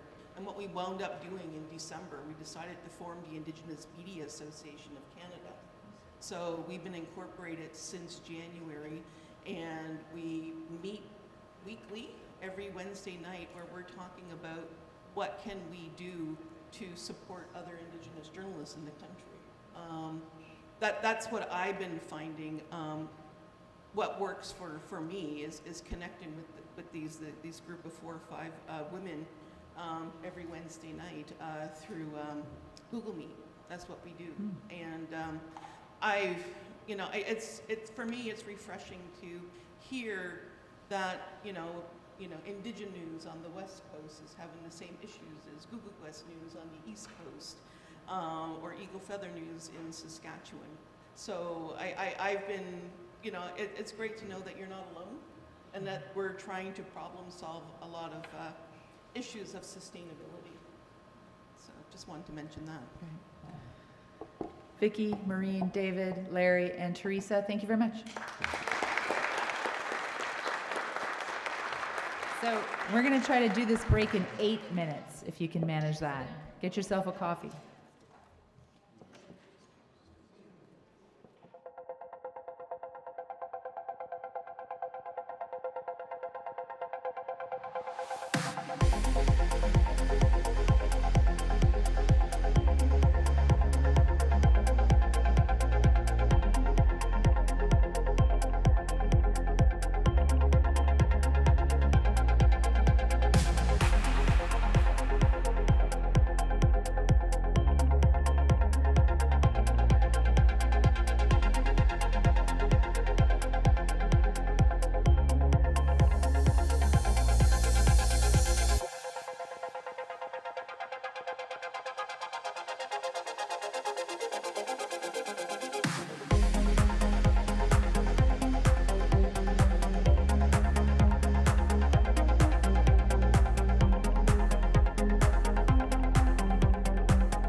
panel 3, which is what tools are out there for startups or existing outlets. So April Lindgren is Professor Emerita and Adjunct Professor at the School of Journalism at Toronto Metropolitan University, and the founder and co-director of the Local News Research Project. Tara Tayao teaches journalism at the University of King's College. She specializes in digital news, from local news reporting to ethics and revenue models. Tim Bousquet. In 2014, Tim Bousquet used his life savings to start the Halifax Examiner as a one-person operation. Since then, it has grown into a $500,000 annually operation with 6 employees and 3 regular freelancers. And Ariel Freeman is a seasoned media strategist with over 20 years of experience in publishing, digitization, audience segmentation, and revenue development. Currently, Ariel is establishing Freeman Media, a local news venture dedicated to serving rural and remote communities. So our question for our panelists today to get started is, what tools are out there for startups or existing outlets? So you'll have 5 minutes each, and we can start with April. Thank you. So the answer is there's lots of stuff out there. The question is how much time do you have, and the challenges of sifting through it to find the stuff that would be most valuable for you. So I made just a short list of stuff that I find, well, basically I find interesting, and I thought what I might find useful if I was running a local news organization right now. So I think the organizers are going to share this with you, but one is a list on collaboration and best practices for collaboration, because as you may have gathered this morning, I'm a big fan of collaborative efforts, but it actually is something you need to learn. Like, there's a lot of ways for a collaboration to go sideways. And so I think it's really worth it to take the time to do a little bit of homework in advance to understand, what problems might you run up against, how do you prevent that, yeah. So I think it's useful to do a little bit of legwork before you reach out. So anyway, there's a few on this list. I have I actually put there's this whole center for cooperative media at one of the American universities, whose name I completely forget. Which one? Montclair, yes. And anyway, they've got a couple guides there. So that's what's on that list. And then philanthropy is another list, and some best practices and places you can go to learn about how to make philanthropy work for you. Because again, it's not as simple as putting your hand out and people putting money into it, sadly. And just as a follow-up from this morning's discussion, the other category I have, and I can talk a bit more about these later on, is what does community engagement involve, or what does it look like? Because I think it's such a general term that it means so many different things to so many different people. And then last but not least is local media and artificial intelligence. So different ways it's being used to support local news, and also, unfortunately, to undermine it. So just some readings in that area. So I'll stop there. I didn't even get my sign. Wow, that's unusually brief. Okay, thank you. I'm going to approach this question by talking about an experiment my students did last fall, where we took what is called... Pardon me? Is better? Okay. It's been a long time since I did radio. So my students last fall, I challenged them to look at our student website called The Signal. And I asked them if we could figure out a way to make it pay for their journalism, because everyone here knows someone has to pay for your journalism. And it was very interesting because they were coming up with all these ideas. We were looking at different revenue models. And in the end, it came down to the framework, which is, well, what are we doing? What value are we creating? Who are you doing this for? So it didn't really matter the tools. It came back to these key questions of knowing what you're doing, and being clear about that. And I've heard a few people talk about knowing your audience, about being niche, right? Because can't be everything to everyone. We have seen those news outlets, those media outlets disappear. And is a key news literacy aspect to this, right? To be able to convey your value, you also have to tell people about what you're doing and how you're doing it. This is one thing that I've always liked that Tim's done, is when he goes on social and he'll tell people why a investigation or a story is taking as long as it does, the time that he spends at the courthouse to pull documents, the money that he has to spend on lawyers. This educational component is so, so important. And I wish that I could get every Atlantic Canadian, put them into a journalism course, into a news workshop, and say, you try to do a news story. And you will understand the effort, the work, the labor, everything that's involved here. And then maybe I can convince you now to pay for this. Because again, that's the other missing component. April has a great list, so I'm not gonna repeat that, but there's just a couple things that I wanted to sort of elevate or echo, and that's the importance of partnerships and collaborations. And it's to think broadly. I mean, I'm here, my background is in journalism. I was at the CBC for a long time. I'm in academia now, but partnerships with people like me are really valuable. April, you mentioned Documenters Canada. Maureen and I are part of that. We also have access to kind of pools of money through academic research that we can help to bring to sort of power innovative ideas. We also sometimes have the time, because we're looking at things in terms of 3 months, when many of you are just kind of focused on 3 hours, right? Or 3 days. So think broadly about partnerships. Live events, that was something that's come up again, the power of just events and getting people together. I love the fact that we're here in a public library and there are people here who they don't have their own media organizations, or they're not journalists. And that's the type of thing that really helps build engagement, because engagement is connected to the idea of getting people to pay, to give you their money for your journalism. I'm going to pass it on to someone who I feel has done a pretty good job of doing that.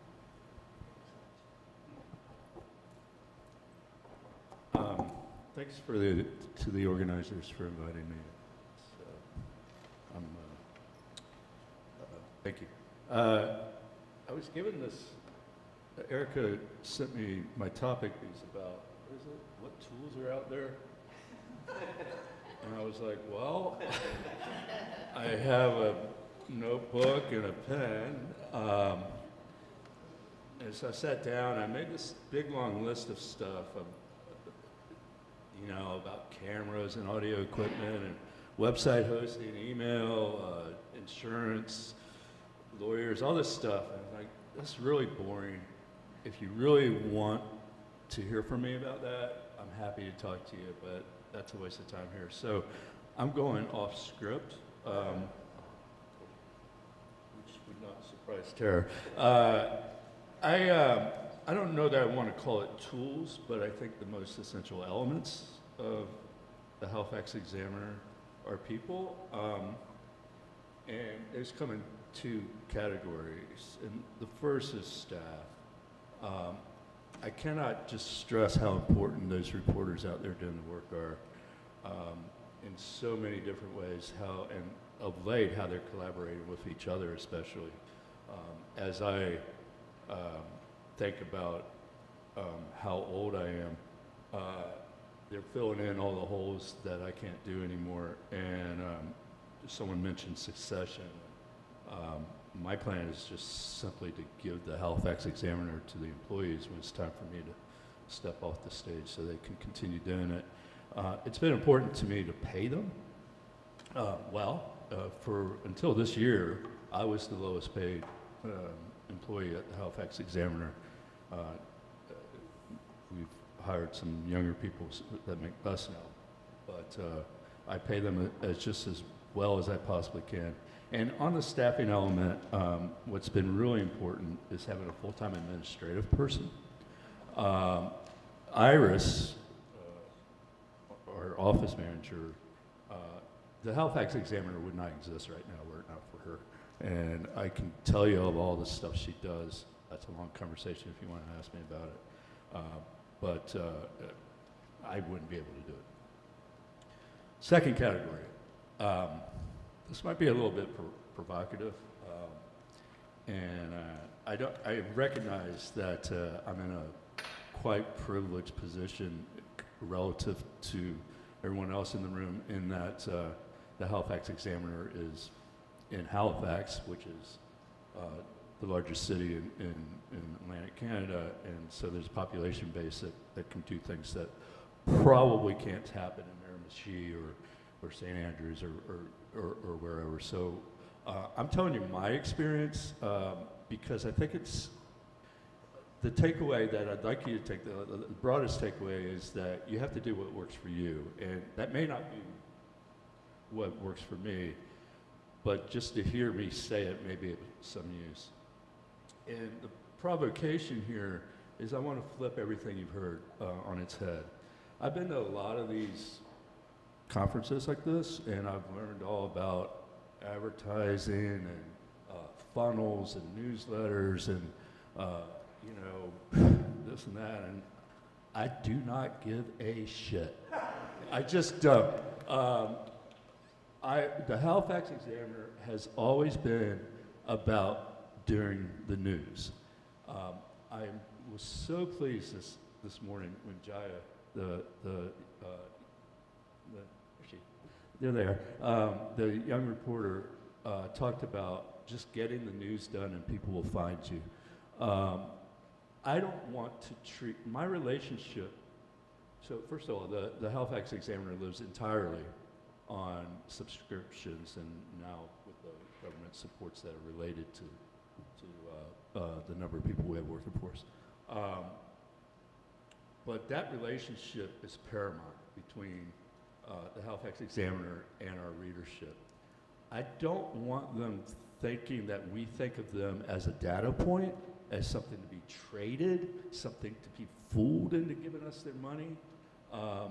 I have the utmost respect for their intelligence and for their independence, and firmly believe that if we do good work, they will find us.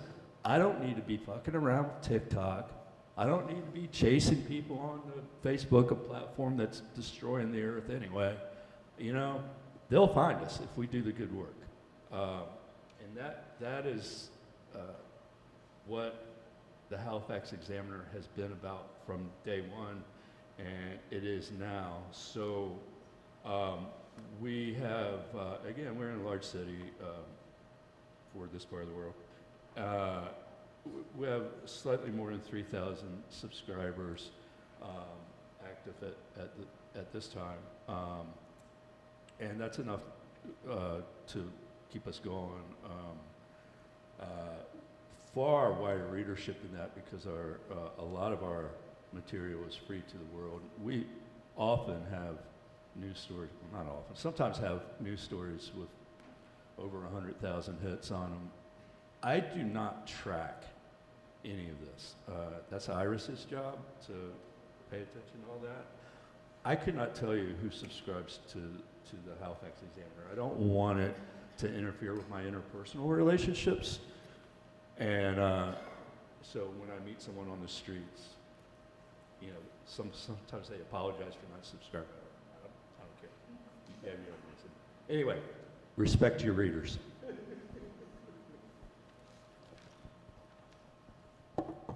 Is it working? Can everybody hear me? Okay, so my name is Ariel Freeman, and unlike many in this room, I am not a journalist. In fact, I feel like I might be the only person who doesn't. Is there anyone else here who doesn't have? Oh, okay. And I have all the admiration in the world for what we've discussed today. It's so important to every community to have someone there telling truths and sharing the stories that count.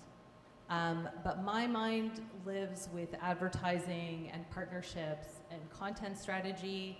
And my trenches are capitalizing on the distribution, content, and audience that are the natural strengths of media. So that's been my job since I started in the industry.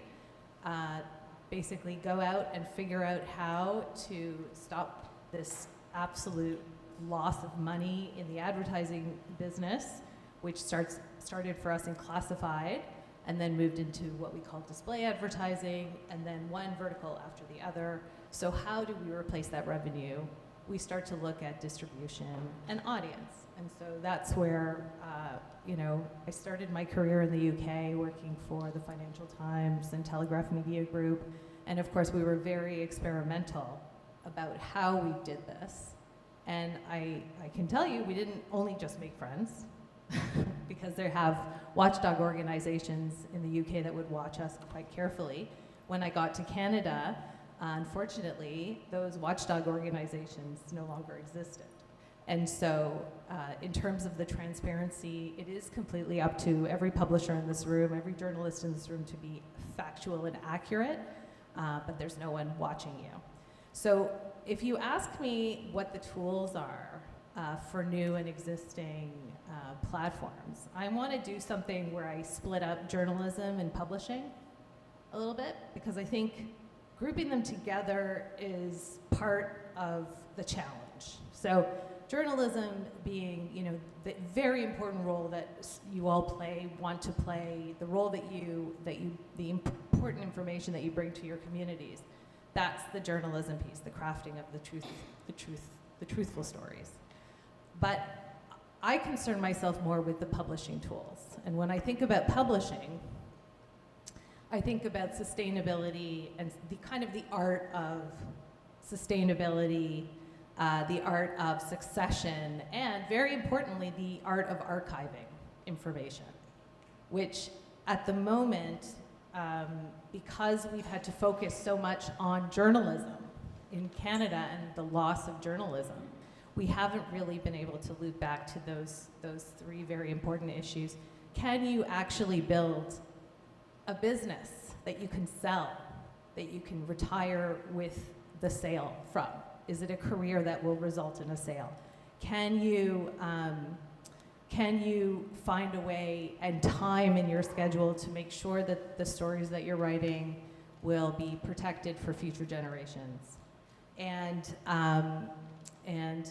can you know for sure, even with, coming from the advertising industry, I don't see policy work that brings funding to people like the LJI as more secure.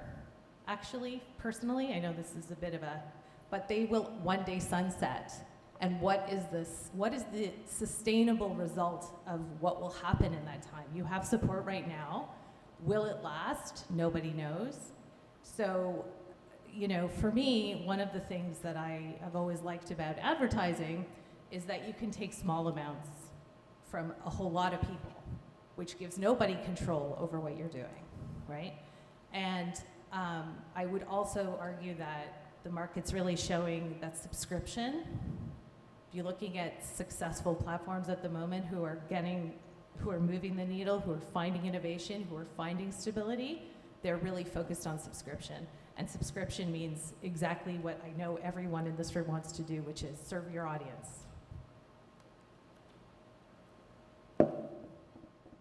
Okay, thank you, panelists. We have some time for some questions from the audience. So raise your hand if you'd like a mic brought over to you.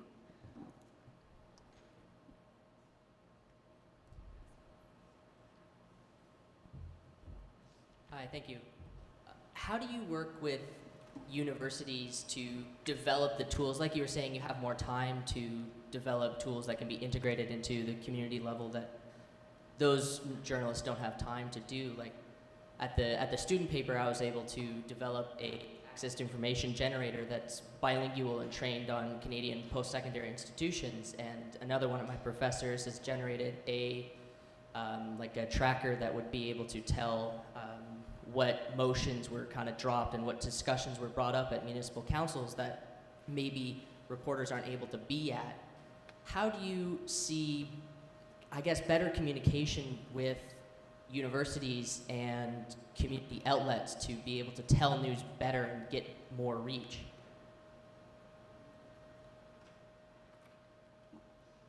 Well, I like to think of, first of all, university student publications as labs for experimentation. So I think you can take learning from those labs, and if you are diligent in your role as in a sense, a public intellectual, you're going to work hard to make sure that that information is out there and shared in fora like this, and through your writing and through your contacts with the media. So, for instance, in our newsroom, our On the Record, which is the student publication, this fall we're going to, my brilliant colleague Angela Misri, is going to experiment with a checklist, in a sense, for AI tools that students use in producing their stories. So the idea is that students will identify all of the AI tools that they use, and then that will be disclosed with each story. And so we're experimenting with this to see what is the best way of doing it. Should be a drop-down menu, or they write it in. So we got this idea from actually a youth website in I think in South Africa. I'm not, if I'm correct about that. And then the other day at another discussion, somebody pointed out that, well, maybe you should also be identifying what the humans still do in these stories. So I think we're sort of thinking about how to incorporate that as well, and then plus an experiment with potentially using AI to create news summaries. And what is the verification process where you have to involve the humans to make sure that what the AI writes bears any resemblance at all to what's actually in the news story. So if all goes well, we'll be able to experiment with these things, and newsrooms that don't have the time and the money and the capacity to do this kind of experimentation we'd be able to share that information. So I think that's one conduit. And I mean, it's such a luxury, right? You're in a university setting, and we can experiment with this, and we have smart young people who will actually learn from the process as well. And then we're not the only ones who have to disseminate the knowledge, but they're going to be going out hopefully into different newsrooms, and they can take the knowledge that they have and share it with potential employers as they go. Can I ask a question? Is there an ethical or environmental concern with using AI? Yeah, actually, we just wrote a whole journal article about this, where it was about the extent to which the ethical considerations are taken into account by newsrooms that are using some form of artificial intelligence. And the answer to it is, it's actually all over the map in the newsrooms right now, and there's no really consistent approach. And boy, that's a problem, because it's a huge factor in trust that the public has in these news organizations. And people just don't trust the machine to do it alone, and they shouldn't, because it gets it wrong all the time. There has to be a place for human intervention, and it's really important to have a conversation and be clear with your readers about how AI is being used. I mean, I think right now we're still really there's kind of people are really hating AI and everything that it represents, and others are thinking, okay, maybe there are some actual applications for it. So for instance, I just was reading the other day about in some regimes where it's really dangerous to be a reporter, that they're actually using AI to create avatars to actually be the news delivers as a way to protect the reporters from persecution in those regimes. So, and in another experiment, AI is being used to look through what's happening at the 12 or 15 city councils in this one jurisdiction that they only have like one reporter, to see what they can pull from that and potentially flag to the journalists what stories can we potentially follow up on. The presumption being they can't look at it. But all of this, it's really important to disclose, even though most people are really no idea how AI is infiltrating everything at the moment. But it's happening, and we need to, I think it's a really important question, is to make sure that every aspect of it is subject to putting it through a filter and thinking about the ethics of it. So tied to that, but just to come back to that first question, the beauty about partnering with a university or an academic prof is that we are allowed to fail, right? We can try something, treat it as an experiment, see what we learn from it. So for us, a failure is a win. And it's something that you might not want to do out in the real world. So I would say find your buddy. Like, I'm here, you'll find other academics in the room, and just start a conversation. If there's something that you want to try, we often can do that. We can build it into our courses and share with you what we have learned, so we can be part of that. I forget what the question was, but I'll I'll just very quickly say I'm working on an article right now, actually, which I hope to have out in the next 2 or 3 days, on the Coast Salt Weekly in Halifax and its new owners, which is Overstory Media Group, and the founders of the Coast. I don't know, some of you may not know this, but Kyle and Ori have left the Coast. And since then, they've published some AI-generated articles, and the quality of the publication across the country, not just the Coast, is low, to put it that way. And one of my many concerns about AI, I mean, I have these global concerns about labor issues and the huge power and water costs of AI and all this, but directly related to Canadian journalism, my concern is that we've created, through the federal subsidy and Google money, we've created what I think in biology they call a phylum, like this whole level of an ecosystem of kind of crappy media-ish organizations that are just kind of leeching off the Google and the tax rebates and and Post Media has bragged about it in their statements to shareholders. And I don't know that was what was intended, but now they're able to use AI to kind of produce something that looks like news copy, sort of, and my worry is that the average person out there in the world is going to see all this slop, all this crap that's being published with government subsidies or because of government policy, and they're going to turn on it. And all the rest of us doing real work are going to suffer.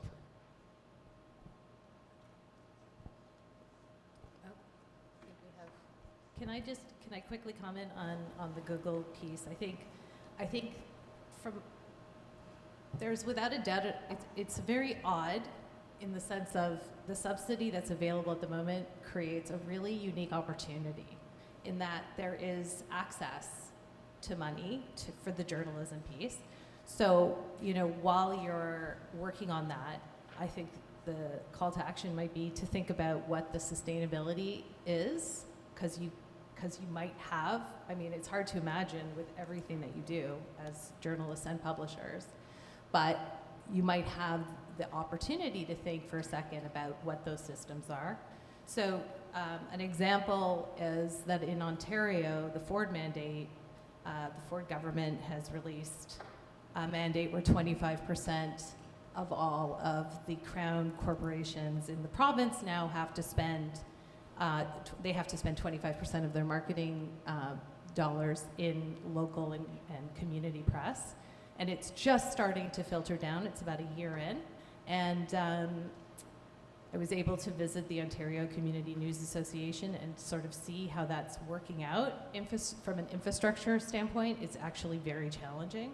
But from does this offer, it's a program that is emulated from something that's happening in the US across a few states, and so perhaps that will lead to some new solutions.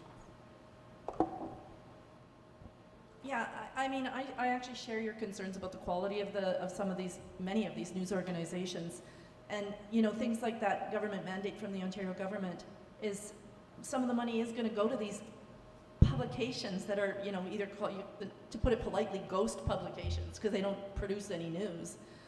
So I really, that bugs me a lot.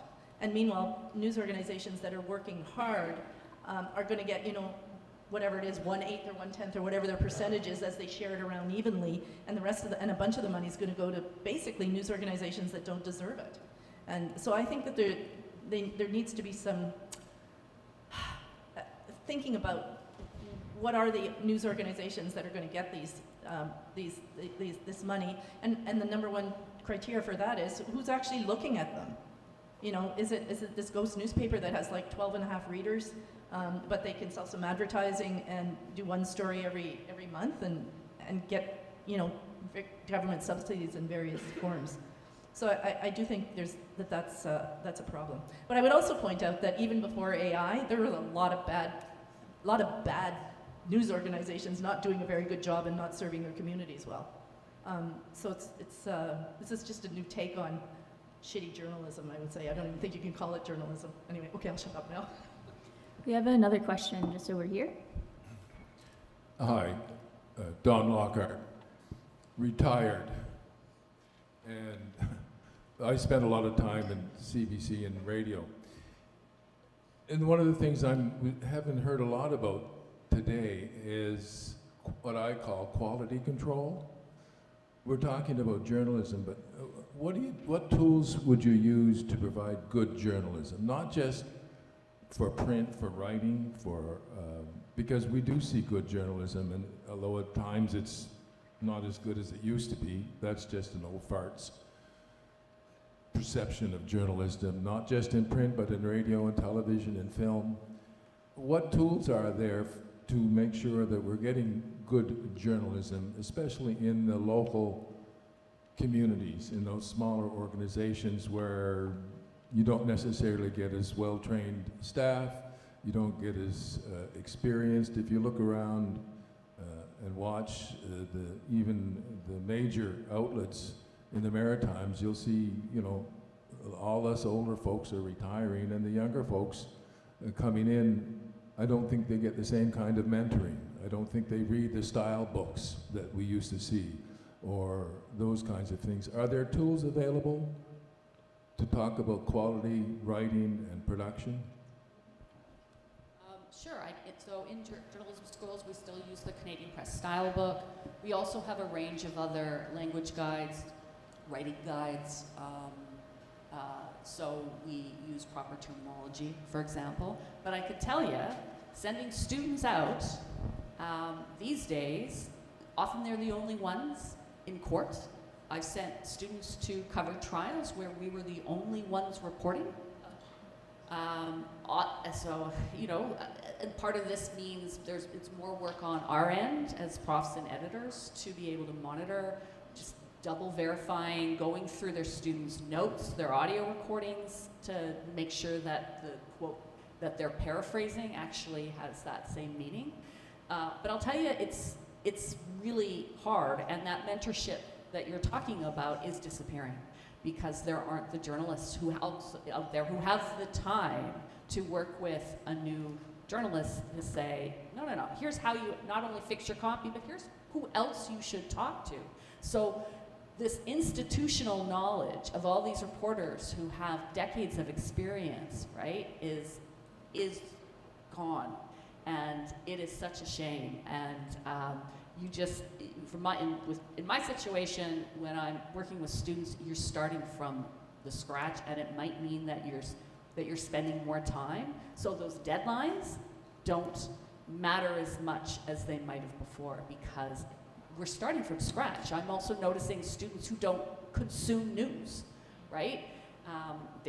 They're not paying for it, they're not consuming it, so you have to spend more time with them on the production side, right, and the publication side. So, yeah, the fact that there's this layer of reporters who are gone now, it's this archive, this walking archive of knowledge, right? You know, knowledge keepers in journalism that have disappeared, and we're all at a loss for that. I'll just quickly add that let's not fool ourselves in our elderly years thinking that we're so wise and these kids are so dumb. I'm continually amazed at the quality of the young reporting coming to us. And Tara brought to the Examiner Olivia, who is just one of the finest reporters I've ever worked with. Go-getter, talented, writes well, asks the right questions, willing to learn, jumping on it. The kids are all right.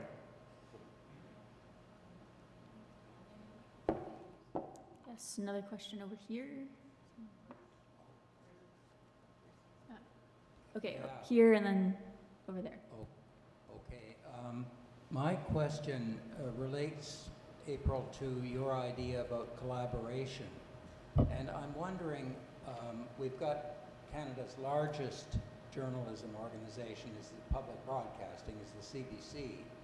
How could we go about getting the CBC to cooperate with local journalists the way the BBC does, for example, in Britain? How could we get that model here? Aside, I might write to my member of parliament, but beyond that, how could we, if you think it's a good idea, get Canada's largest journalism organization working to promote and train and sustain local media? Yeah, so I'll say this again, and I've actually said it directly to the CBC, that they have to, first of all, recognize they're not the only news organization in the country that knows how to report news. So that's, and they don't like it very much when I said that. They said, oh, why don't you be blunt? I said, okay, well. But I think, I'm hoping that the CBC, after this sort of recent round of existential extinction risk, is starting to think more seriously about local. And one of the bits of advice, and it's the same advice I actually just gave here, which was invest a little bit of time to understand how collaboration works. It's not something that you walk out of the door and you can make it work. You need to understand the risks and the challenges and what the various models are and how to start small, maybe just with a series of stories maybe. And I actually think, to be honest, that what makes collaboration work is one of the bigger things is relationships where there's professional or friendships between journalists and they already trust each other. Because a big part of collaboration is about building trust between the organizations, that I can trust you, you're not going to steal my story and take all the credit for it, or take my sources and then your news organization is going to look great and we're going to look stupid, or you need to, I think trust is the starting point. And often, journalists are humans too. That starts out with a relationship that reporters might have, their friends, or have professional respect for each other, and that's a place to start. But supplement it with actually spending a bit of time to understand what the pitfalls are.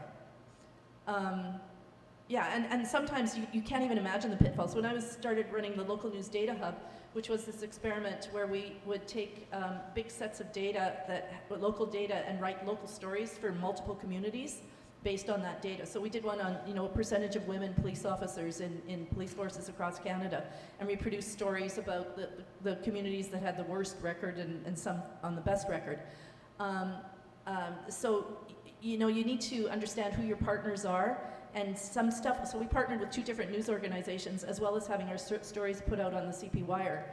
But in that process, there were some competitive issues that came up that I hadn't thought about. But my partners flagged to me, and then I thought, okay, well, how can I navigate this and make it work? But there's going to be, the unexpected comes up, but the fundamental starting point there was I wasn't out to try and favor one partner versus the other partner, and I think they knew that and understood that, so we were able to navigate a way through that. So I think trust is going to be the starting point, but there's just some really practical things that you can do in advance of collaboration to make sure that, to prevent things from falling apart. We have time for one more question, so Pauline. There have been a number of references to who is reading, listening, watching news and current affairs, and whether or not young people are. And it's great to know that J-School students come in and do good work when they get into the real world, but Olivia was a superstar. But I think that there's a conversation to be had about students in public school and the degree to which they're introduced to media literacy, critical thinking, and I know we download everything on the public schools, but one of our colleagues at King's does a little test every year with incoming students, a very rudimentary spelling and grammar test, and we're now at the point that fewer than half can pass it. So, you know, people who can't read might not be likely to read a paper. So I wonder how much schools could be contributing to this in a positive way, potentially. Thought? Well, just to speak to sort of the news literacy, which I think is connected to digital literacy, we know that in Scandinavian countries where there is really good news literacy programming in schools, I mean at the elementary school level, where kids read newspapers, watch TV, listen to the radio, that type of thing. We know in those countries they have higher, many more sort of successful news organizations. I think they have higher trust levels. I can't remember, but there are some really good examples around the world that we could be definitely looking at. We're going to have to wrap it up there, so thank you very much, April, Tara, Tim, and Ariel.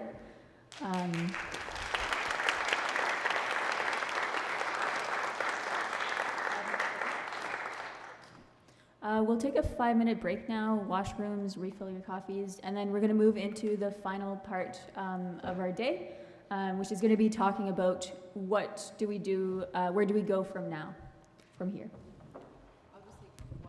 Announcement. Brent Jolly from the CAJ was mentioning that if anyone is planning to stay around Sackville for dinner hour, let us know and we might give a call to one of the local restaurants and warn them about how many people. So maybe put up your hand, Brent. You want to let Brent know if you think you might want to stay around for that, and so we can get a head count for there.